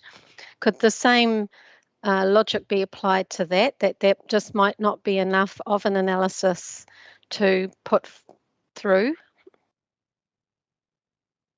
Megan, with you or John? Thanks, Chair. I'll take that one. In simple terms, the lower you put the bar, the less likely it is that when assessed against the overarching objectives of the NPSUD around housing and development, the less likely it is that case, if that was where council was to go, would survive when a hearings panel is looking at submissions and evidence. So the lower you drop the bar for what is included, the higher the risk, and the less likely, in our advice, of that succeeding. Exactly where the bar is put, I guess that's, the committee has at this point resolved the sort of 75% of all properties in an area being of high quality. We're recommending as officers that that's put out to Auckland to give us feedback on that, give you feedback, so that that can inform your decision making in July and August. And then there'll be another round of submissions on that same point. And ultimately it comes back to council from an independent panel. So, but at this early stage in the process, we're recommending that the approach the committee has previously agreed to is continued on. and we seek feedback on that, and we continue to do further work as council and look at that feedback, and there is further analysis to be done, particularly in those locations that were discussed previously by Councillor Henderson, to see exactly where it lands. But for now, we think the 75% threshold is a reasonably sound one to put out for feedback at this early stage. Okay, thank you, John. I just have one more, Chair. Just previously when Councillor Walker was speaking, I think he said that we're asking to intensify or densify, especially in the special character areas. If we look at it holistically across Auckland, going to Councillor Henderson's point, it's not especially in the special character areas, is it? Where at the moment we're looking at 3% of Auckland, and some of that will be densified, let's say, but that is still the smallest, a very small amount. It just feels like it's quite polarizing when we look at the whole region, and so we're not especially doing this in the special character areas, but we have been directed to look at this. John, can you respond to that, please? Certainly, Chair. Well, that's correct. It's a small percentage, but as Megan mentioned previously, it is in those. It's predominantly in the areas that do have the great public transport around the train stations, in the inner part of the rail network, and around the city centre and Newmarket Metro Centre. So there is great access to employment, education in those locations. So there isn't a locational element to it. Advice is that when you look at the NPSUD, you can't simply stop at the fact that it's only 3% of the residential area, and therefore it's not having a significant impact. But you need to do a deeper dive and look at where that 3% is, and balance that up. And that's why our advice is that there needs to be some threshold set at a reasonable level to get that balance of enabling housing development in those prime locations for transport access and so on, with the importance of recognising, protecting Auckland's character and identity. So there needs to be a balance struck. Yeah. Thank you, John. That's really clear and helpful. Thank you. Thank you. I will now go to the question of Councillor Watson. Just a quick one to start off with, John. Are the ferry terminals classified as part of the rapid transit network? Through the Chair, they're not part of the rapid transit network. They don't meet the definition in the NPSUD. Okay, great. So just continuing the line of the Mayor in terms of this figure of 70%, he mentioned on a number of occasions as being what might be preserved. The corollary of that, of course, is that 30% goes with the stroke of a pen, the protection of nearly a third of Auckland's special character would lose its protection. That's a converse of that line of thinking, isn't it? John? I think that's certainly one way of looking at it. Again, as we've said before, and I think it was Councillor Hills mentioned, it's Chair Darby as well, that the default is that under the NPSUD is that these areas aren't recognised at all. It's a proactive responsive council to identify them and essentially make sure that there's an approach that does recognise special characters as a qualifying matter. But the net result compared to the status quo would be on the 75% threshold, a 30% reduction based on the survey work to date. Okay. I guess a lot of people would consider that very significant. We have had some discussion today about the Schedule 15 and the Auckland Unitary Plan as it goes to preserving special character. I've looked at a number of areas across Auckland that would conceivably be lost, and without naming them, they refer to these areas, and I'm just quoting verbatim here, as being significant for physical and visual qualities, retains large grouping of houses that collectively demonstrate late 19th century and early 20th century development, include villas, transitional villas, bungalows, demonstrate design principles and aesthetics from this period, as well as social patterns of the time.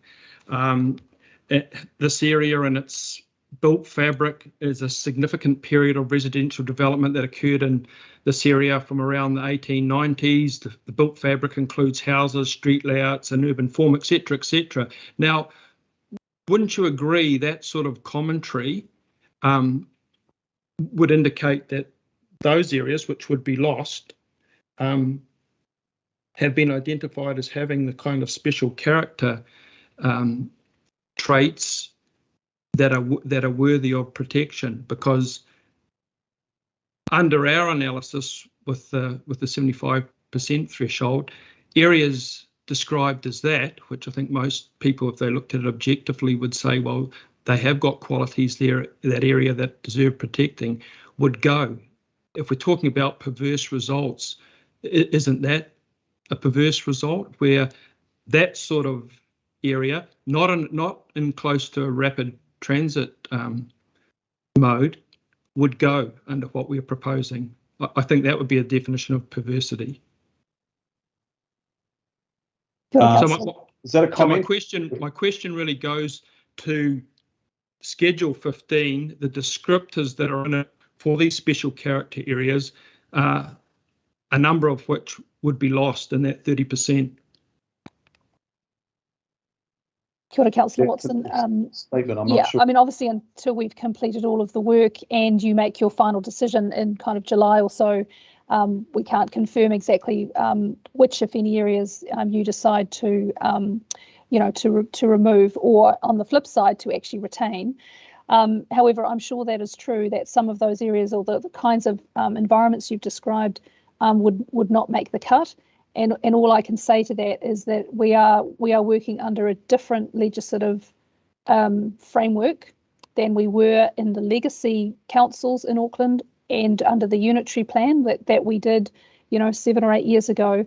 The government and the legislation is very clear that this kind of environment is not one that is automatically protected anymore. No, I guess, and my final question, it goes to the apparent reticence for making a case for these areas. I guess that's my question to John Dogood, is that given commentary like that, notwithstanding the constraints that exist, and it goes to some of the options that have been put up by people earlier on, that shouldn't Aucklanders be asked if it's worth making a case for the balance of this 30 in terms of what we've been asked to do, when we have commentary like that would seem to me to be the starting point, not the point that you buckle under and say, well, we don't want to be too brave or we might lose everything. I think we just have to take that as comment, Councillor. I don't think that's a question, and it's not fair to put it that way to our staff. If you can really point it in a precise question, I'm happy to accept it and see it answered.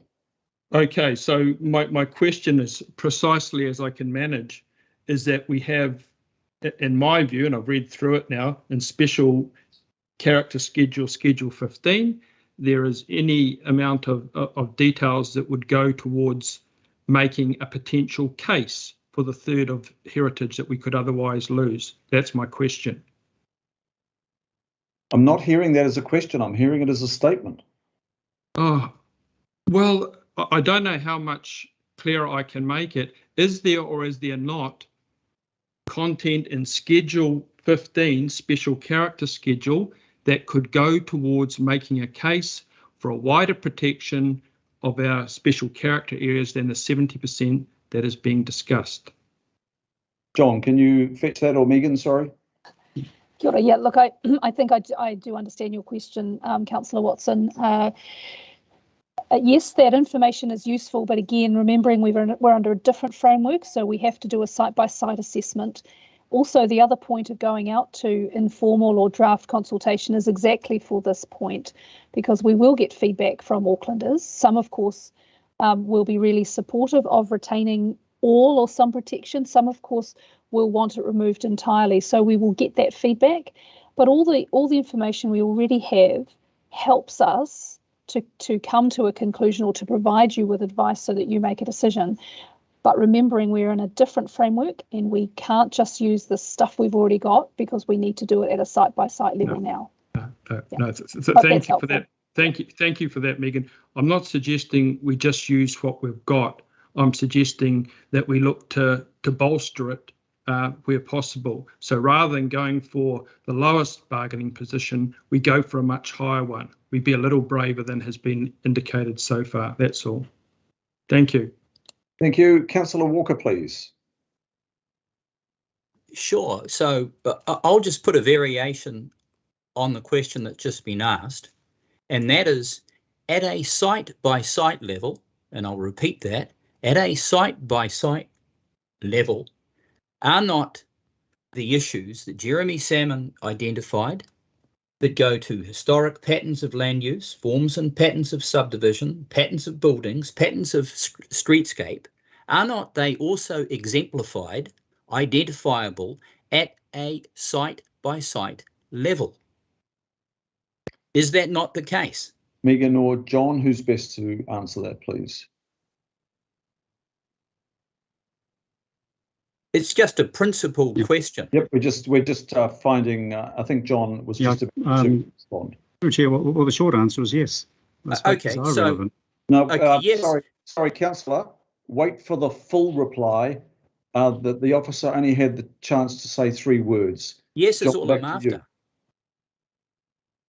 Yes, they're relevant, and they are the sorts of factors that can be seen within the evaluation framework that the Heritage team have used as they've done the site-by-site analysis. It does roll up into a wider assessment of the area, so it is consistent with that.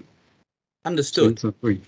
So what follows from that is, if we accept that the analysis that we've done is very simplistic, it's been done on the basis of Google Street View, it hasn't been done on an accurate site-by-site basis for somebody viewing it and viewing the property, is it not conceivable that if we were to do that, and are mindful of all of the information that we've got in Schedule 15, where that analysis in Schedule 15 was supported by such work, is it not conceivable, if we applied some time and resource, that we would be able to lift the bar, because we would be taking into account the full range of matters, as Jeremy Salmon has pointed out, that we could and should be able to put forward?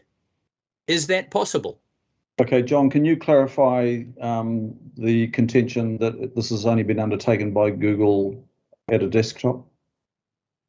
Yeah, so ideally this sort of work will be done in the field, but as we all know, with the restrictions around the pandemic, halfway, or about a third of the way probably, no, it was halfway into the survey, that no longer became possible. And so given the time constraints on us, that we have to have this work done and robust by August to put up a proposed plan change, the team had no option other than to look at the Google Street View tool. So roughly half and half is half done by driving around, walking around the 21,000 or so properties, and the other half done by Street View. The Google Street View photography, from memory, talking to Heritage Manager Noel, is about a year to 2 years old, maybe 3 at the absolute most. So it is pretty reliable in terms of what you see in Street View is pretty up to date.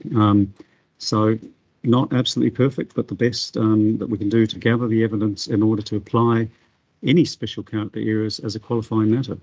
Because in the absence of evidence, the default, as I've mentioned, is that there is no recognition under the NPSUD of special character. So that's the situation with the Google Street View. Councillor Walker, I think there was another question in there, so apologies. Sure. Through you, Mr. Chair, if we accept that the matters that Jeremy Salmon raised, that, as you've acknowledged, go to the site-by-site view, could almost certainly be done expeditiously because they go to streets. Obviously, they go to individual homes, but equally they go to the setting that that home is within. Is it not conceivable that we could arrive at that information over some intervening weeks to bolster our position?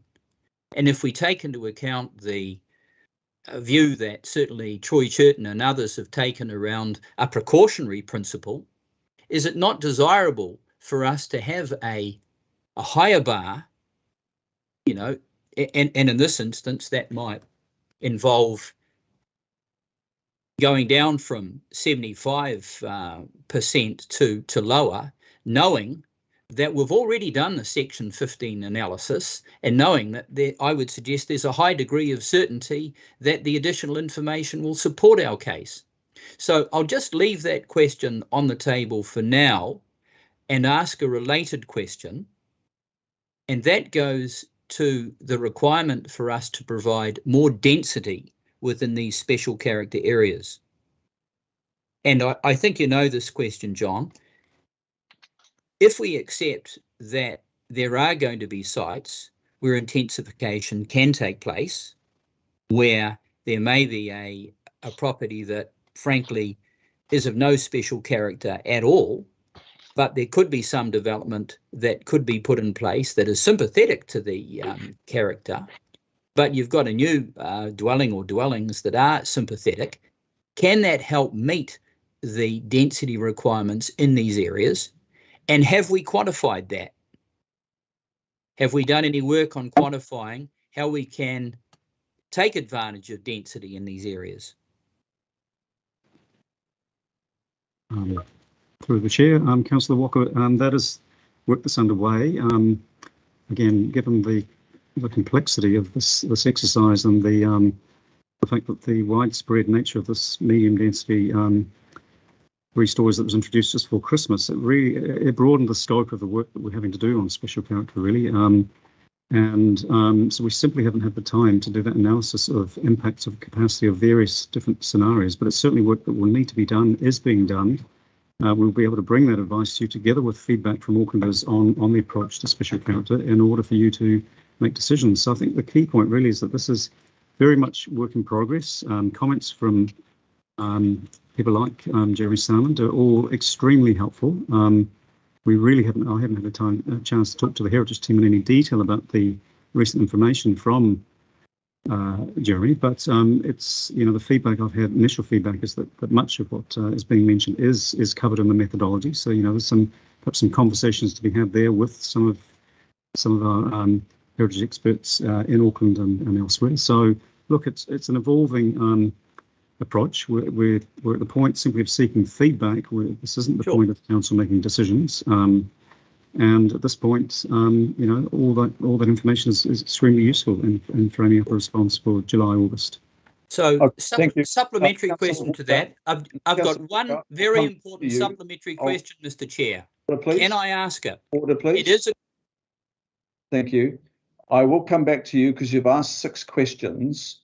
But members, before I go to the next question, and I think that is from Councillor Simpson, can we be mindful of the report that is in front of us? This is the overview report. Point of order, Mr. Chair. And the number of the point of order? My question goes to sorry, Councillor. If you're going to raise a point of order, you need to refer me to the point of order. My point of order as per the standing orders. Just bear with me, Mr. Chair. You as chair have directed that we as councillors put forward questions in writing to officers, and that the officers will be addressing those questions. I'll just call you to order, Councillor, and I'm now going to Councillor Simpson for the next question. And can we be mindful of what this report is that we're discussing and asking questions on at the moment? This is the overview report. So can I please take the call now of Councillor Simpson? Thank you, Mr. Chair. I'll keep my questions brief. Megan, is it legal to go out for consultation, including all current SCAs? Look, can I just come That is a question for another report. It's not a question of this report. This is the overview report. And Councillor, Mr. Chairman, I understand that, but my board is listening. They cannot listen to the confidential. It's still part of the overall, and I think it's important. We've had public forum on this. We've had, local board input on this, and they will not have a chance. And I think if we make a decision on whatever that is in confidential, I just think there needs to be some public context around that. So I've got almost yes or no answers that are required, Mr. Chair, and they're quick. Please give me the courtesy of just allowing me to rattle through them. Proceed with the questions then. Thank you, Chair. So Megan, answer. Yes. Right, thank you. Is there room, following the consultation with Aucklanders, to amend our SCA requirements based on the feedback that we get from Aucklanders? Yes. If you were trying to prove to Aucklanders that heritage or special character was important to Auckland Council, would you not start with going out with all the special character areas as we currently have? It's not quite a yes or no, Councillor Simpson. Sorry, okay. That's fine. Yeah, I know that you can't. Okay, that was unfair, probably, but you get my point, don't you? What I'm trying to ascertain is by going out with all SCAs, that's not illegal. I'm also trying to ascertain that there is room, following the feedback from Aucklanders, to amend whatever. Because I do hear, and I was listening to the Mayor, I do hear that fear, for want of a better word, bad choice of probably, but I do hear that concern that actually if we start at the point that we're currently at, we might end up by worse than where we are. So I just want to balance that by trying to prove to Aucklanders that this is important to us, and we could go out with that. So thank you, Mr. Chairman, for your indulgence. I appreciate that. Thank you. Thank you. Thanks for those succinct questions too. And now I have a question from, I think the next is from Councillor Sayers. Councillor Sayers, your call. Thank you very much, Mr. Chair. Just through you, I'm just trying to get a balanced understanding here. If the scenario ended up that somebody independent had to come in because of the position that we took, to me it seems, Mr. Chair, that could be a very strong signal to somebody independent of dissatisfaction from us as a committee. So my question is, couldn't that equally work in our favour, I guess, Chris, is what I'm trying to understand, because of the strong signal that we've sent out and perhaps wanting more consideration for a case, about wider protection around these special housing areas.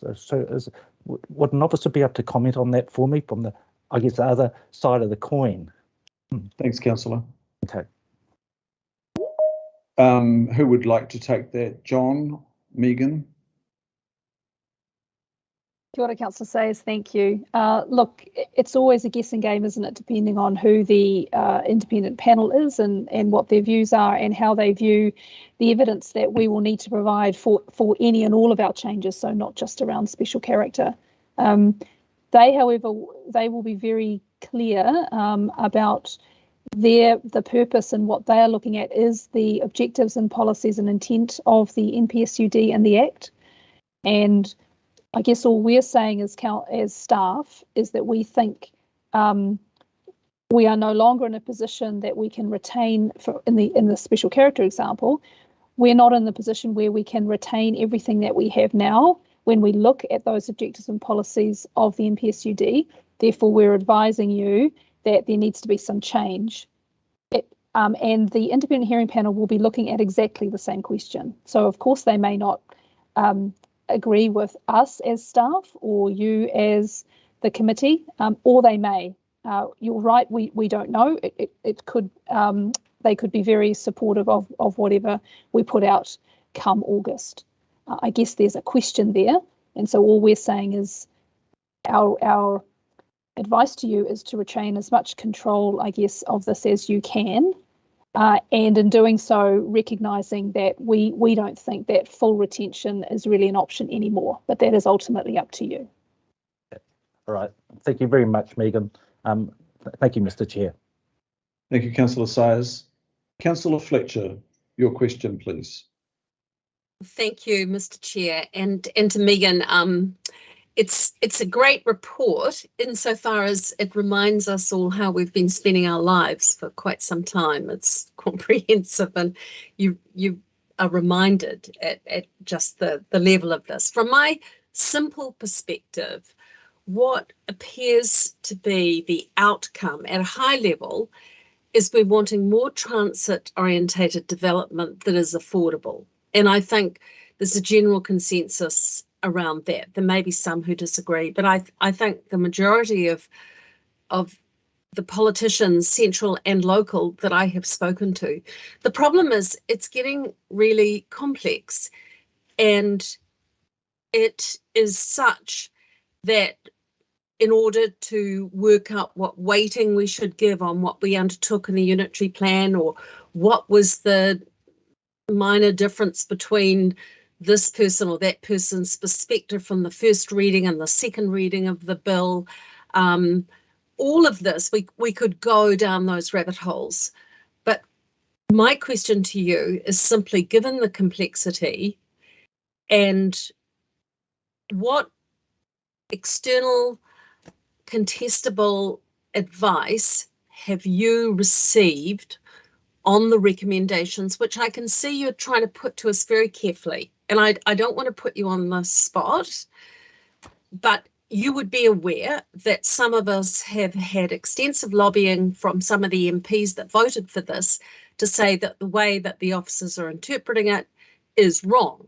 So I want to know and give you the platform to tell us why you believe your advice is right, and have you received any external legal contestable advice to reinforce that point? Kia ora, Councillor Fletcher.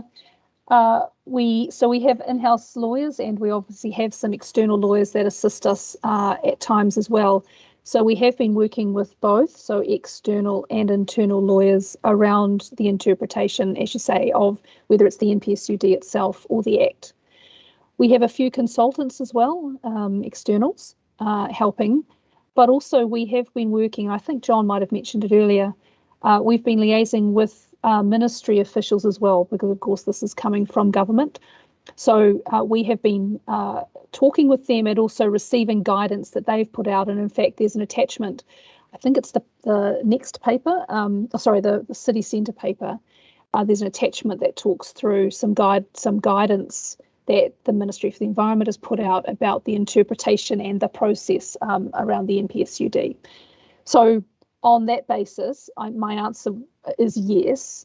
However, if you were asking in particular about the advice around, say, special character, and have we had people look at that, fully and robustly towards an August decision, I think the answer would be no. We've had some externals on it, but this is kind of a draft, and so we continue to do work between now and that July-August time, where we will ultimately advise you for your decision. So that work will come, but we have not completed it yet. Mr. Chair, I'm very mindful of the time. I really would like to explore this further, but I will defer to somebody else and perhaps come back to more details in subsequent agenda items. Thanks, Councillor. And on that note of time, I need to move an extension of time, and I'll do so until the close of business. Do I have a second? Happy to second. Yes, happy to second. Chair. I think I heard Councillor Walker second. So I'll put that motion. All those in favour say aye. Aye. Aye. Contrary, no. Declare that carried. Thank you. Carrying on with questions, I will now get to, and thank you, Councillor Fletcher. I will now go to Councillor Newman. Yes, thank you. Look, I want to acknowledge Megan and John and Aaron Shields and the planning staff have been doing the work in the space. I've read Schedule D of the unitary plan. I've also read the operative parts of the plan, and I want to just check in relation to the special character area overlay for Hill Park. It's not heritage overlay; it's a trees overlay. I just want to get clarification. Is that dealt with at some point as part of a future consideration, or is that excluded? I would imagine when it is considered, there is obviously an opportunity to consider the qualifying matters in relation to trees and sequestration of carbon, but it's not identified obviously as a matter of heritage. So can you clarify how that particular overlay will be dealt with? It is a special character overlay, but it is not heritage. Thanks, Councillor. John, is that best with you? Thank you, Chair. Councillor Newman.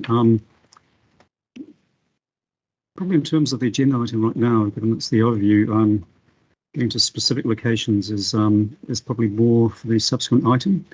And what I can say is that the committee has agreed that special character areas of high quality at this point in time should be a qualifying matter for reducing heights and density that would otherwise be required.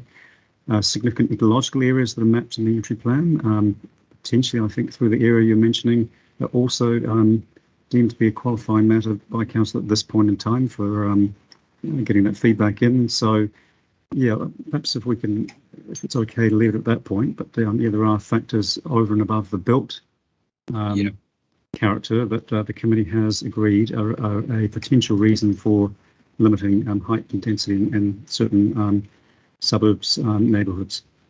Okay, look, thank you, John. And it's a bit unfair of me to put you on the spot there, obviously, in a public item, but I guess what I want to then therefore ask is that, notwithstanding the fact as to how we might deal with that, is to ensure that we have the defensible argument around that as per our research, because ultimately we have to defend every single one. And a lot of the work obviously has been going on in terms of this heritage space first and foremost. So we'll deal with it in a future item, but thank you for your comments in this particular matter. Thanks, Councillor. I will now take the question of the Deputy Chair, Councillor Bartley. Thank you, Chair. So just to confirm, please, because I really, I'm hearing that people are worried that some of those heritage homes, villas will be busted down. Can you confirm that's not the case? They still have heritage protection? John. Through the Chair, so Councillor Bartley. At this point in time, they have the areas that we're talking about have a special character protection. It's not what we would refer to as historic heritage. So they're not individual historic heritage places or groups of historic heritage places, but they do have the character protection. And in most cases, not all, but that does require resource consent for demolition of the dwelling. So in most cases within the special character areas at the moment, demolition requires a consent.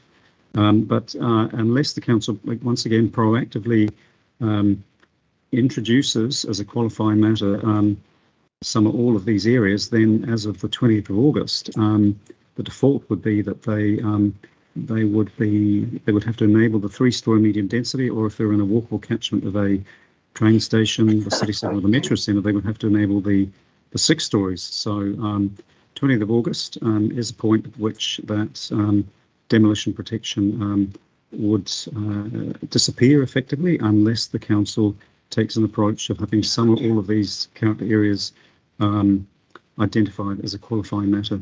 So, but at this point in time, they have the demolition protection in most situations within the special character. Come 20th of August, if they aren't introduced by council as a qualifying matter, then that would disappear, given the legislation. Now, taking the question of Councillor Stewart.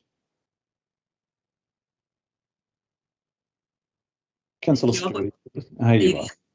Right, I've got 2 questions. First, for the special character area, can we go out for a consultation with more than one scenario? And my second question is on qualifying matters. Will there be consideration, for example, how at Pikaringa, Cockle Bay catchments where we already know there's stormwater flooding issues and a lot of properties are already affected? Will these be taken into account as qualifying issues? Thank you. John. Kia ora, Councillor Stewart. Let me answer the first and John will answer the second. So look, because this is draft consultation, it's not statutory. Effectively you can decide to do whatever you like. Our advice around more than one scenario is just one of possible confusion and whether we can do it in a way that is clear and understandable. My concern about going out with let's just say two scenarios on special character from the GIS maps perspective is I don't think we've got time between now and the 19th of April to have a system that can allow you to see two different scenarios, well, three when you're including the existing scenario at the same time. So I am concerned that we're not going to have time to be able to show that in maps. We could possibly do that in a text form, do you know what I mean, in a sense of kind of describing it in text. I do think that would become very confusing, but it's something that you can consider maybe when you're looking at that report. You might want to bring it up again then. So I'll leave that response firstly, and then John will answer your second question. Thank you, Councillor Stewart and committee. So the Amendment Act, the Housing Amendment Act, and also the NPSUD do allow council to continue on with things like our rules around development in the floodplains. So we have floodplains indicatively mapped in our GIS system, and so it is a rule in the unitary plan that when you're putting housing in those floodplains, it requires a resource consent, and there's no guarantee that you will get that consent, and there's strong policy in the unitary plan around the risks of developing in floodplains. The NPSUD itself recognises that areas of significant natural hazards, such as flooding, are something that can essentially override the 3-storey medium density or the 6 stories in the walkable catchments. So our existing rules will carry on through, are able to carry on through. Linked to flooding is amount of impervious surface on a property. So those rules are also able to continue on through. And in the drafting of this plan change, it's not just about the maps. There's also a whole lot of amendments to the text of the unitary plan. And we're certainly looking at that very carefully as to what impervious area restrictions should continue to apply right across the urban area. So that should help significantly in terms of dealing with any flooding hazards. But it's a ongoing piece of work, like a lot of this. We don't have the absolute solution yet for putting out to Aucklanders for feedback on this particular topic. We are proposing to ask Aucklanders some questions around significant infrastructure constraints and what that might mean for Council's response in August. And we'll certainly bring back more information to you from the feedback on that question, but also the technical work that we're doing with our Healthy Water staff through workshops between April, May, and your final decisions for the proposed plan change in August. Thank you, John. Now, I think I'm now with Independent Borough Statutory Board Member Karen Wilson. Is that the next question, Calindus? Thank you, Mr. Chair. It may be that this is answered a lot better, John and or Megan, in the subsequent agenda items, but I thought I'll pose it now because there has been a lot of kōrero in respect of the special character and qualifying matters, and I get a little bit nervous when you consider the sites of significance and the work that's yet to be done in that space around it being a qualifying matter. So do you think within the agenda items that will be presented that will give more certainty around the vigilance that also will be applied to sites of significance as it relates to qualifying matters? John or Megan? Chair, Member Wilson. Yes, the overview report doesn't really go into a huge amount of detail, much detail at all in terms of conversations we've been having with mana whenua and more recently Matawaka around issues of significance to Māori. So it certainly is in the subsequent item. There's a lot more detail. We have a presentation, but what I can certainly say is sites of significance to mana whenua, the planning committee has agreed, must be a qualifying matter. We are having conversations around what other means of protection that may need to apply, and that's an ongoing discussion with mana whenua around the culturally significant sites. So I think it's probably best to go into a bit more detail in the subsequent item where we have a presentation that really sets the scene on that one. But certainly a lot of engagement happening, a lot of input from mana whenua, and strong support for protecting areas of cultural significance, not just areas that are identified in the unitary plan, but other areas that may be at risk if the council doesn't have a response in time for August. Thank you, John. Reassurance has been given. Appreciate it. Thank you, Member Wilson. I think that concludes the questions. I'm just checking with you, Kalinda, have I missed anybody in that chat bar on the side there, please? No, that's the end of questions, Chair. Thank you. I'm going to any debate, comment here, members, on the overview report. Councillor Henderson. Thank you, Chair. Look, I'll be brief because a lot of my comments I suspect I'll make a bit later on in future papers today. But I just, given that we have the attachment A there, I wanted to very briefly remind everyone, as is apparent, that I voted against the council submission, and I actually did that when we had the memorandum brought to us in a previous planning committee. So I just didn't want people to take that me voting to receive this supports our submission, because I have to say, with no disrespect to those who wrote it and those that worked really hard on it, so I just acknowledge you for that, but it doesn't choose housing Aucklanders as our most important goal. Our submission let down the people that are living in cars and garages in the city, let down Auckland central businesses that would love to have more consumers locally based, let down suburbs, particularly West and South Auckland, but others as well, that are asked to take all the growth with our current models. It says to Auckland that even though there are 15 rapid transit bus routes in central Auckland, we shouldn't put housing in a lot of it. It lets down the compact city model that we've already talked about this week. It takes a conservative approach when we should be focusing on housing Aucklanders close to where they work and study as a bottom line. That is the approach that we should have taken, and we didn't do it, but that's something that I've always been consistent about, and I just wanted to make that clear. Thanks, Chair. Thank you. Are there any other comments to be made here, members? Just, if I may, I might just add to some context that contributes to this overview report, hopefully. And there have been some questions, and Councillor Henderson's referred to this in part.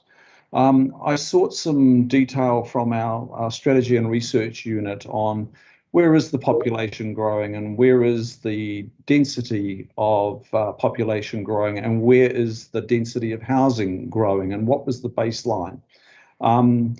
And it's taken about a month to compile this, and I'm happy to share it with the members. It's just been received recently, and it accounts for the period 16 through to 21, takes into account census data, and it comes from our research unit, our very own research unit, who we rely heavily on. We know how solid they are. So since 16 to about October 21, there's been about 74,000 dwelling units consented. And the highest number of consents are in Upper Harbour at 6271, Bays Hibiscus at 5818, and Papakura at 5720. They're the top three. The greatest population growth in that time has been Papakura, plus 24.2, Rodney, plus 21.4, and Upper Harbour, plus 13.4. That's the top three. Then we go to the population density. Where's the highest amount of population density currently or over those 3 years? It's city centre, Otahuhu, Papatoetoe, and Manurewa. And then the highest increases in dwelling density in that period are Silverdale, Long Bay, Takapuna, Hobsonville, Northcote, Kingsland, Morningside, Three Kings, Oranga, Takanini, and all up 17 hotspots of density growth. So that gives you, this is actually just the facts. That's all I can give you here. It's just the facts. And we've received quite a bit of criticism that the isthmus has been let off the hook. Well, not according to the research data. Oranga's in there, for example, and Morningside and Kingslanders. We've also, it's been suggested that the proximity to the city centre is very important, and so those inner suburbs should take greater density. Fair question, but that's not, according to this data, that's not where all the jobs are, of course. And proximity to city centre jobs is important, but it overlooks 57% of the jobs in Auckland are in 9 other anchor centres, and they are airport and surrounds, fast-growing Albany North Harbour, East Tamaki Botany, Takapuna, including Snails Farm and Hospital, Rosebank Peninsula, and there's about another 4 as well.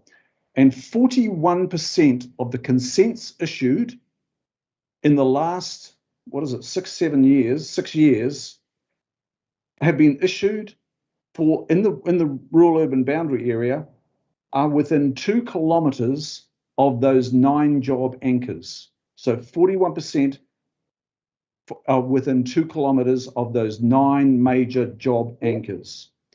So look, there's a bit more here, and I'll make sure that this does come to members, because it is quite revealing as to, what the facts are, what the evidence is. And we're beginning to get to a stage where whatever we put into a plan change has to be strongly evidence-based.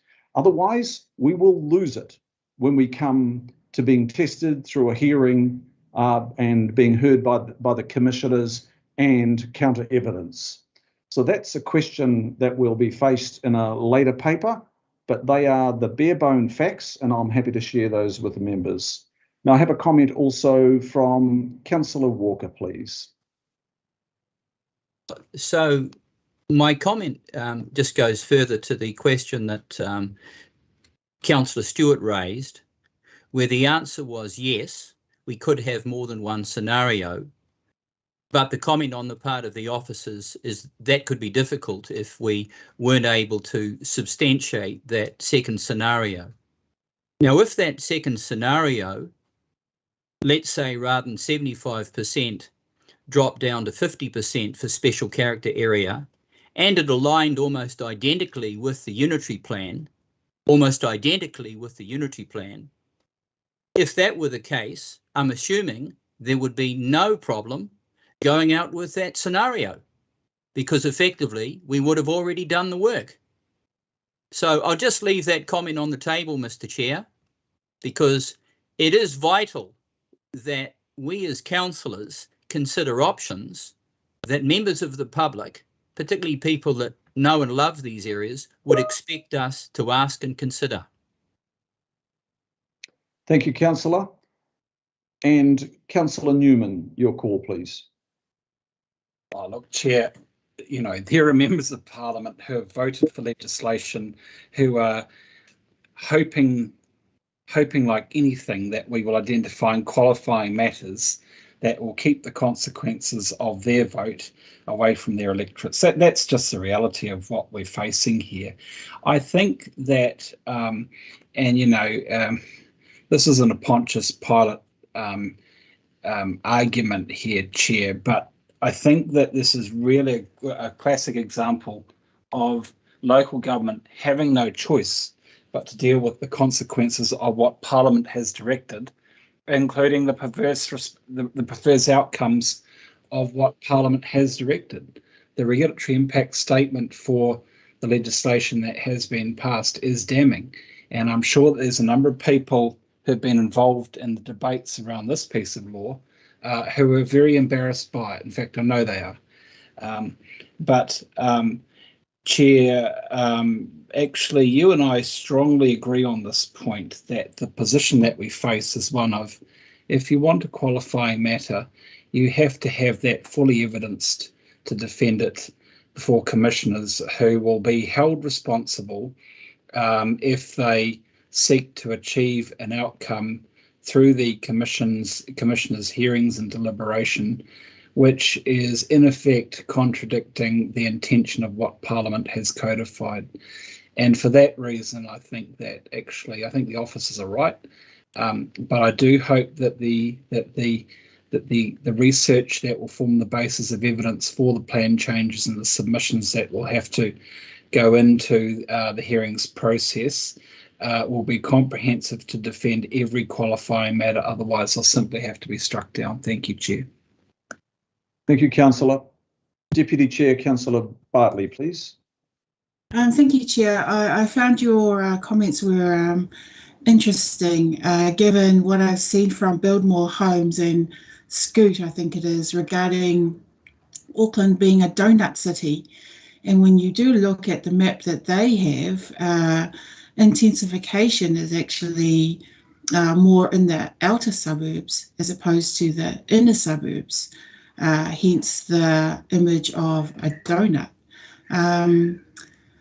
So I find that quite interesting. You also mentioned Oranga. Oranga is not in the city suburb. It's more Onehunga out to Mangere Bridge, that kind of way. So anyway, I also wanted to comment on the response from John Dugood when I asked about heritage. I think in terms of heritage, my understanding is that there is protection for homes, but the character is what is,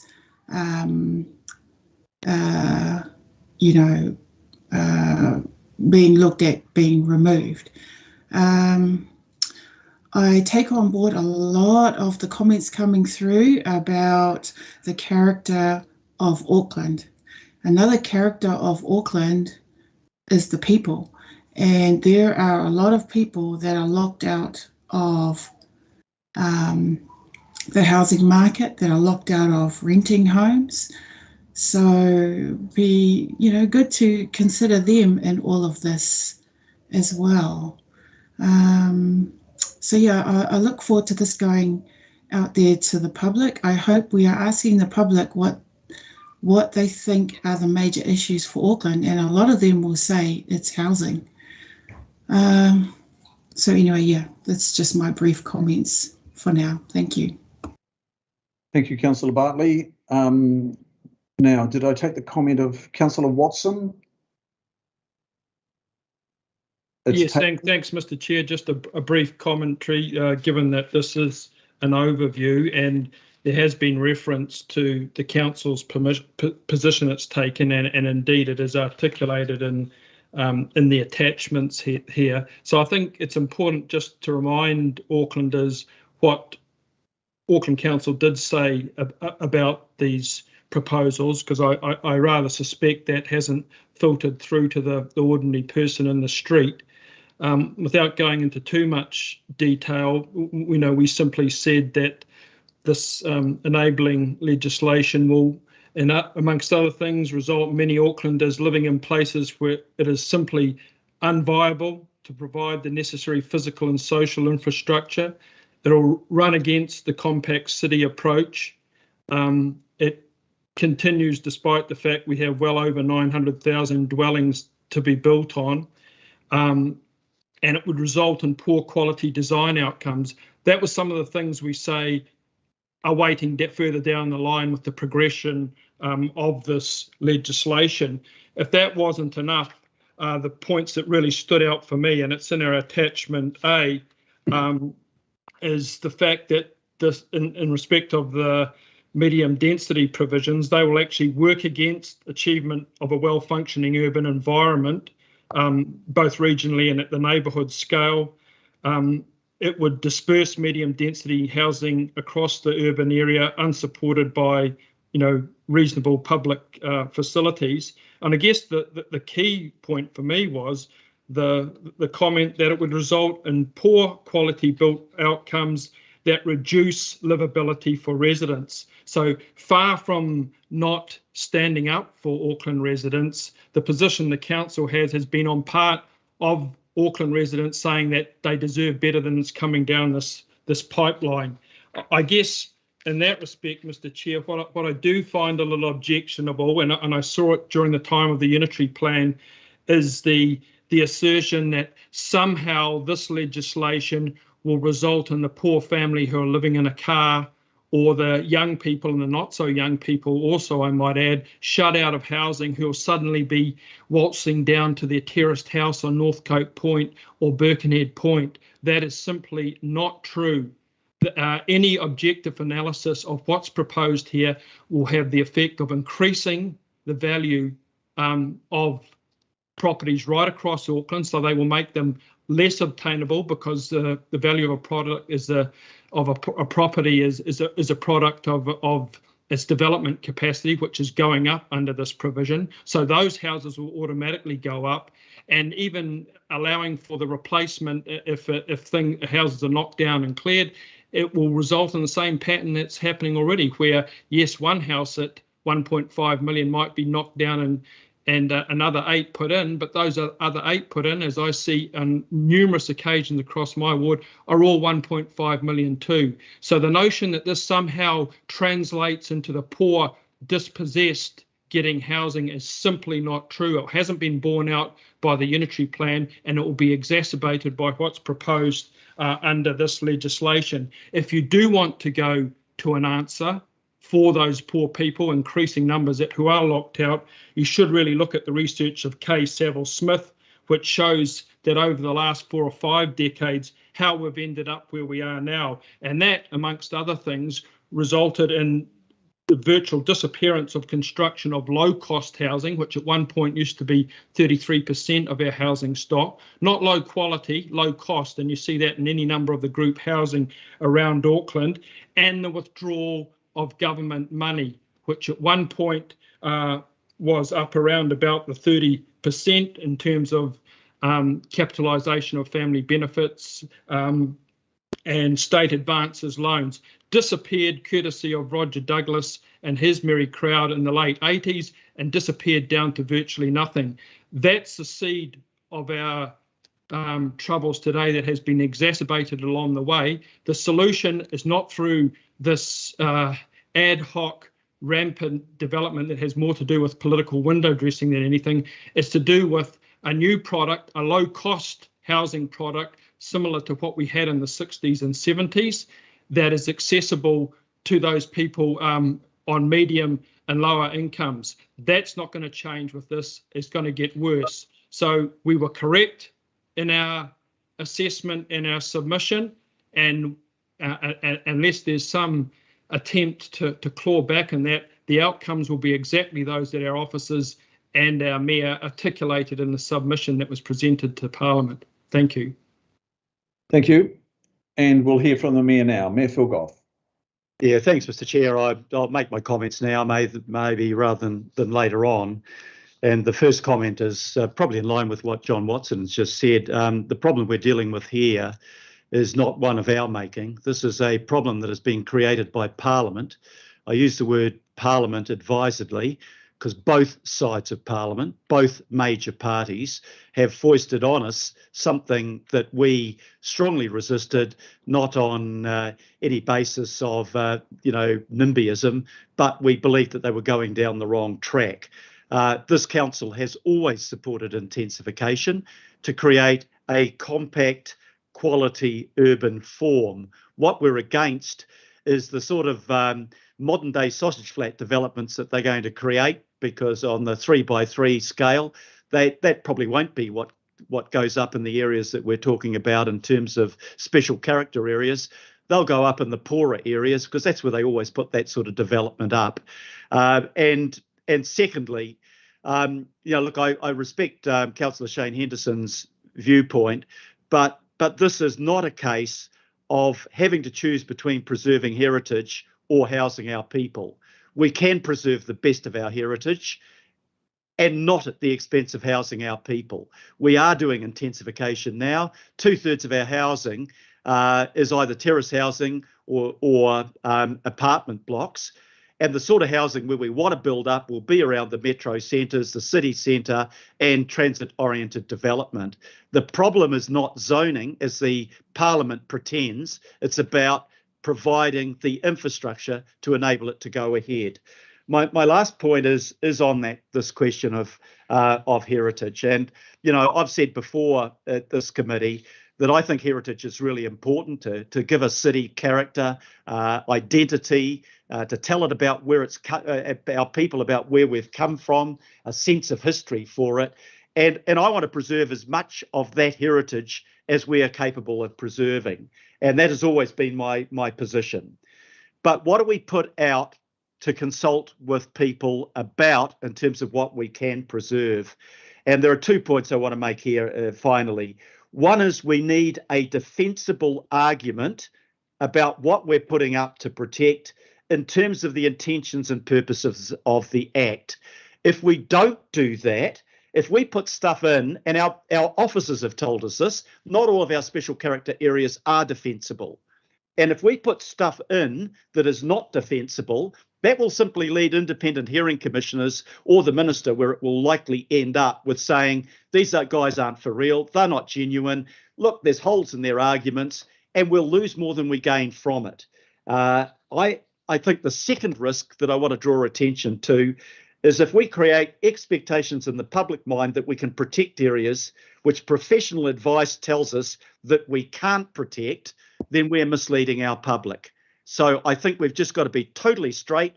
This is what we need to do to succeed. We've had professional advice around that. Let's not pretend that advice doesn't exist. Let's not go out and say, oh, well, we'll wear our heart on our sleeve and we'll say we're in favour of protecting everything. If we lose more than we gain by using the wrong tactics, then we're not serving the purpose that we're claiming to want to serve. And that's my comments on the overview. Thank you very much, Mr. Chair. Thanks, Mayor, and we'll close it at that. Actually, I did move it before, but maybe it's not recorded. Councillor Bartley will second. This is item 10. I've got now Councillor Fletcher. Okay, I was taking the Mayor as closing, but Councillor Fletcher, your comment, please, then. I apologise. I didn't realise he was to close. I will be very brief then. I think the majority of us know that the purpose of this is not going to address affordability or supply. It's not going to change the price of land in a lot of those areas that we want to see. It's too little too late, as others have said. It's window dressing by both of the Parliament major parties. But it does reinforce my view that we have not been effective in the lobbying that we do with Parliament. So I think perhaps we're all in, not all, but most of us are in general agreement, but it's the detail. And that's why I asked before about what independent advice there had been in terms of the strategy going forward. So I support the Mayor. I don't necessarily agree with the strategy that he's articulating for getting there, and that's for subsequent debates this afternoon.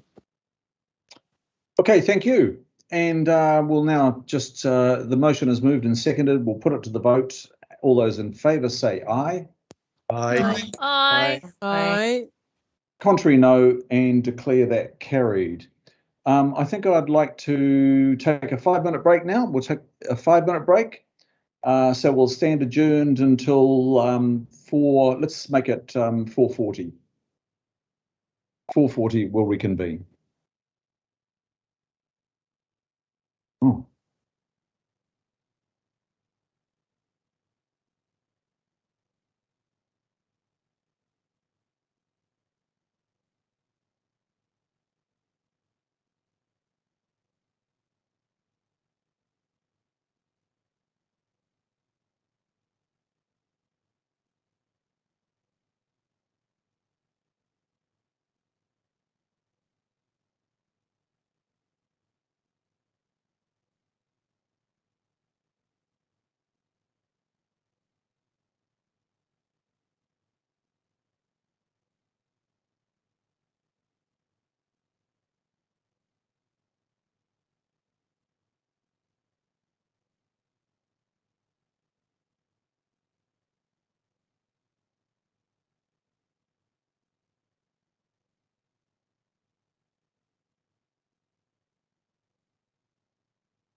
So we'll reconvene. Kalinda, can you just let me know if we've got the quorum necessary? We have a quorum, Chair. Thank you. Members, now we're going to item 11, which is on page 243 of our agenda. And this is changes to the Auckland Unity Plan and Islands Plan to deliver better quality intensification. And this one is the first of today, our decision-making reports on the NPSUD and enabling housing supply legislation that we've been discussing in the overview paper. Now, Michelle and Celia will be with us. Michelle Perwick, Senior Policy Planner, and Celia Davison, Manager for Planning Central and South. They'll be with us and they'll be taking us through to look at our further considerations of investigations for changes in the Unity Plan. And these have come about after some consideration over the last 18 months. We've been giving staff direction. We've been having meetings and workshops. Local board chairs were invited to these as well, and these were undertaken in 2021. So we'll now look at those amendments, and I will move the motions before us. There are some slight changes. These are staff recommended changes to the original motions or recommendations. So I'll move those. Deputy Chair, would you second those, please? Okay, happy to second. Thank you. They're coming up there now, but right now I will now hand over to Celia Davison to introduce the topic.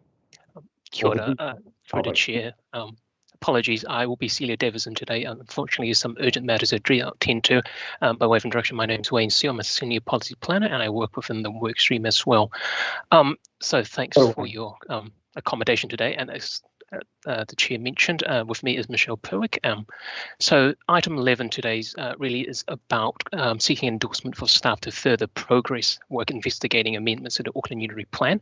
So this report covers two strands.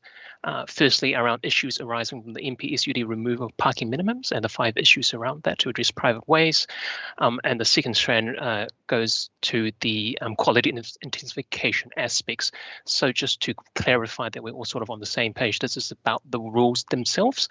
So regardless of how we may spatially apply the zoning as well as the various qualifying matters, these are what the rules could potentially look like.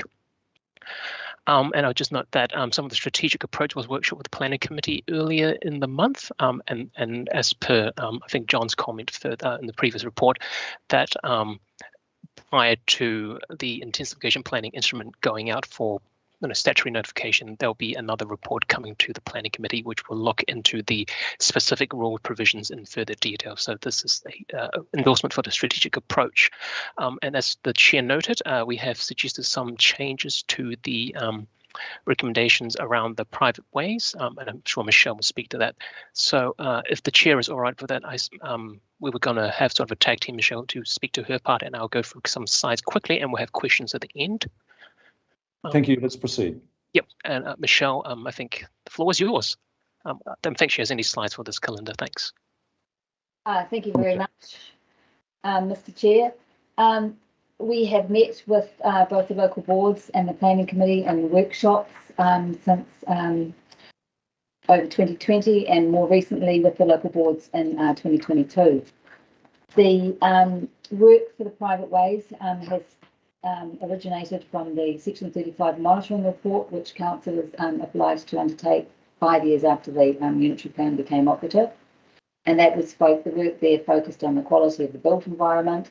And also council has, as you know, has a register to identify concerns that are raised with the implementation and performance of the AUP. Both of these raised issues and which have led to the projects that we're looking at, the private ways.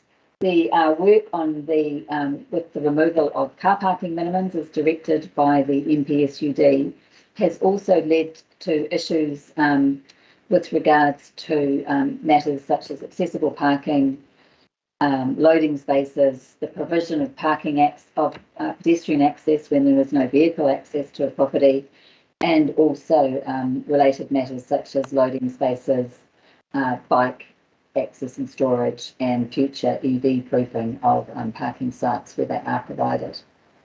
From that, we've developed a number of, we've developed a number of options on how to address this. We've recommended that the 2 work streams for 5 issues, which deal with those car parking minimum issues, and the private ways be combined into one project because of the integration between the two and the overlap of matters, particularly with regards to pedestrian access and safety and servicing, etc. In addition, many of the stakeholders between the 2 work streams are in common, and it would be beneficial to have those work undertaken together, and it would lead to a more integrated response. I'd also like to add that we've generally had good support from the local boards who are very keen to see the work progress for both 5 issues and private ways.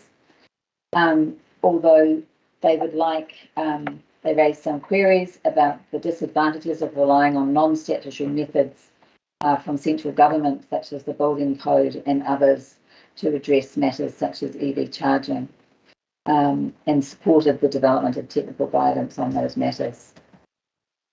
We have participated in hui that have been organised for the NPSUD since late 2021 and early 2022, and that's raised awareness of the projects, particularly in regard to accessibility, and that has been raised by the iwi attending as a particularly important issue, that communities are safe and connected.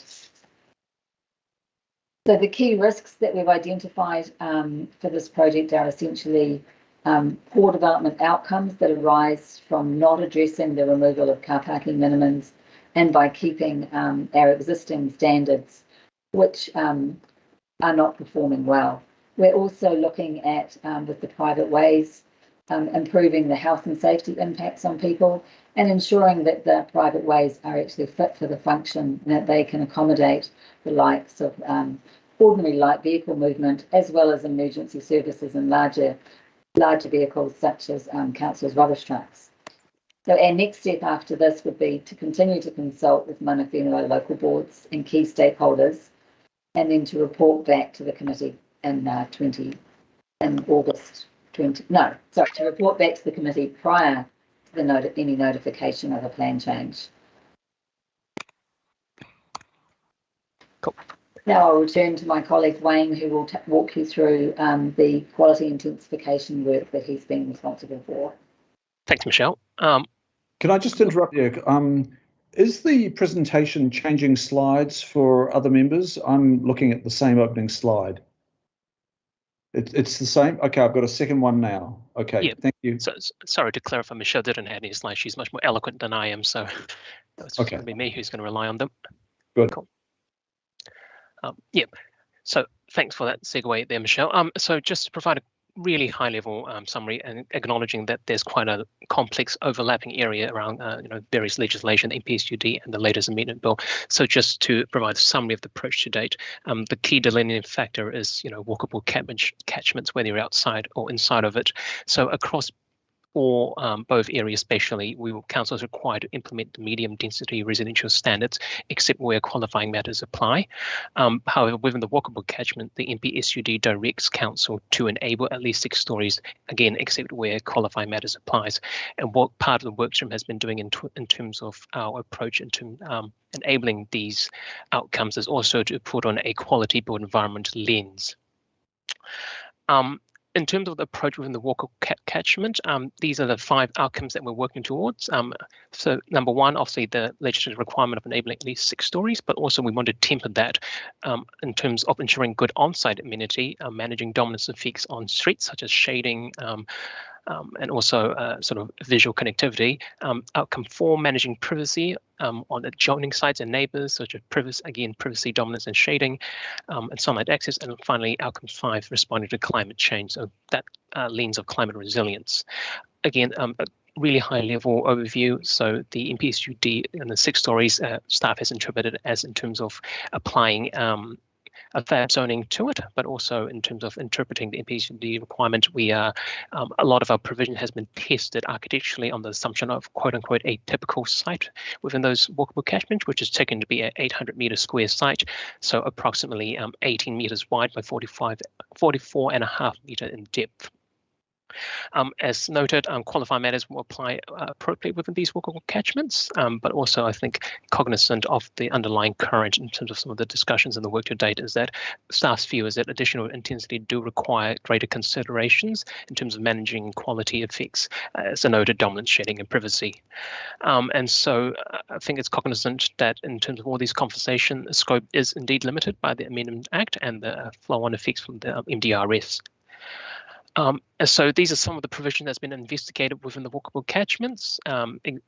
Firstly, in terms of enabling that height, we're talking about potentially relaxing height in relation boundary within the existing FAB standards into a 19 meters plus 60 on a 60-degree recession plane on the 21.5 meter in the front half of the site, and this is really to encourage that concentrating development on the road frontage and sort of that perimeter block idea.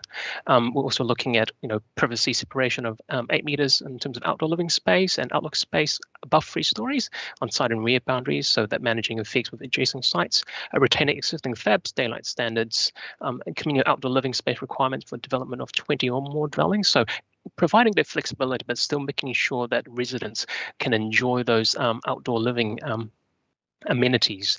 And finally, requirements for deep soil areas to support planted vegetation within landscape areas. And so this is really about making sure that mature trees can thrive and create that tree canopy to address potential climate resilience and heat island effects. And finally, we are proposing to retain existing maximum impervious area of 70% for the FAB zone. In terms of incorporating MDRS in the Auckland Unitary Plan, again, I won't belabor the point, but as we are all aware, the legislation has a quite clearly established framework. MDRS is applied to all relevant residential zone, which is taken to be MHQ and FAB, unless a qualifying matter applies. Council may modify a density standard only if it's more lenient, i.e. more enabling than what the MDRS and the Amendment Act has set out.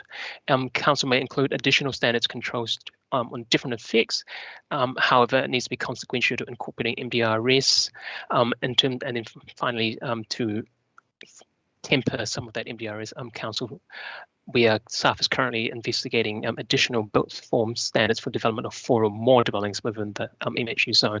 And so that image is an example. So all those on the left that apply MDRS standards on a 400-meter site, and then the black and white development on the far right there is your more typical 800-meter site before being subdivided into 2 lots.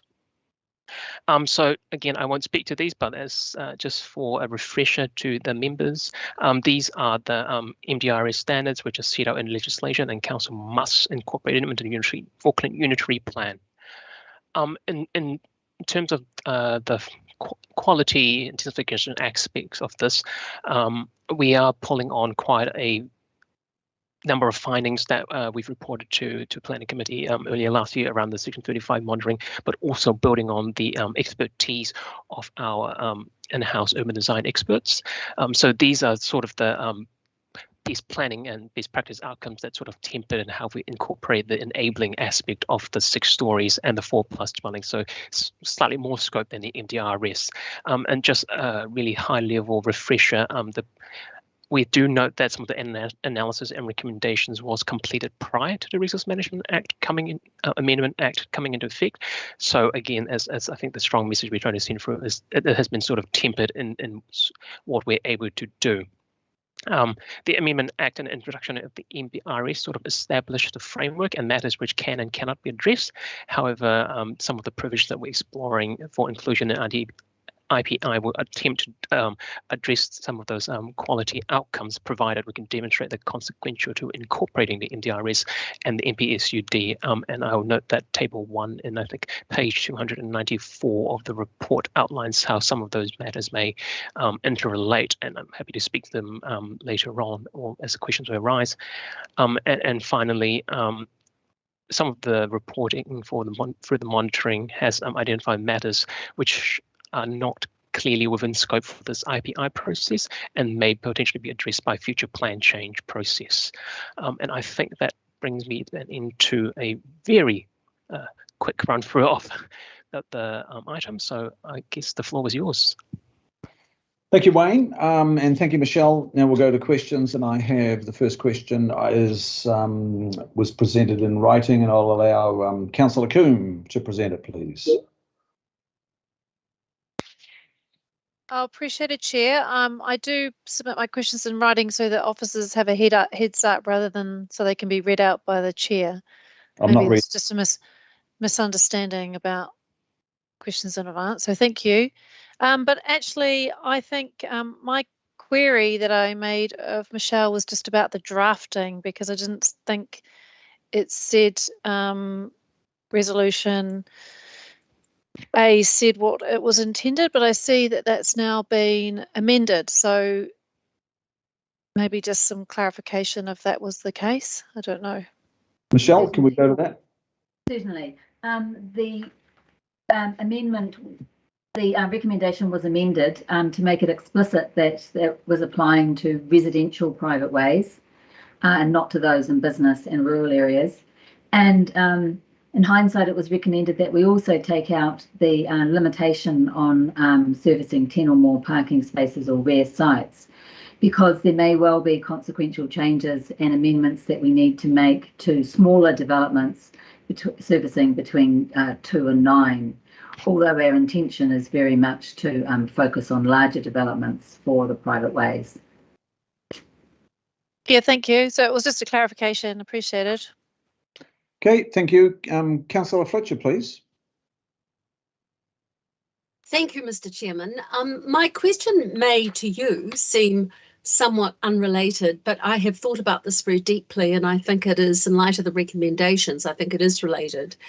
Could the officers please bring us up to speed with where we are with the Ministry of Education and the repeated requests that we've had for new schools and updates on land acquisition to service a lot of this intensification? Because basically we're looking at much more enabling provisions moving forward, but I would like to think that we're looking at them comprehensively, holistically, and it would be interesting for me to know whether or not there's been any success in engaging the Ministry for the Education. I think that's with our Chief of Strategy, Megan. Kia ora, Councillor Fletcher, thank you. Look, I think you raised this in the last meeting or so, and I know it's been raised over some time. So we have contacted the Ministry directly. We are just finalising a meeting date, so I don't have any update for you, but we are in the middle of talking to them and hoping to meet with them very shortly. Yes, because it was intended that as councillors we be included, and some years have now passed on and they have not engaged with us. So it doesn't set the environment for any measure of trust, that's all. And we are pursuing that meeting, Councillor Fletcher. Thank you. I'll now go to Member Wilson, Member Karen Wilson, please. Kia ora, Mr. Chair. Hopefully it'll be short and sharp. I'm just looking at the MIS, as we are wont to do, and looking at what the types of engagement or information has been passed across to mana whenua and mātāwaka. And I note that most of the feedback that has been given was done in a general sense across the NPSUD and not specifically around the investigation and amendments to be made. So my question is apart from updating, what actual consultation around amendments to these matters have been completed, please? Well, I can answer for the car parking minimum issues and the private ways, is that we've used the NPSUD forum to alert members to this plan change, and we will be using the normal Schedule 1 processes of advising all mana whenua entities under Clause 4A of the RMA, because it's a very general plan change. But as I said, we wanted to alert people and understand their concerns. I'll pass over to Wayne to comment in terms of intensification in the residential provisions. Thanks, Michelle. In regards to some of the drafting of the provisions, acknowledging that it is a more general HUI in terms of MPSUD, but also saying we've, in the back of our minds, in terms of the drafting, we are cognizant of issues that's been raised in previous engagements, particularly around the provision of papakainga, as well as the concerns around impervious surfaces and the flow-on effects, pardon pun, on that in terms of water quality. And so that will be considered in terms of wider work around the qualifying matters, and also in terms of the effects of intensification around cultural sites of cultural significance, again, through the qualifying matters work stream. It will sort of been the detailed provision we worked out at that space. Yeah, just acknowledging there's a lot of, in terms of overlaps around the various, and unfortunately, it is a bit unfair in terms of our responsibility in terms of delineating them, but that's the approach to date, and I'm not sure if there's anything further, John, you may want to add to that.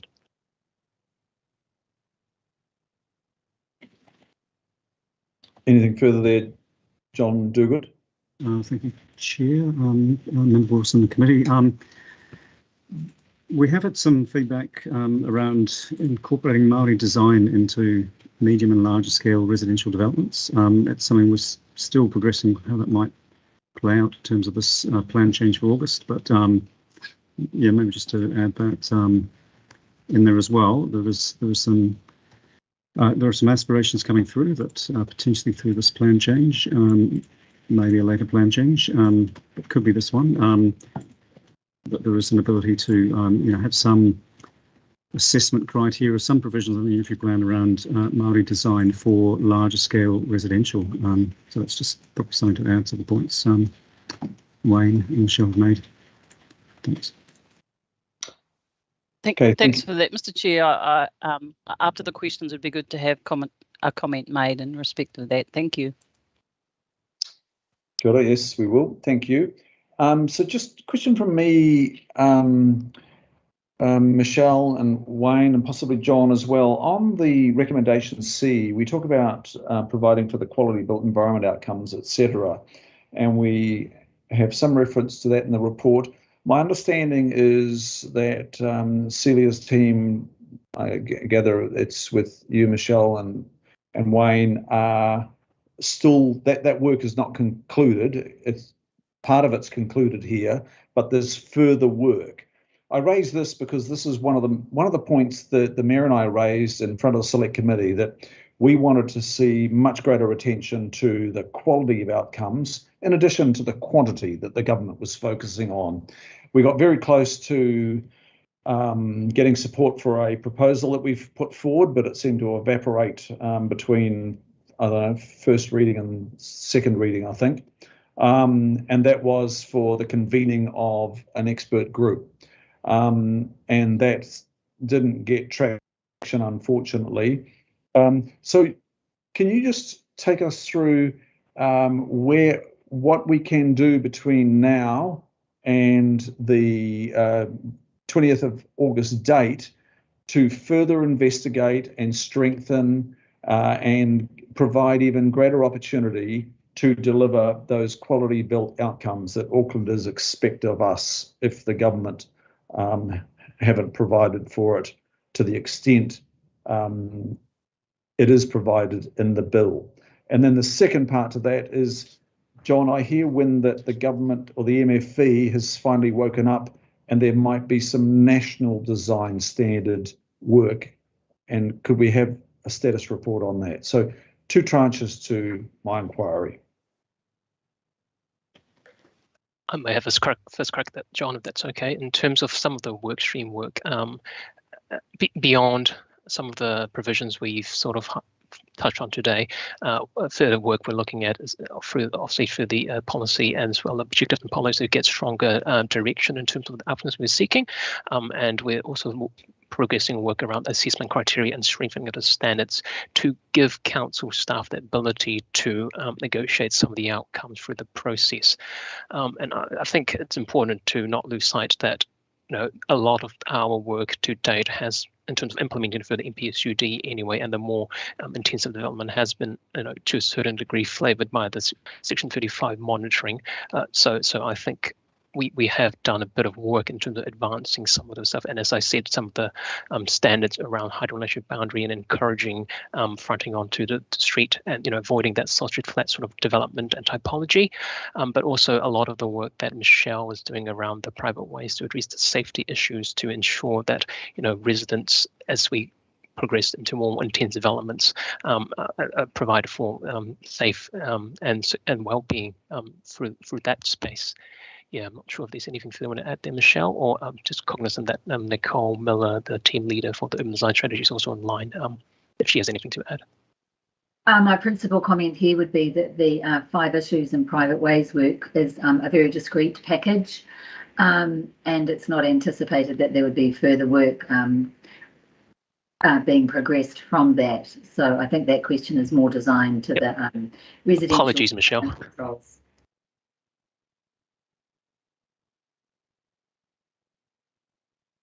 Well, just before getting on to that, and I see Nicole, our urban design strategy team leader, is online as well. So there is a table in the agenda report, I think it's just after paragraph 36, that indicates the things from our monitoring work on housing in Auckland under the Unitary Plan are able to be addressed, or we're looking to try and address them by August through this piece of work, within the same time frame as the intensification plan change under the NPSUD, and then the matters that really still require further research and evidence before we could really get to the point of making changes to the Unitary Plan. So that table there, Councillor Darby and members, is a useful reference point as to sort of where we're at with what we think we can include by August and what still requires further work, noting that we do have some constraints on us now that we didn't have prior to the Amendment Act going through.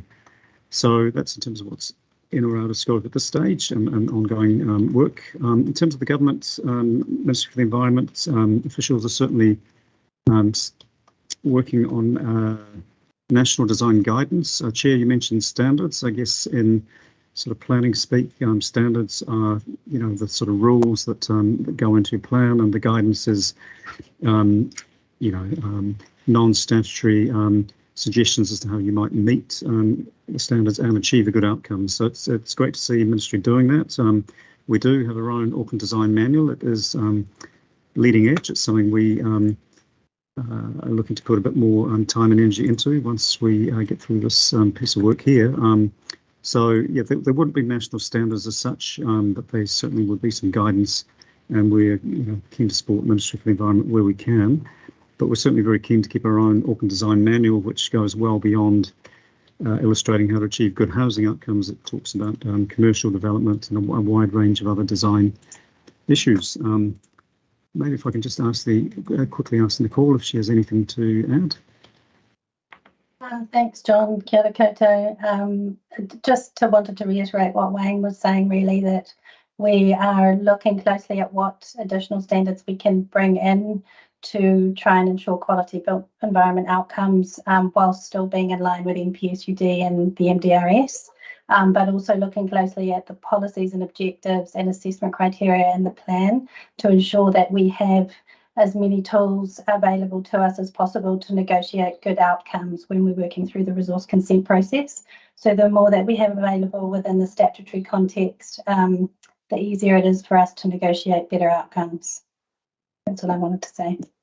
Okay, that's good. That's good to hear.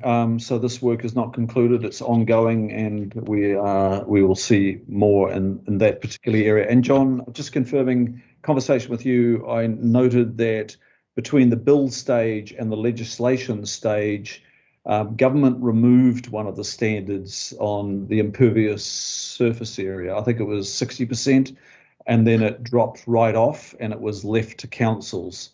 We're all mindful of the massive floods Monday before last. So just can you confirm with us that Auckland Council is reinstating the 60% standard? The 60% standard, I think, applied in some of the residential areas, and I think we had a slightly different, more generous standard, well, a different standard, shall we say, that allowed a bit more impervious area in some other zones. So I think the latest state of play, but I'll just check in with Wayne and Michelle, is that we are looking to retain the standards that we currently have on impervious areas. That's correct. So it's the current standards, and for the medium density zone, it is 60.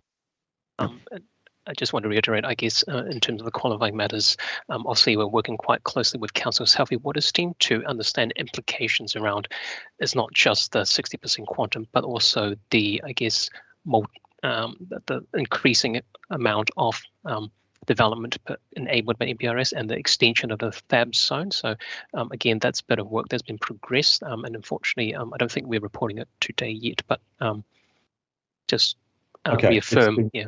Thank you. No, that's good. Are there other questions, members? I don't think so. Go to comments. Chair, I had a question. It's Councillor Newman. Oh, sorry, Councillor Newman. Sorry, Councillor. Yeah. No, that's the right, Chair. It actually follows on from your question, to be honest, and the officers have raised this in relation to healthy waters. I guess going back to the issue around impervious areas. And see there with respect to quality built environment outcomes in residential areas. I mean, one of the things that I want to see concurrent to obviously Parliament moving to allow for cumulative effects of stormwater as a matter for consideration is, does our investigation move in terms of requirements, for example, for stormwater attenuation to mitigate effects, in an environment where we're suffering from climate change and extreme weather, and we don't have the infrastructure to accommodate all of that stormwater in from properties which were previously lawn but now turning into a concrete jungle. So is that are you foreshadowing that that's been picked up as part of our requirement with healthy waters for inclusion within the unitary plan? It should be. John, I'll start, and Wayne can correct me if I'm wrong and potentially add to it. But as I've mentioned before, one of the positive clarifications we've had through this process of the Amendment Act and clarifications from the Ministry of it, a number of our controls that apply citywide around things like flooding and areas with combined sewers and on-site detention, retention requirements in those areas. Stormwater management overlays that we have, the SMAF overlays they're called, all of those things we can continue to rely upon. We're not saying that they are absolutely perfect in all cases, and I guess our Section 35 monitoring work will be looking at how effective those controls are, but the positive is that we can, as a baseline, keep those existing controls in the combined sewer areas and in the flood-prone areas and so on. Wayne, is there anything else to add? Yeah, I think John raised a very excellent point. I think even with all the new provisions included, the underlying stormwater provisions still apply. So that may speak to Councillor Newman, your point around the stormwater attenuation devices. But I think it's also important to recognise that amongst all this debate, that even the existing single house zone allows for 60% impervious surface area. So I think that's important context to keep in the back of mind as well. Chair, well, if I can make a very quick comment at the appropriate time, or I can just address it now, Chair, and I won't participate further in debate, up to you. I don't have any further questions, so with Member Wilson's permission, I'm sure we could go to your comment now, because it will dovetail nicely, and then I'll go to Member Wilson. Fine. Yeah.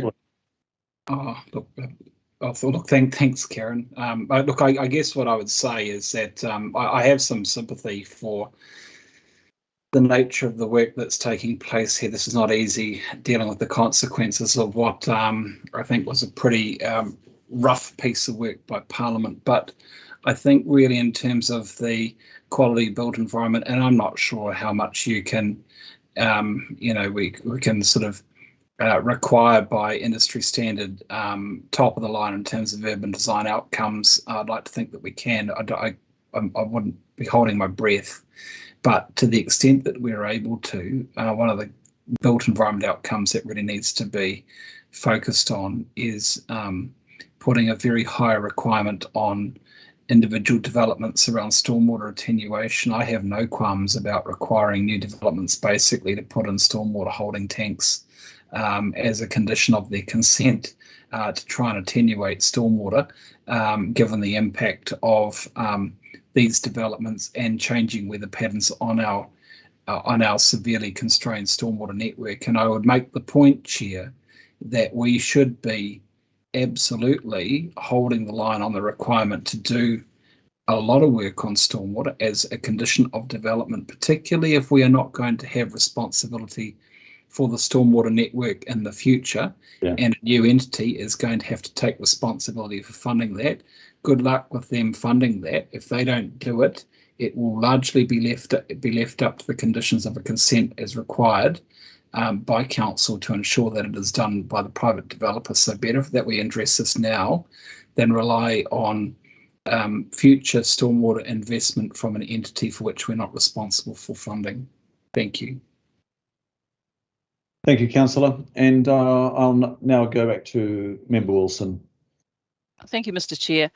I also want to preface acknowledging all the hard work, the good work, the detailed work that's gone into this piece, and it's not an easy thing. My comment is around an inclination when Council has to demonstrate its obligations to Māori and Te Tiriti, and specifically the requirements under Policy 9 of the NPSUD. It's not enough that you say that it was done in a general sense. When we're talking about amendments here that won't have been canvassed, they may have had feedback attached to them. So I guess I'm just emphasising yet again, Mr. Chair, it is not enough for you to say generally, because it has been canvassed, that this work would have come to the notice of mana whenua and or mātāwaka. So if I can leave it in that frame, if it's Policy 9 that's able to give you some comfort around what it is that requires to be done, so be it. But in a wider sense, when some say, how do you embody the principles of Te Tiriti, it is involving mana whenua and mātāwaka in these very significant kōrero. Thank you, Mr. Chair. Thank you, Member Wilson. And I will now take the call of Councillor Walker. Sure, Mr. Chair. So I'll just raise some issues here, and they were alluded to earlier by Councillor Watson in his statement on a previous matter, and that is around the likelihood of these medium density residential standards escalating the price of land, because the price of land that's paid is effectively related to its development potential.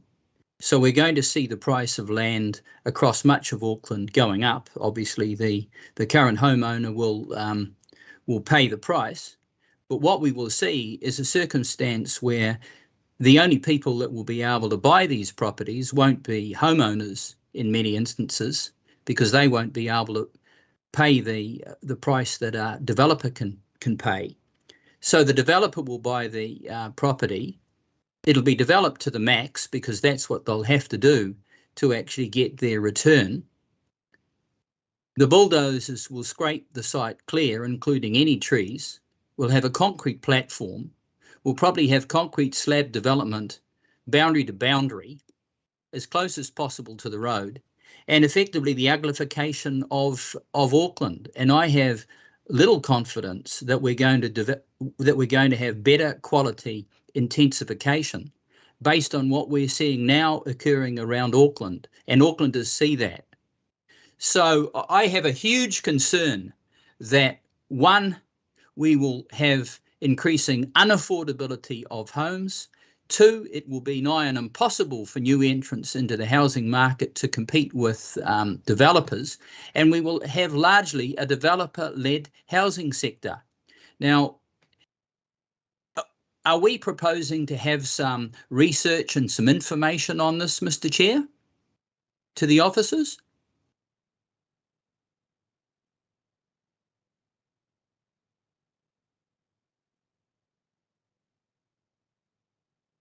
You're on mute, Chris. Chair, sorry. Couldn't hear a thing you said, Chris. Thank you. My apology. We can't put that question right now, but you'll have to send that by email because we've asked the staff to withdraw for the comments and we've commenced comments. So the staff aren't able to answer any further questions, Councillor. Can you put that in writing to the staff, please? Certainly. Thank you. But please conclude your comment. So my comment is effectively that we're destroying the Auckland that we know and love. We're effectively removing heritage. We're removing the existing built form that might lend to affordability and quality and replacing it with the exact opposite. Thank you, Mr. Chair. Thank you, Councillor. Councillor Henderson, please. Thanks, Chair. Yeah, look, I will be voting for this one. I just wanted to touch on just a couple of brief points. I can assist the councillors that are calling for more information, calling for independent reports, etc. And I'll direct them to the, here we go, we'll note this down, cost-benefit analysis of proposed medium-density residential standards. Now, that's an independent report by PwC and Stents Partners. And in there, it does indicate that they're finding, and an independent report, like I said, is that the land, is that through these changes, they're expecting house prices to at least dampen down due to the effect on land pricing. So that's not something I've come up with. That's something that's independent, and I would recommend councillors have a bit of a read on that if they do get the chance. The other thing I'd suggest is that I would push back on certain comments in the media, certain comments in previous debates about uglification, about Soviet-style gulags, and all manner of scary sounding things. The fact is, we are building some quality homes, quality townhouses in this city. I live in one. I know plenty of suburbs around my area that do have some quality homes, and we're building some also pretty rough stuff. And the fact is, the rough stuff is being built under our current regime. So our current regime isn't protecting anything. And I think this is an opportunity for us to do better. And this is something that staff have been working on, and I thank them for it. So I'm not going to accept that townhouse developments are some scary Soviet-style stuff. What I am going to accept is that, you know, staff have been working on it. So that is why I'm going to vote for it. Thank you, Chair. Thank you, Councillor Henderson. Look, I want to take this opportunity to urge the staff to work harder on achieving better quality outcomes. I know that there's work underway, and I know the area that you can operate in here is significantly been reduced by the legislation that's come forward, that we cannot bring any design standard in. And with respect to your comments, Councillor Henderson, the design standards have been weakened. Yes, and we've already got a problem, but they have actually been weakened. They haven't been strengthened. And I think if you hear from the design community, urban designers, the Planning Institute, Urban Design Forum, you will hear all of them say that. Now, we thought we were getting close on getting the select committee to recommend that there be a coming together over in a bit of a fast gathering of design experts to look at the design standards and make a recommendation so that the legislation could be more fully informed. We lost that, even though all those parties were ready to act. But for us now, we're left with the legislation. We cannot introduce any design standards that make it less permissive. So it is quite a challenge to us, but it's a good challenge for our very talented people in the Urban Design Office and others to keep coming back to us with what we can do. And we're going to have to be very smart about this. And I'm not suggesting that we're going to make development less permissive, which we're not allowed to do.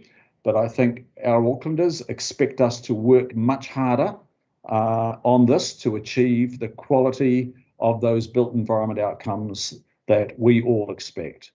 So my words today are really just an urging of our teams to look harder and come back with more that we can do to achieve the quality.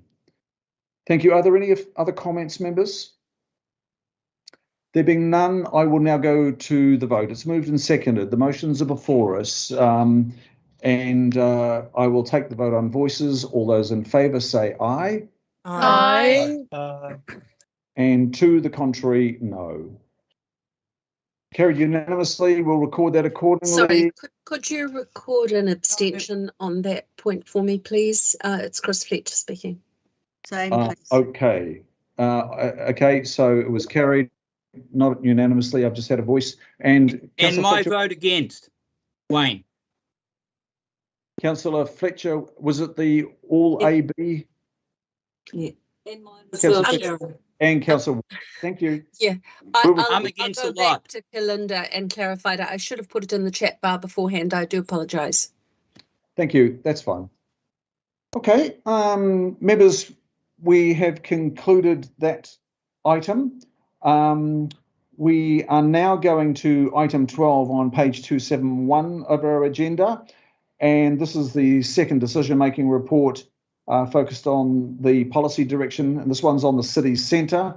We've workshopped these matters on the 16th of February with the Wairarapa local board representatives, and all the local board chairs were invited to this session as well. We will now hear from Fiona Sprott and Elizabeth Laird, who have written this paper for us. And today we're seeking direction from the committee on the approach to intensification and qualifying matters in the city centre under the MPSUD.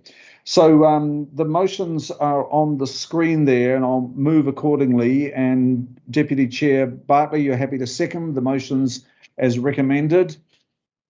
Yes, happy to second. Thank you. Thank you. And I will now pass to, I think Fiona is going to introduce. Fiona, are you with us? Yes, you are. Yes, thank you. You're good hands. Yeah. I'm just going to share my screen because we've got a few slides, just 3 quick slides to set the scene. So hopefully that has come up on your screens. So yeah, kia ora koutou. My name is Fiona Sprott. I'm the team leader in Central South for Plans and Places, and my team is managing the City Centre workstream. So I've got a couple of people in the team on board here today to answer some questions. As the chair said, I presented our proposed approach to you all at the Planning Committee workshop on Wednesday, the 16th of Feb, and now we're bringing that to you for your formal consideration. I also presented this approach to the Waitemata Local Board on the 4th of March at their MPSUD briefing.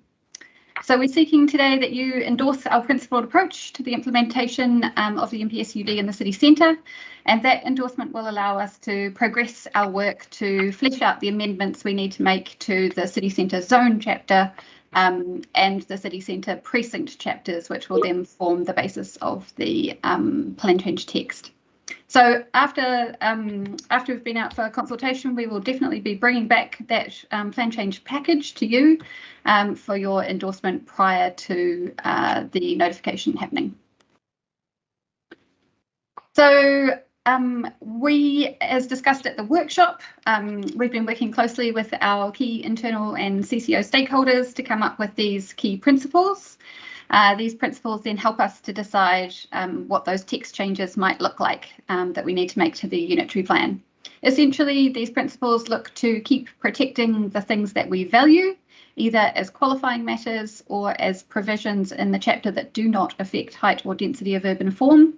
And we also look to these principles when we're thinking about removing the things that would impede increasing height and density. So we want to keep it simple. There's no need to, or scope, in fact, to reinvent the wheel. And where we have, for example, qualifying matters like volcanic view shafts or heritage buildings, we'll treat them the same way as they're being treated throughout the region and in walkable catchments. Where we have provisions that do work, we will be considering extending these to more parts of the city centre. So this might be, for example, the tower dimension and setback controls, or the sunlight and daylight protection around public spaces.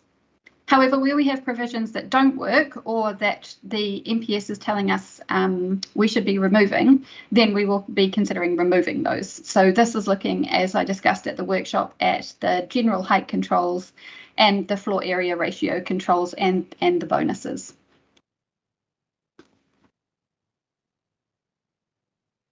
So if you agree that we can go ahead, then we'll be modelling what those changes to the city centre might look like. We have our GIS team working on a whole of zone model, and we have an architectural firm with international experience in tall buildings lined up to start working on modelling individual sites to see what the effect of any of our changes and the different scenarios that we're proposing or that we have to look at might look like. So we also intend to take our modelling and our methodology to the Urban Design Panel next month for their input, and we'll be considering their feedback in the notified version. In addition, we are also looking at work that's been done in other cities around the world to ensure that we build up an evidence base that will be robust enough to defend our approach once we get into the hearings. So that's the start I have for you, Mr. Chair, and I will take the report as read. Happy to go through any questions, and I think there was one written question. Yes, it was one that I posed in advance. I'll just go through it very quickly. The first part I'll disregard because I know the Urban Design Unit is playing a key role with you in this area. But there's a question I have. It's on the motion B. Oh, no, sorry. It's A, Roman 4, enabling tall tender towers, etc. I just want to check on this. So the principle is to enable, not to require. Checking on that first. So I guess, yeah, it's just terminology that we use. So by enabling, we mean that we would make those standards in the text of the chapter, and you would still need a resource consent if you were going to go beyond the standard provisions such as tower dimension controls, etc. So by enabling, the wording of the standards will result in a certain outcome, and if you want to go beyond that, you would need a resource consent to do that. Okay, so I'm just wondering, how does this, how does it also enable other block outcomes, you know, where the building is juxtaposed with another building wall, and that there are linkages, there are direct linkages.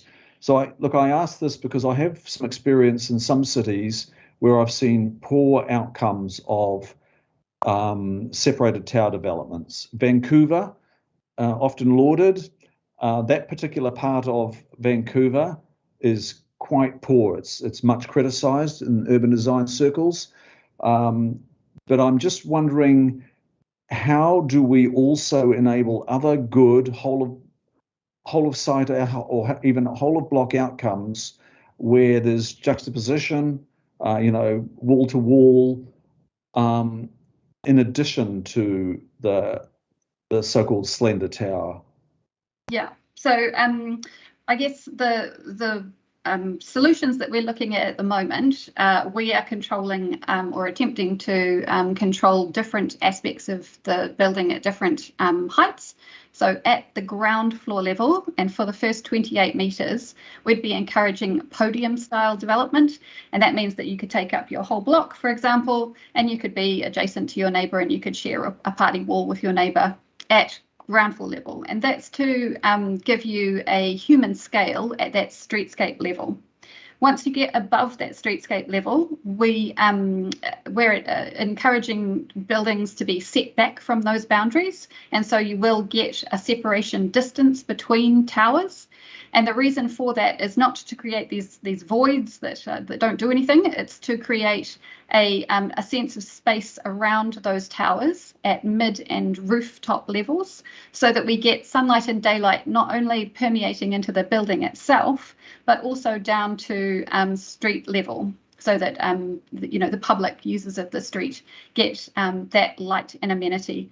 It also coincidentally gives them sky glimpses, which have been found to reduce the dominance of tall buildings. So it is the intention of this principle to have that human scale for the first 28 metres, and then above that, it is the intention to have those towers with gaps between them to allow light and views between towers.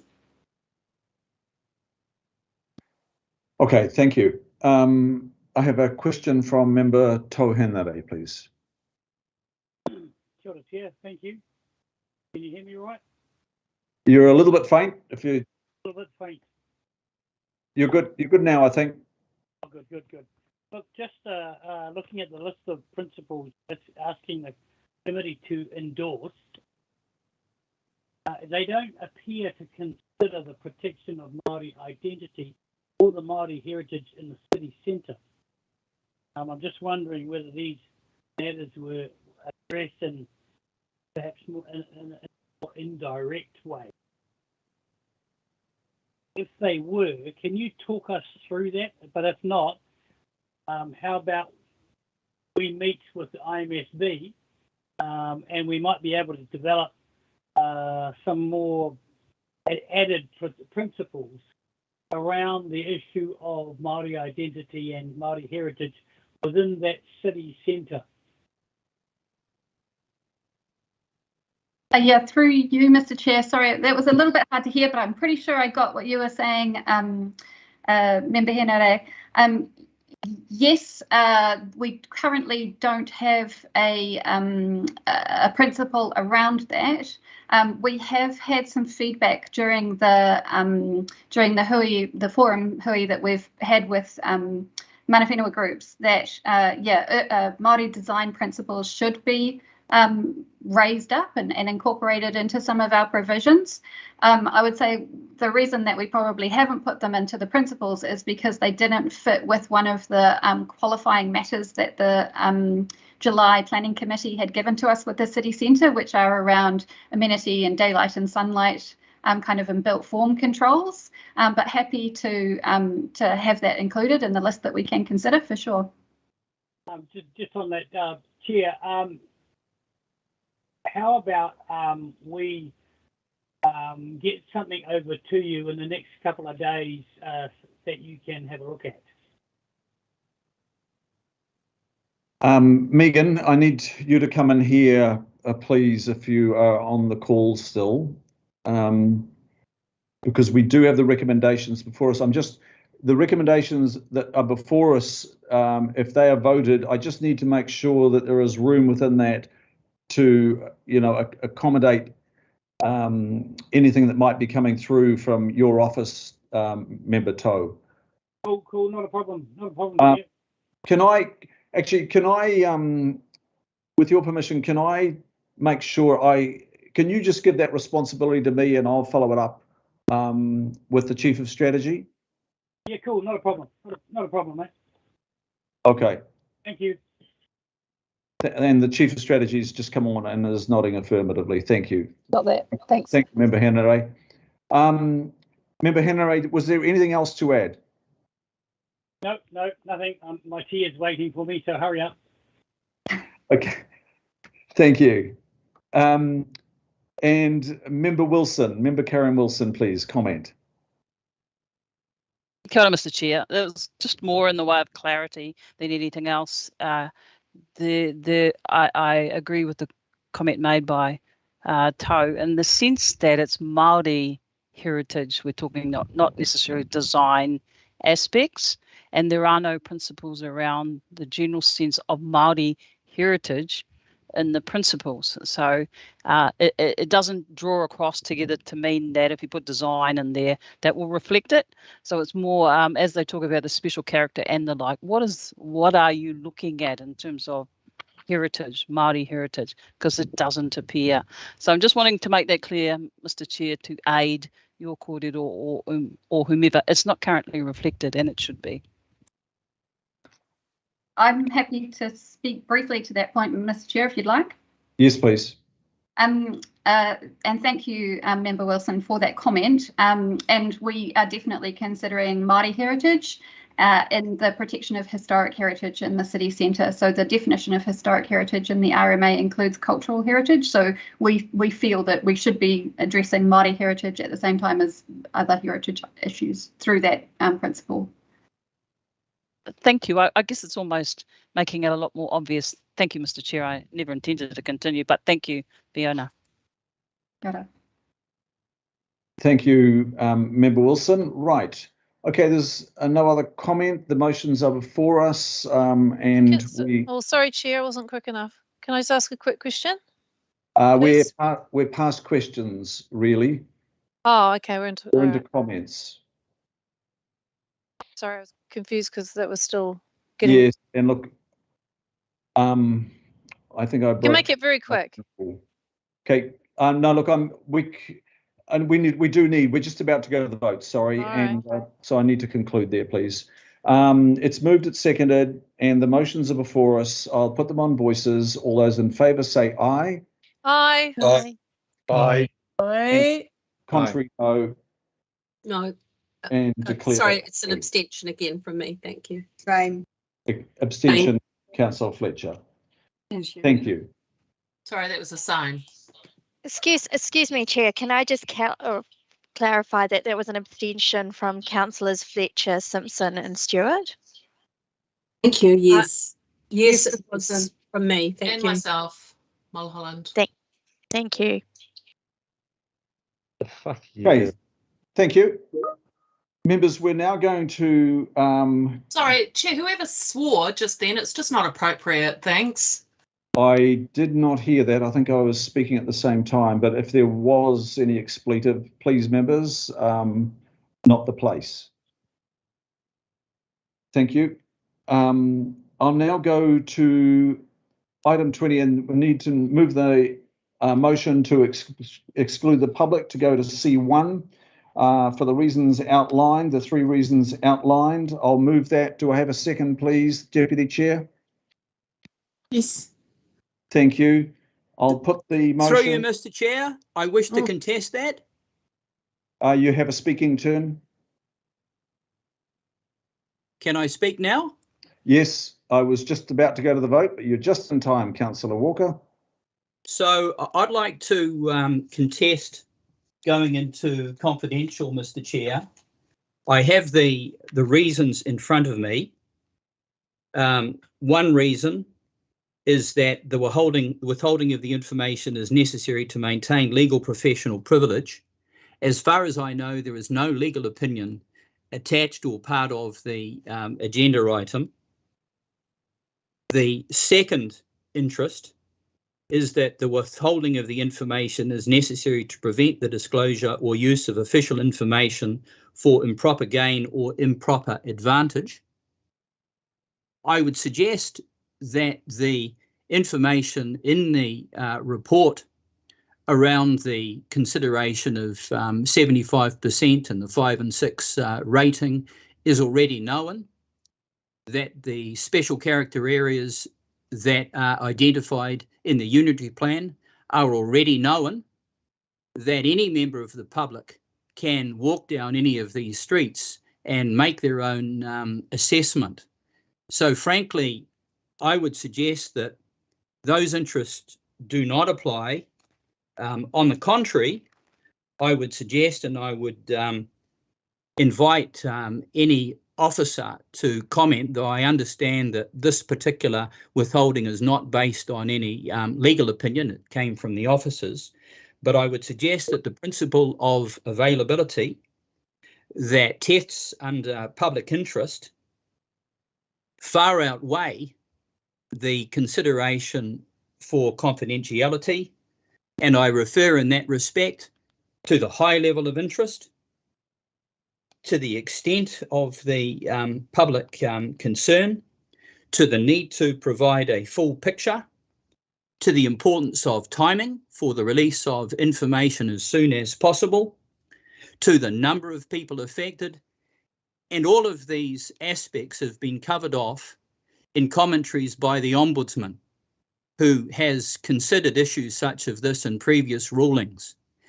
So unless there is a legal opinion bolstering this, and there is some commentary on the balance of identifying the public interest considerations, which are not presently in this motion, there is no mention of them, I would suggest that there is an imperative to have this matter in public, and if there happens to be a part of the item that could be identified that might necessitate confidentiality, then if that part of the item can be pointed to, and we could go into confidential at that point. For example, if we did need to consider some form of legal opinion, if that were the case.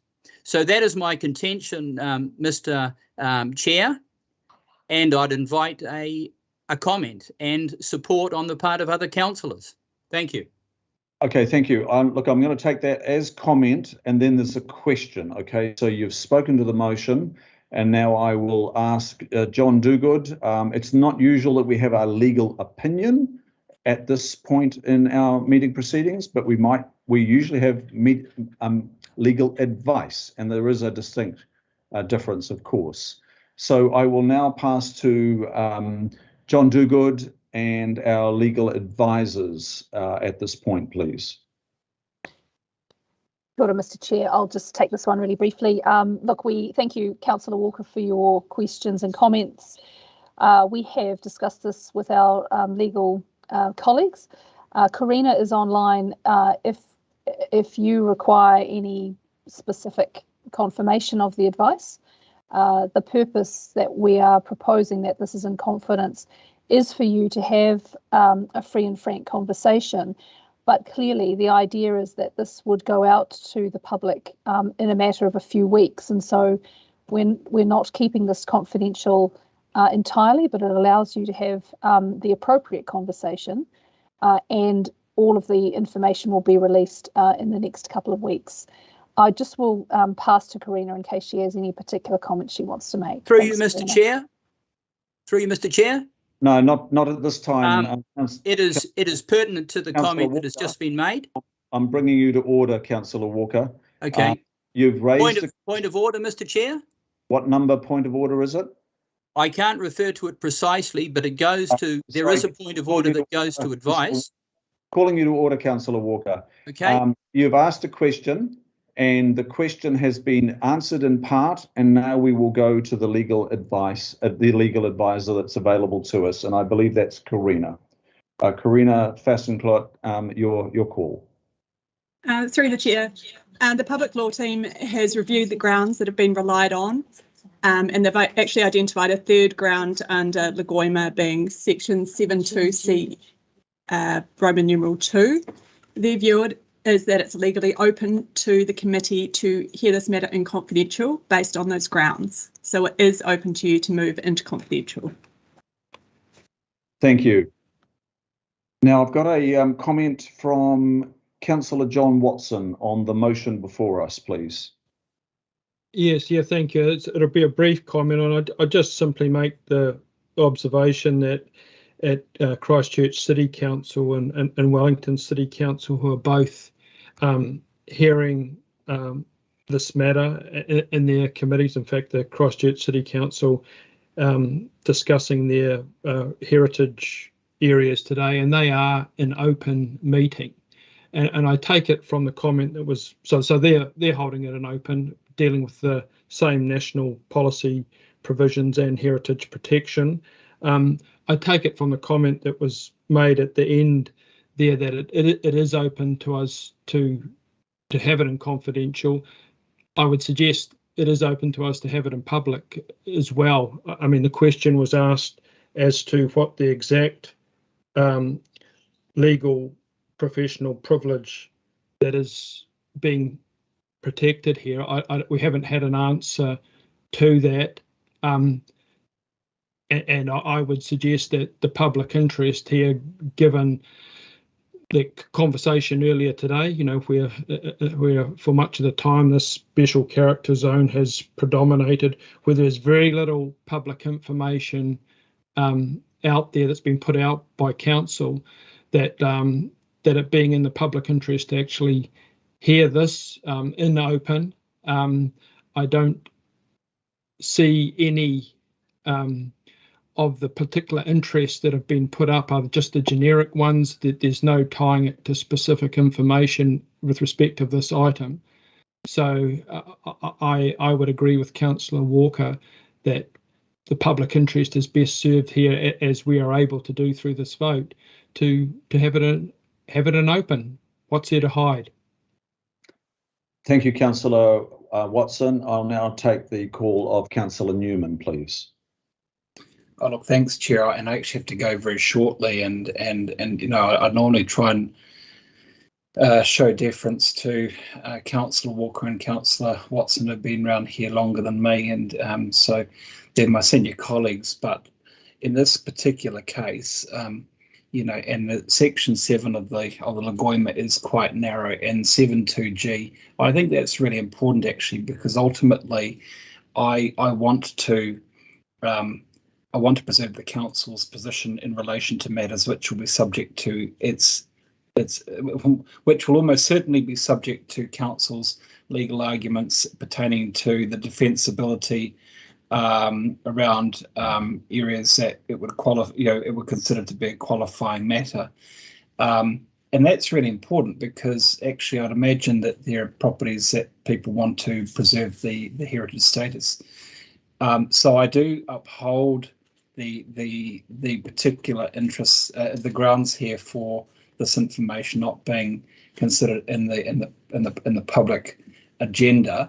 What I would ask is that all of the information that the officers hold all of it become disclosable as soon as the information is released to the public as part of its communications.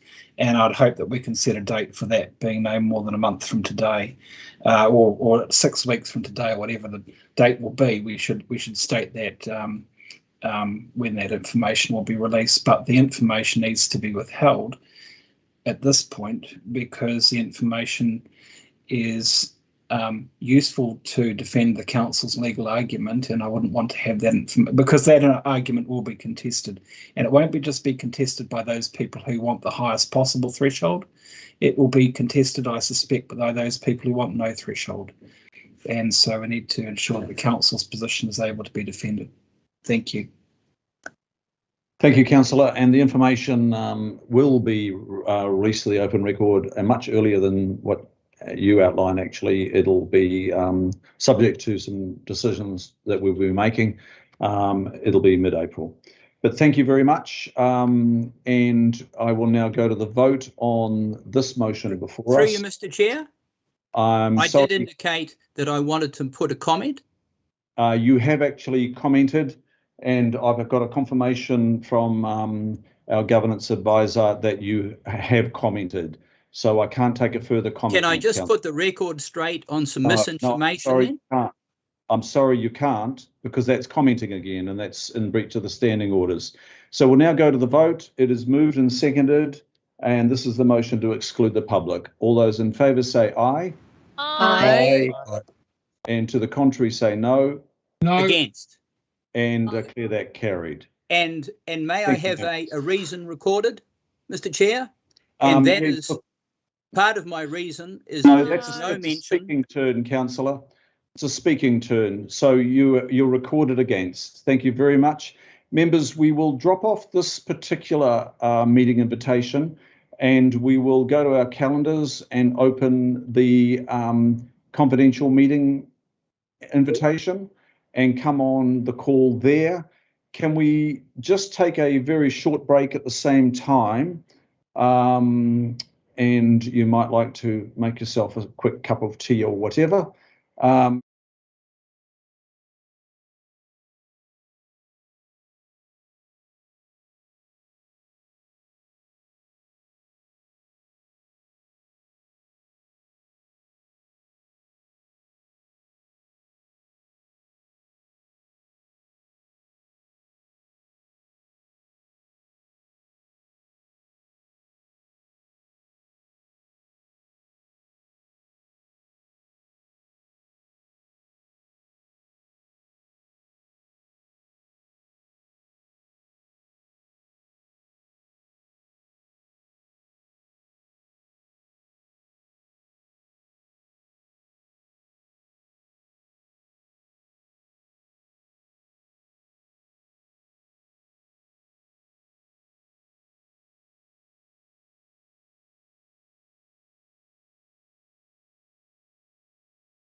straight to the item. It's 13 on 401.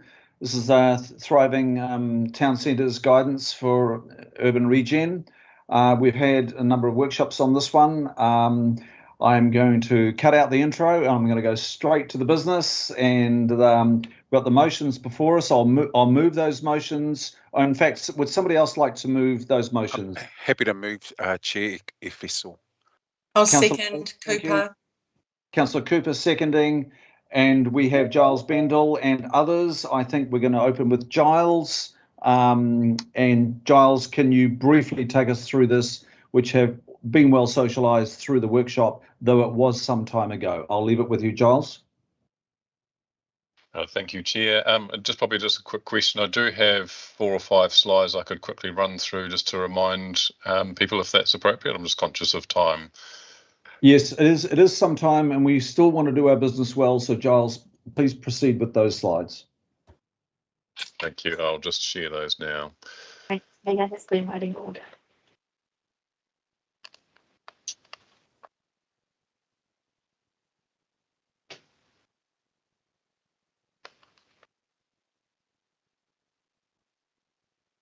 Right, hopefully that's up there now.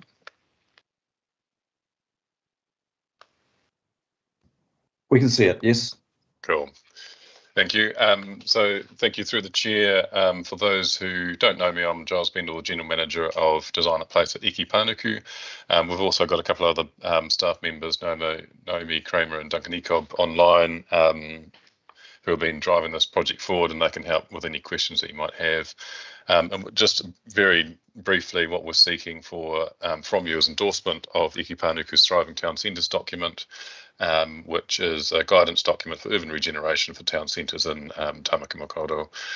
So I'll just all I'll do now is just got a couple of very quick slides, and partially just a reminder, as you said, Chair, we have been through a couple of workshops with you, but that was back in October.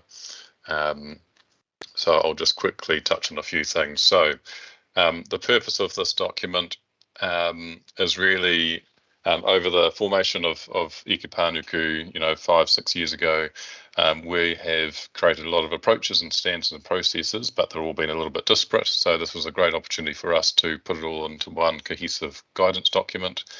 Part of it was around improving our transparency and understanding with our stakeholders and partners around our role. So there's a very simple document that people can refer to. It was an opportunity for us to go through all the council plans and policies and make sure we are still consistent with the drivers that you have as these have evolved in recent years. And it was very much around giving our teams some clear guidance for all our locations and work programs, and that's in part to lift our game, to continue to do so, and also to make sure we've got consistency across how we operate. And it's also just a quick recognition that no town centres that we operate in are the same, so that's why these are called guidance. And that really kind of gives us a bit of pointers about what we should consider in locations, but it's not a rule book because you can't apply everything for every location. In terms of engagement, just thought I'd highlight this. I just wanted to take my hat off to the team. They've done a huge amount of engagement, very extensive across the council group, stakeholders, partners and specialist groups. And this was a really valuable exercise for us. In part, it gave us the opportunity to share what we do and what we're trying to achieve in locations, but do that in much more of a strategic conversation rather than at a project level, which you can get stuck into the weeds a little bit. And I think that was a really good opportunity for us just to talk through various people and what we do, and also certainly just in terms of the quality of information we got out of those groups to form up the structure and the content of the document. And as you mentioned, Chair, we came to the Planning Committee workshop back in October. We got really a lot of very good feedback from you then, ranging from economics of centre, being people focused, ensuring that we have integration with transport, and how this can play out in other centres, not just our priority locations. You also suggested that we speak to a few other groups, disability groups, youth groups, and other social sectors, which we've done so. So all of that has built up a broader picture, and that's been included in the final document that you have. Just in terms of structure, I'm not going to go through the document at all, but I just thought this slide is quite useful just to very briefly explain how it all works. We have 3 key foundations that sit in behind this document, which is the mana whenua outcomes, equity being the second, and equity was quite a strong thematic that came through from council and many of the groups that we talked to. And then the third one was regenerative design, which is that's really us trying to go beyond sustainability, because we can't sustain what we're doing. It's not good enough. So it's the next step up of regenerative design, and looking very much into a systems approach. So having quite a wide peripheral view about our impact and what we need to consider. And then the core of the document is really around 6 principles. And this is all built off our collective local knowledge and our experience, the engagement that we undertook, and also studying international best practice. And these were kind of the common factors that came through. So that is the unique identity, integrated transport, supportive communities, thriving natural environment, urban living, prosperous and robust local economy. And then underneath those, we have half a dozen criteria that kind of build up the picture. So when you start thinking in that space. And then the last slide, just a sort of a pragmatic, how will these be used? So this is very much around communication, advocacy and transparency, so people understand what we do and how we do it. A reference document for any new staff that join Iki Pānuku or Council, but also very much our existing staff. It captures our agreed standards and things like Homestar ratings that we're trying to achieve through developments. So it's a very easy go-to document. It's going to be a reference document as we go through any master planning work, or when we assess our work, that we have a common approach to doing that. It's going to build up our monitoring framework, so that when we start assessing whether or not we're being successful or not, we've got a similar basis to go off. If we have any new locations that council would like us to work on, this will be the filter that we look, the lens that we look through to make sure that our programs are healthy, and equally so for any existing programs that we do, we're doing constant reviews on those. So this will again help lift our game and make sure that we're considering everything that we should as we go forward. And lastly, for any other organisations or local boards or anyone that's working within town centres, urban regeneration, we hope that this might be useful for them as well. So I'd just like to say, lastly, just an opportunity to thank the team that have been involved in this. They've done a huge amount of work, and also those that have been so generous in their contributions. This has really created a fantastic document that we're really proud of. So thank you, Chair. That's all I really wanted to cover off. Hopefully that was brief enough, and we're hoping to gain your endorsement tonight, if that's okay. Thank you. Thank you, Giles. And look, thanks to your team. Naomi Kramer's been involved with this, and Brenna Waghorn and Duncan Ecob and others. You've responded well to our workshop, and I recall the questions that were asked of you there, and you've responded to every one of them. So thank you so much.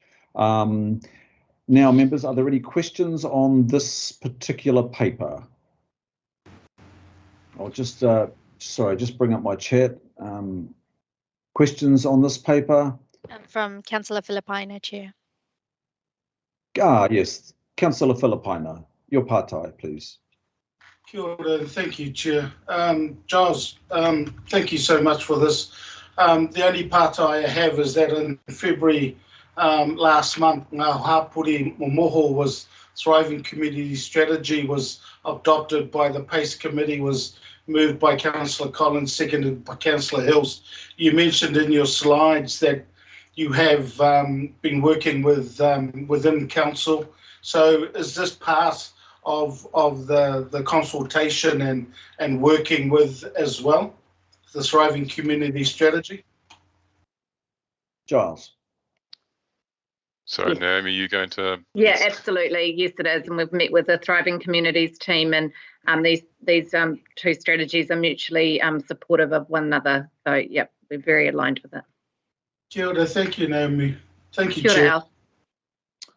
Thank you. There's no further questions, so I'll go to the vote, and I again acknowledge all the teams that have been working on this. So we'll go to the vote now. The motion is moved by Councillor Collins and seconded by Councillor Cooper. It's before us and it's asking us to endorse. All those in favour say aye. Aye. Aye. Aye. Aye. Thank you so much.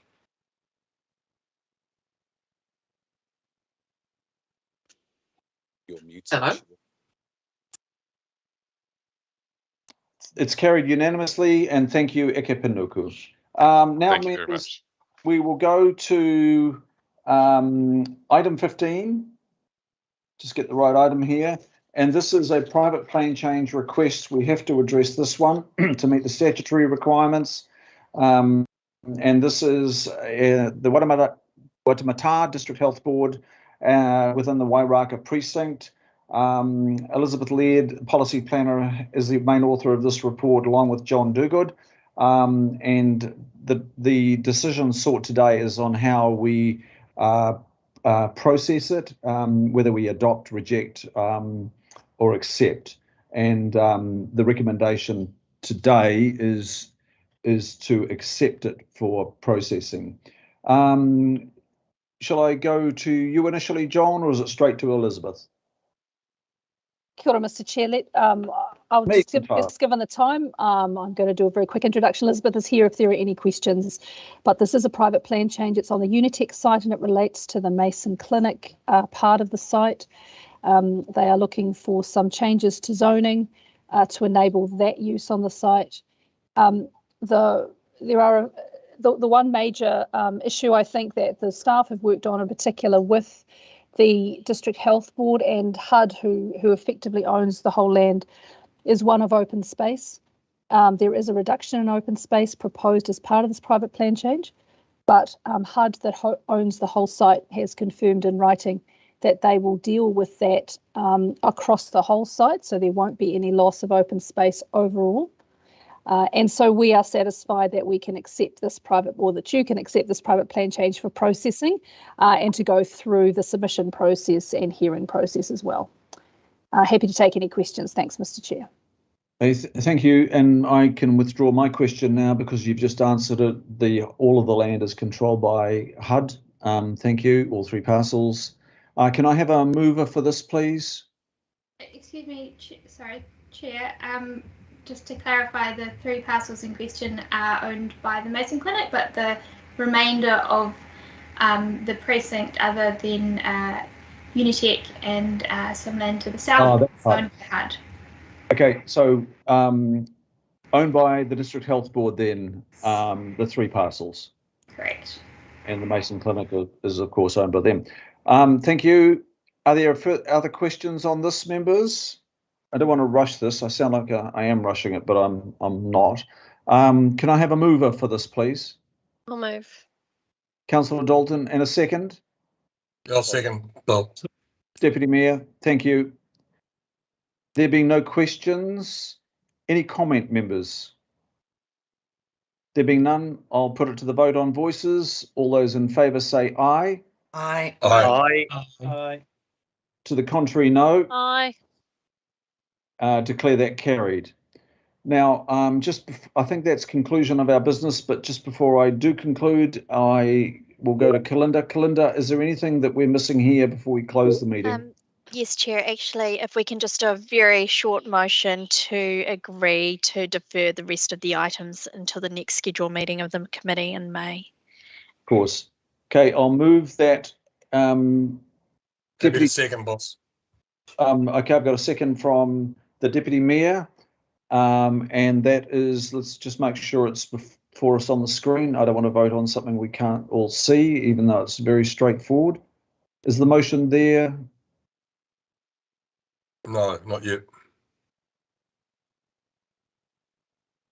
Kalinda, have you got the motion there? The motion is to defer the balance of the items to the next planning committee meeting. That's right. Yes, we're just tidying it up now, but yes, Duncan is typing it in. Okay, members. Looks like it's carried already. We haven't gone to the vote. I think that's straightforward. It's moved and seconded, and I'll put that to the vote. All those in favour say aye. Aye. To the contrary, no. And declare that carried. Kalinda, we can close the meeting. Yes, that's right. Thank you, everyone. Thanks for the big effort today, members, all. Very much appreciated. I'm sure you're tired. I am a little bit. And we will close the meeting. Thank you. Thank Huge you. meeting. Thank huge you, Mr. day. Chair. Appreciate it. Thanks, Fruta, Chair Kalinda Darby. and Duncan. Drive carefully.